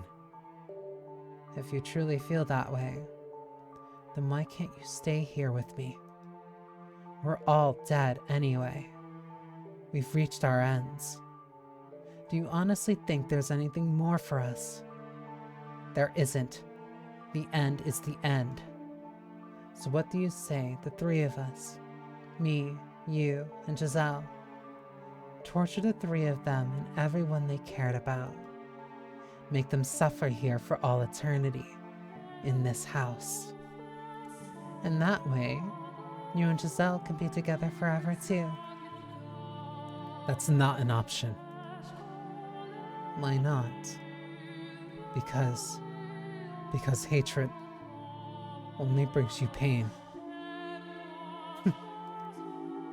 Oh, that's brilliant. You spouting stupid platitudes at me. I can't believe my ears. Save your nonsense moralizing about how hatred does you no good. I won't hear it. I'm doing just fine for myself, my dear. In fact, I've never been better. I feel wonderful.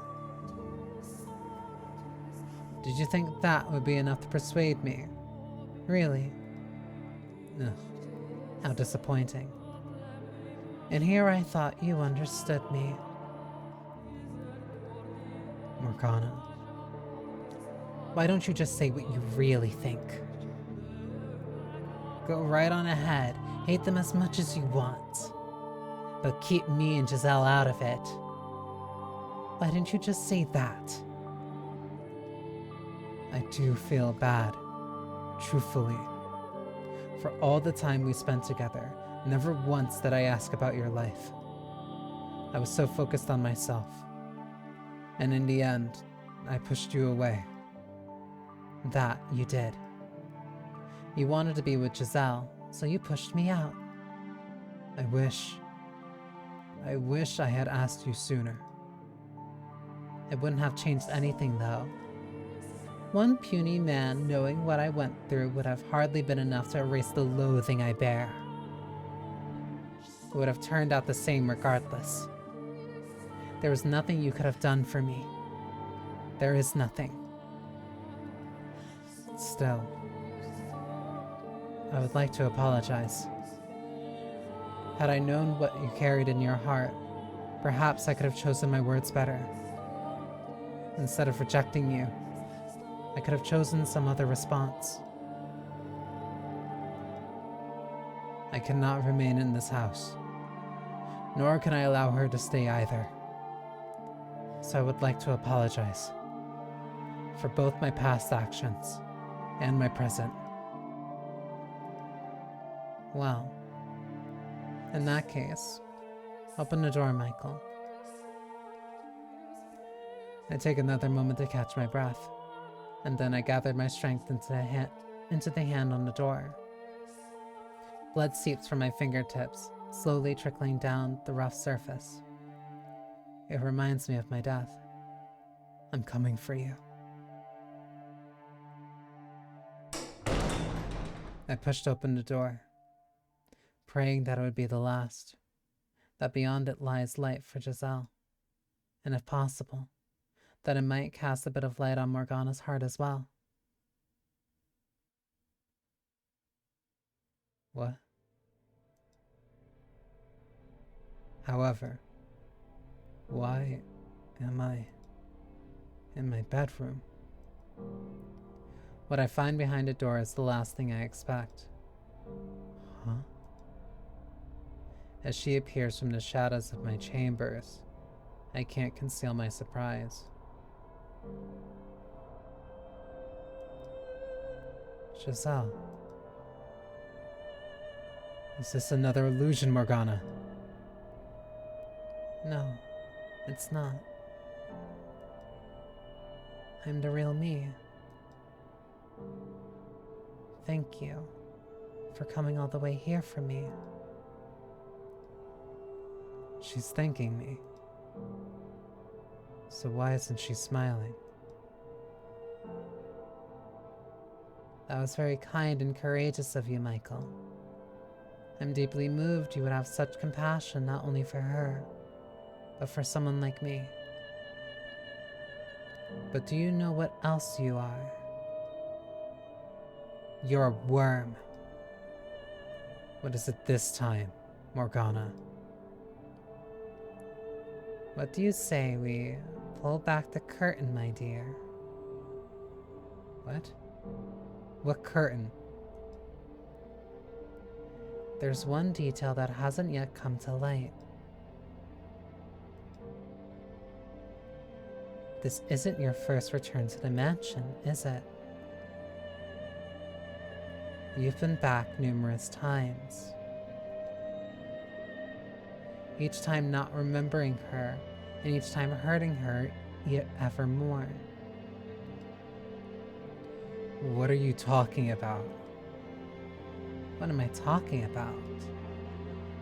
Oh, you know good and well, my dear. Or do you honestly believe that all the other pieces were in their rightful places, and you alone were some exception? I never... Tell me, how was it? Living in so many different eras, not knowing who you were. And playing with all the different men. No. You're out of your mind. You're making it sound like I was... Not like, my dear. You are the white-haired girl. Enough. How can you possibly confuse me with her? To tell you the truth, I couldn't see you as anyone else. Your white hair, red eyes, porcelain skin, and your name. Tell me, what about you isn't the same? We're not the same person. I saw the letter.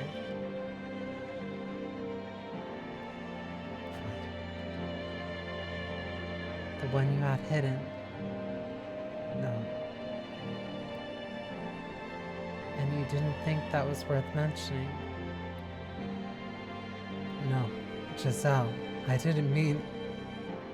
You're exactly right, my dear Giselle. He deceived you. He kept a very important secret from you. Despite showing up before you multiple times, he cast you aside again and again. No, that wasn't me. It wasn't... It all makes sense now. Nothing you ever did was for me. Giselle, What? Go on, Giselle. Tell him exactly how you feel. Michael. Don't. Please, don't. Don't say it. Not that, please. I'm begging you. Stop. Please don't, Giselle. Not actually. Please. Don't say it.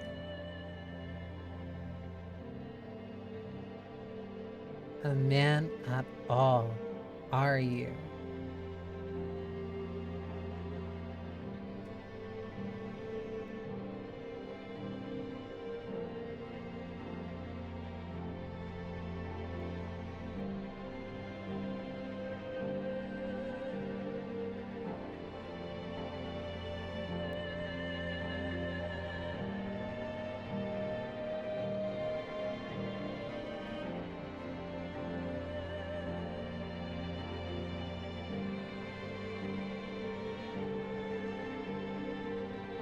I was right.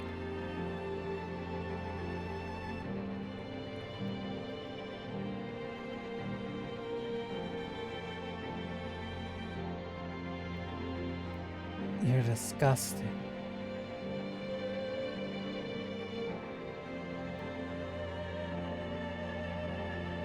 Wait.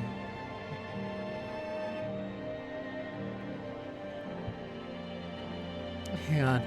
Oh my god, this is the worst time for ads.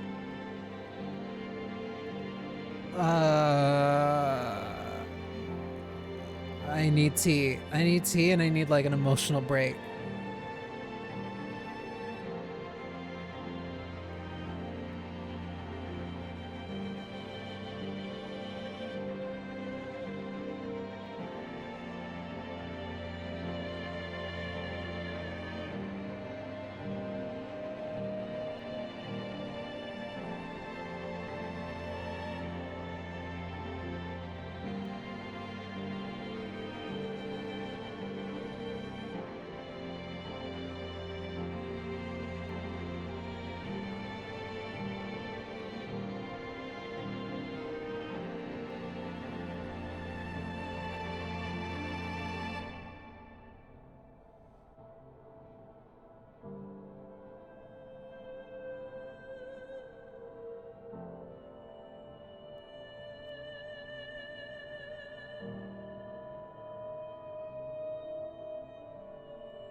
This is going to hurt me specifically. Great, great, great, great, great, great, great. Ha. Ha. Here I thought, maybe the worst part would be over. No, it's not. No, it's not.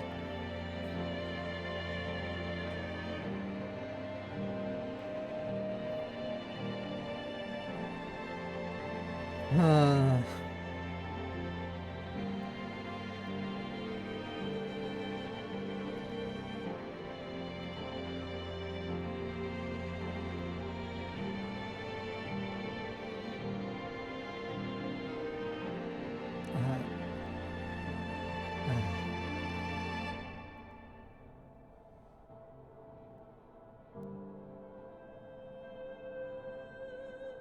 You're the only one it could have been, my dear. You're the only one who could have been the white-haired girl. The next moment, my whole world comes tumbling down. I could have borne anything. Losing my arm, having my face torn off. Any amount of pain, I could have handled it. For you, I could have done it. But this, hearing those words, coming from your mouth, being rejected by you, that I cannot. Those words, they bury me alive. And you're the one person I never wanted to hear them from.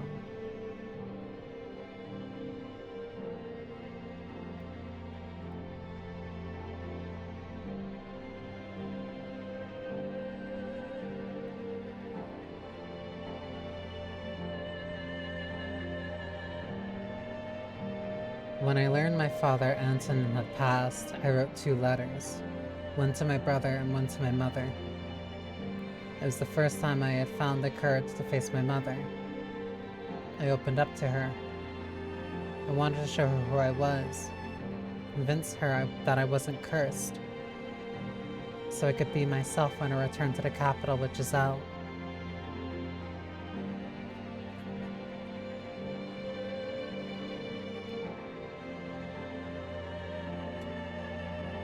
Dear Mother, there is something I wish to tell you, something that means a great deal to me. So I ask of you, please hear me out. I ask of you, please accept it. Mother, I no longer bear any resentment for my present lot in life. Nevertheless, I would ask of you to concede one thing, that I was never cursed.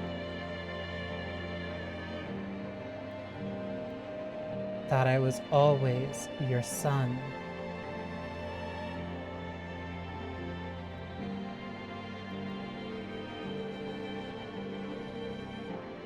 Holy shit!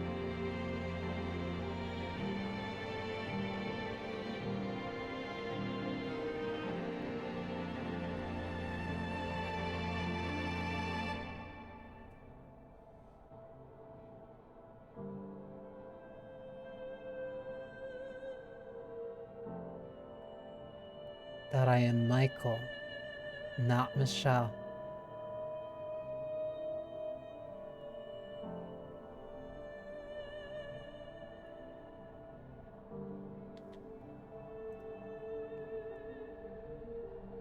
I have found someone whom I care for dearly. A woman. And I love her with all my heart. I would like to spend the rest of my life with her. I do not wish for much. Simply to have a quiet life with her. To go through our days together, man and woman. That is the one thing I want. Mother, I know you're aware that my body is no longer female. I am a man. My heart is male. And I ask of you, to please accept that.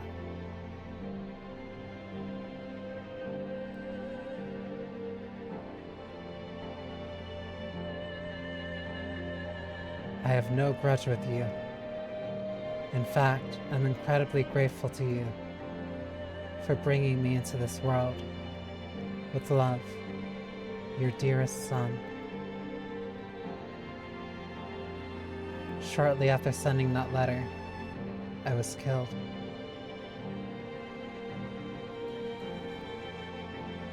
Holy shit.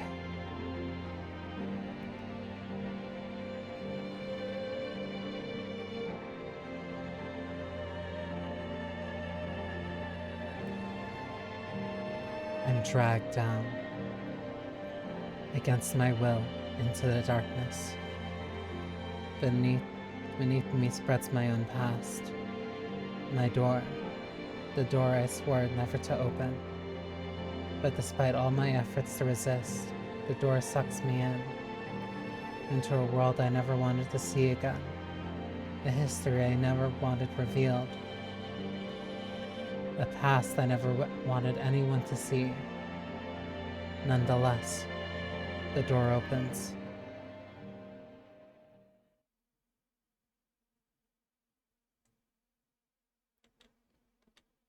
The seventh door. 1086.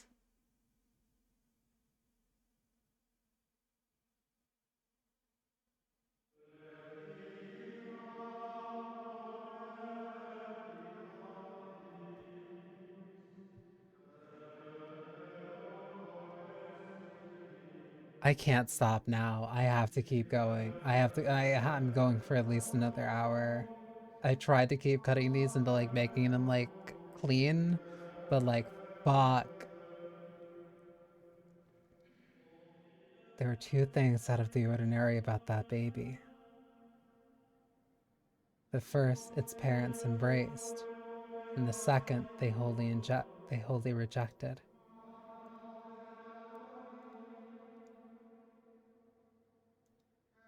Although, it was some time before the baby's second peculiarity emerged.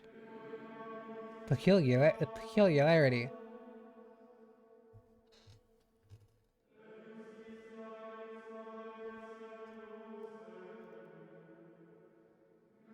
Until it finally did, no one was the wiser. Not even the child itself. The mother surely endured the brief periods of happiness before her child finally realized the truth. Blind to the fact that the moment it had let out its first cry, everything came crashing down.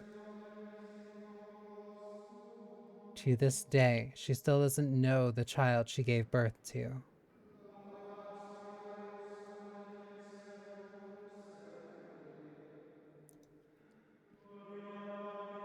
That she set loose a curse upon the world. A curse that turned angels into demons, humans into witches.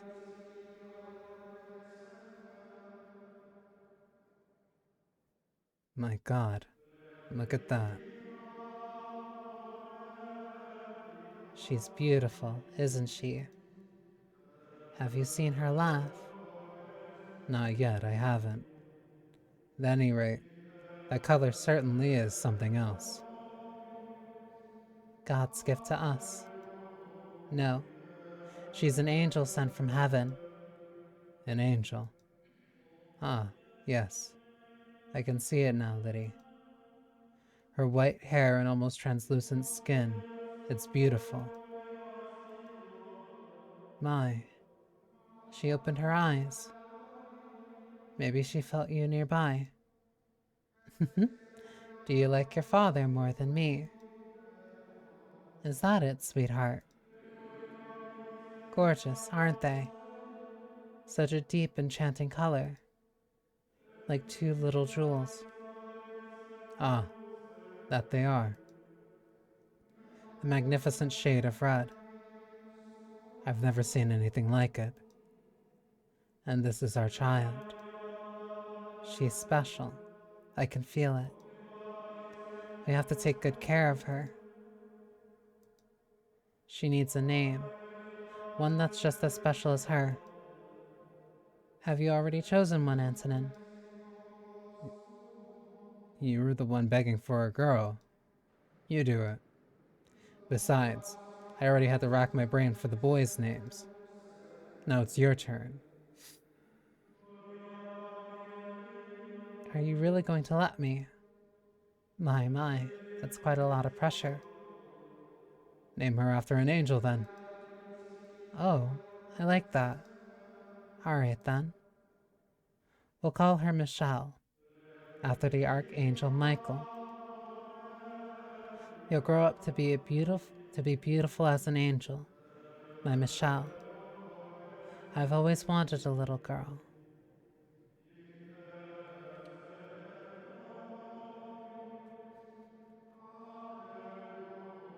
With her snowy white hair, scales so pale you can see the veins beneath it, and her ruby red eyes. She was a very peculiar looking little girl, and her mother showered her with love.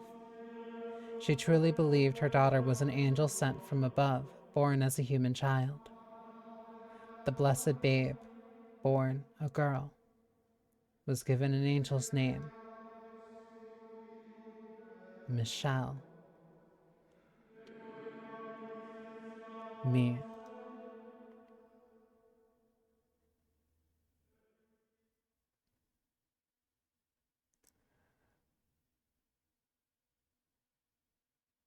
That's why you crossed out the painting. Oh.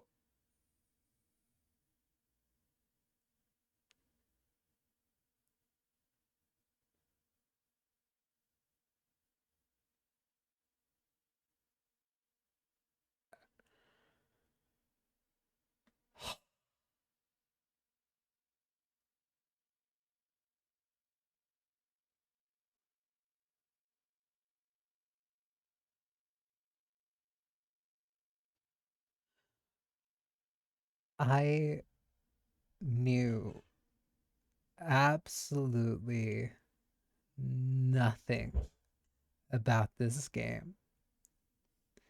I knew absolutely nothing. I have gotten here completely unspoiled. I have never seen anything related to the story, related to anything of the characters.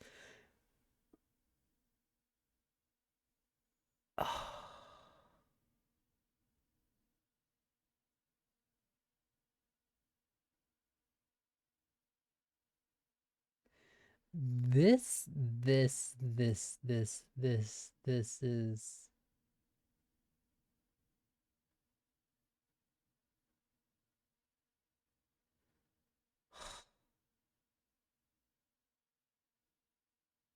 This is beating my chest in with a tire iron. I.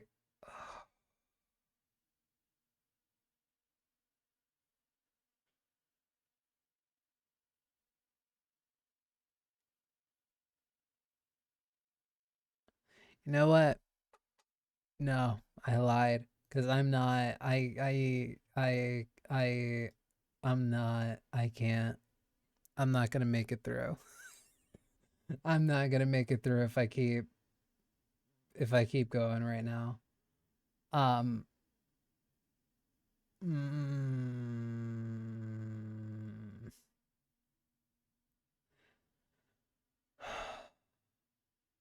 it's like.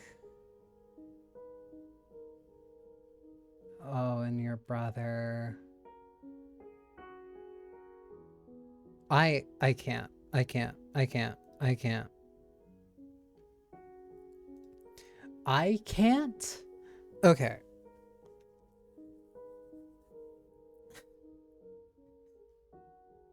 This is like the first time I'm actually like tapping out. This is like the first time I'm emotionally tapping out for like a game right now. Um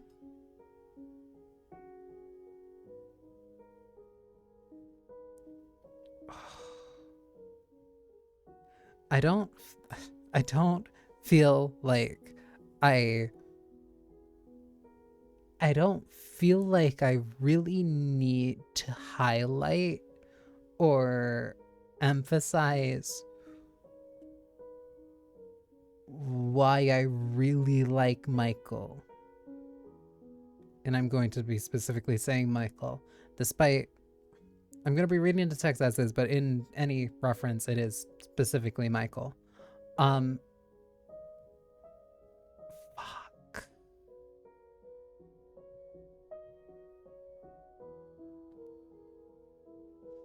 When did this come out? When did this come out?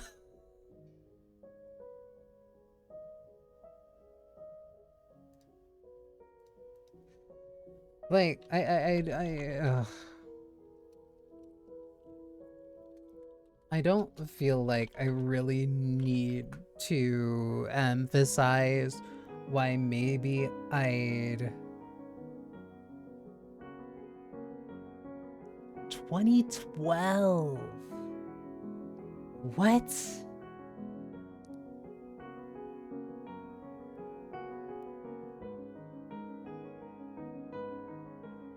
Original release is 2012, worldwide is 2016.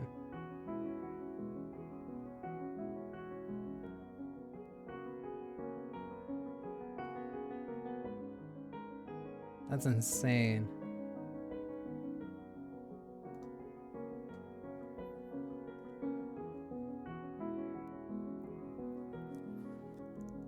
This very much matters. This very much matters. Oh.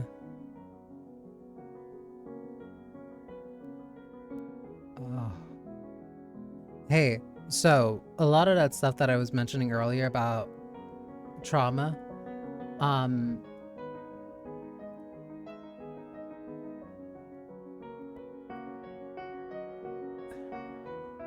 a lot of that stuff that I was mentioning before about trauma and like how a lot of that stuff relates, that also would probably explain why Michael would be a bit more empathetic and understanding than a bunch of the other men around that time. That makes sense.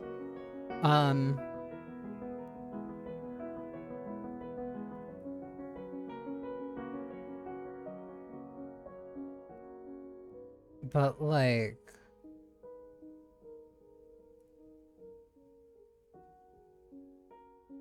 outright saying it, Michael's trans. Like, Michael is a trans man. I do not think I can name another game that has a trans man, like, protagonist. Flat out. I do not know. I cannot name one off the top of my head. I can, of course, there's kind of like a fucking catalog at this point of like trans femme leads and games that have like either canonical or like soft confirmed trans femme main characters, but to have an immaculately written visual novel that also has as much critical praise as this game does too, to have a trans man as the protagonist, like, holy shit. And so a lot of the stuff that I was talking about before when it comes to PTSD, a lot of the stuff that explains so much. That explains so much for Michael. It adds so much to his character. It adds so much to him as a foil, to Giselle, to Morgana.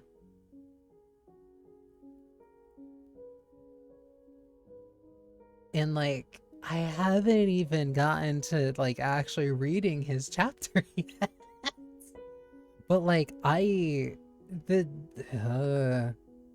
cause this is kind of a difficult thing to talk about.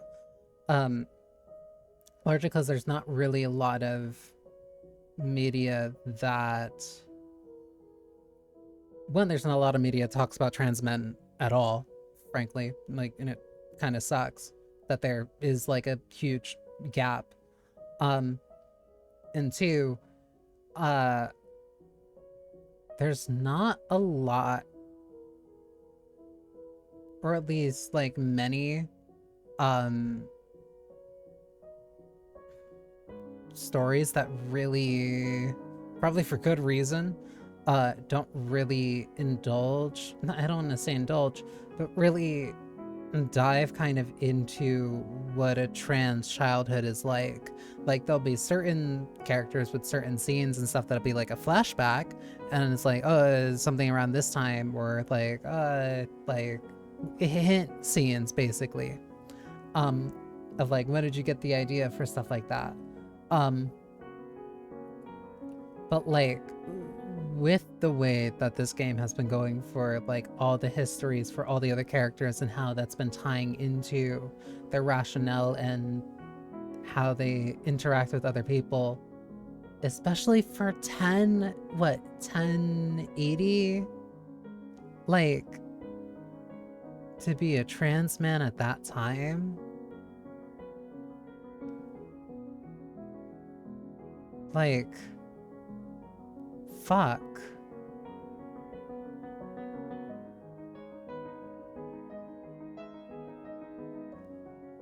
And especially, like, clearly, because the clear care that Michael, like, actually has and still loves his mother.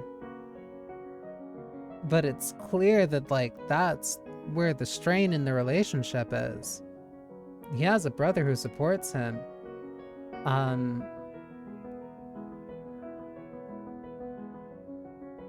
Even Antonin, as a fucking douchebag as he is, like, he referred, presumably from what I remember of the dialogue, he referred to Michael by he.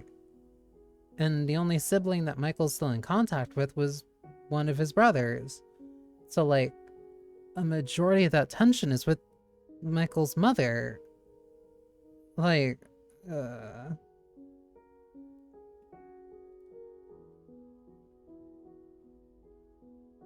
that... And also that adds a lot when it comes to the context between, like, well, like, I kind of figured by the point of, like, Giselle wanting to have sex, but Michael not really, kind of, like, that being very sensitive for him, which kind of makes sense. And Giselle, after finding out, saying you're disgusting, like, that's so...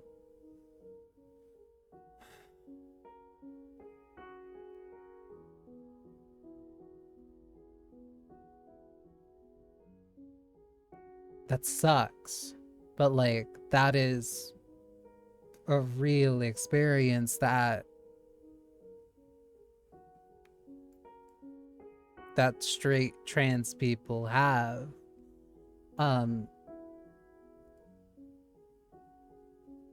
It's something that I keep fucking... Sometimes that I've been running into, where certain people, they're like, oh, maybe I might be interested in them, maybe they might be interested in me, but then it's like, oh, but how do you, like, get over that bridge? Not even purely in, like, a sexual way, as much as just, like, bringing up that topic. Because that's why Michael was kind of avoiding it. That's why Michael wasn't very, like, openly sexual, because that wasn't on his mind, but that was clearly something that was on Giselle's mind, because that's kind of something that she wanted. But especially if that person who you're just getting to know doesn't know that part of you,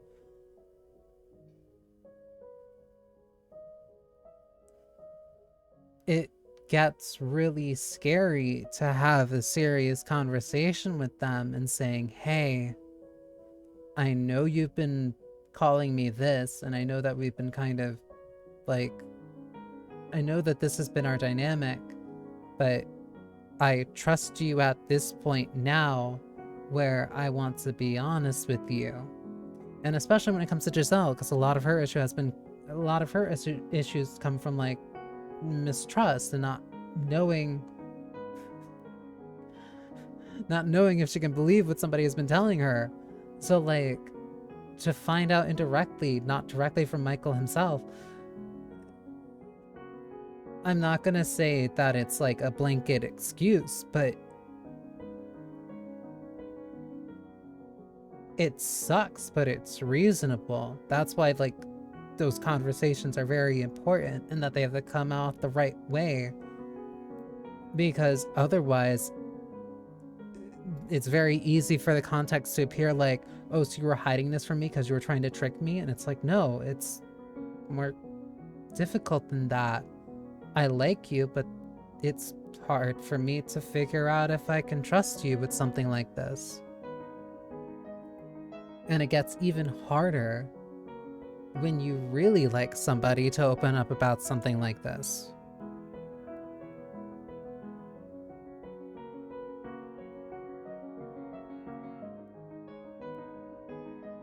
Because a lot of that fear is just like, do they like me enough where they'd be willing to kind of figure out how to do this? Or did they only really like the kind of thought of me? And then that becomes a really messy situation. And there's a lot of pain and a lot of trauma that goes into that. That's why I'm kind of tapping out right now. Because the last 5 hours has already been like a lot to emotionally go through. I am not emotionally ready to get through to like even like dip my toe into this chapter a little bit. Seeing that portrait fucked me up.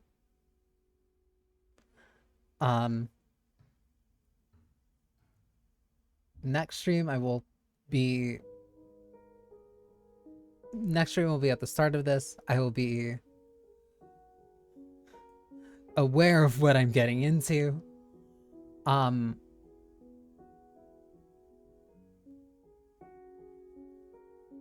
Yeah, right now I'm emotionally tapped. That is kind of it.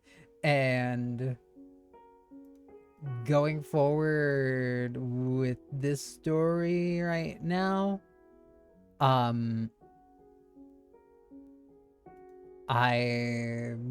heart just, I cannot take that currently. My heart just can't handle this right now.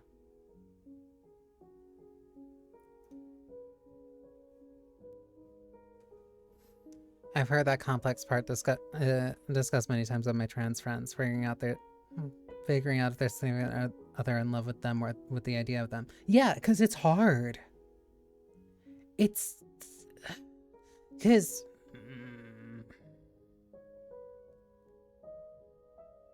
thanks for sticking with this point tonight. Yeah, because it's like, because that's been a big thing for me.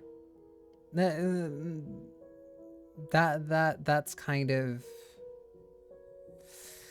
because this is kind of like, this partly feeds kind of like into like the stuff that I was trying to talk about with like the Skyrim thing before.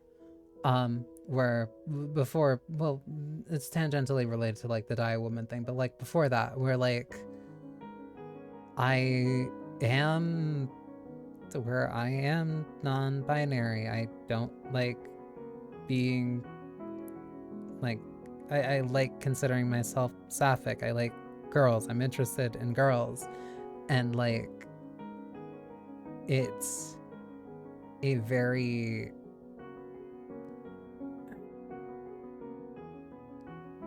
it is a difficult kind of barrier to get over when I am interested in somebody and it's hard to tell if the person I'm interested in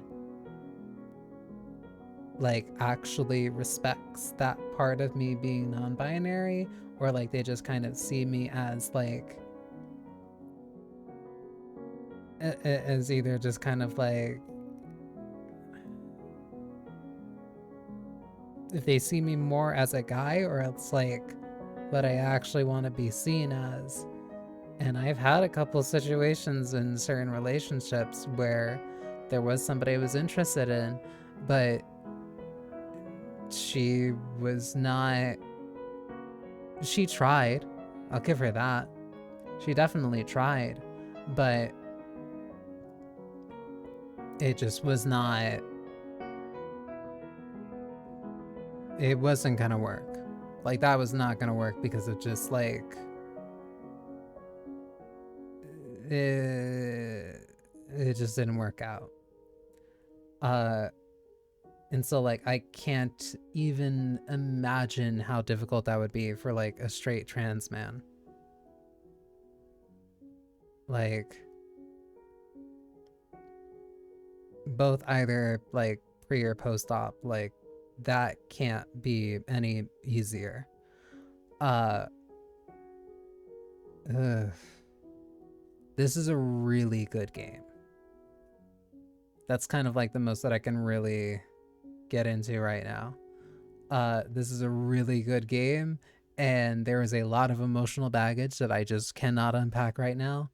Especially after like how emotionally frayed I am after everything else that I've been through. So, I'm gonna raid into Starfy. Please make sure to show her some love. I'm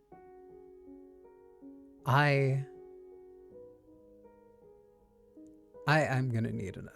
It's gonna be a long week.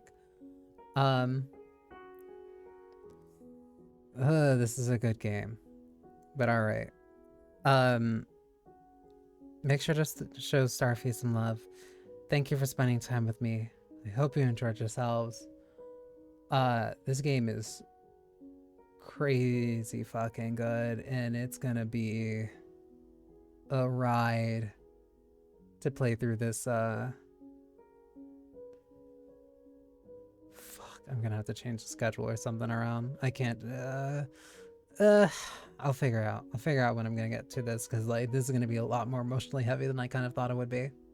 And like I'm used to dealing with emotionally heavy things. Like there's a reason why I've been able, and like I've been excited about continuing this stuff. But now this is like hitting. It's one thing if it is something that is like in proximity close to you. It is another when it's just like, hey, you know those things that it's like hard for you to kind of like talk about and think about even when it's just by yourself? Here it is directly on screen in front of you. It's like, cool, thanks. I wasn't ready for this. But yeah. Let me remember what I'm actually like playing tomorrow. Oh, I'm playing Resident Evil 3. That'll be a good kind of come down stream. So yeah, thank you for spending time with me. I hope you enjoyed yourself. Hope you have a wonderful rest of your morning, noon, or night, no matter when you're watching this. And remember, no wilting before next time. Later.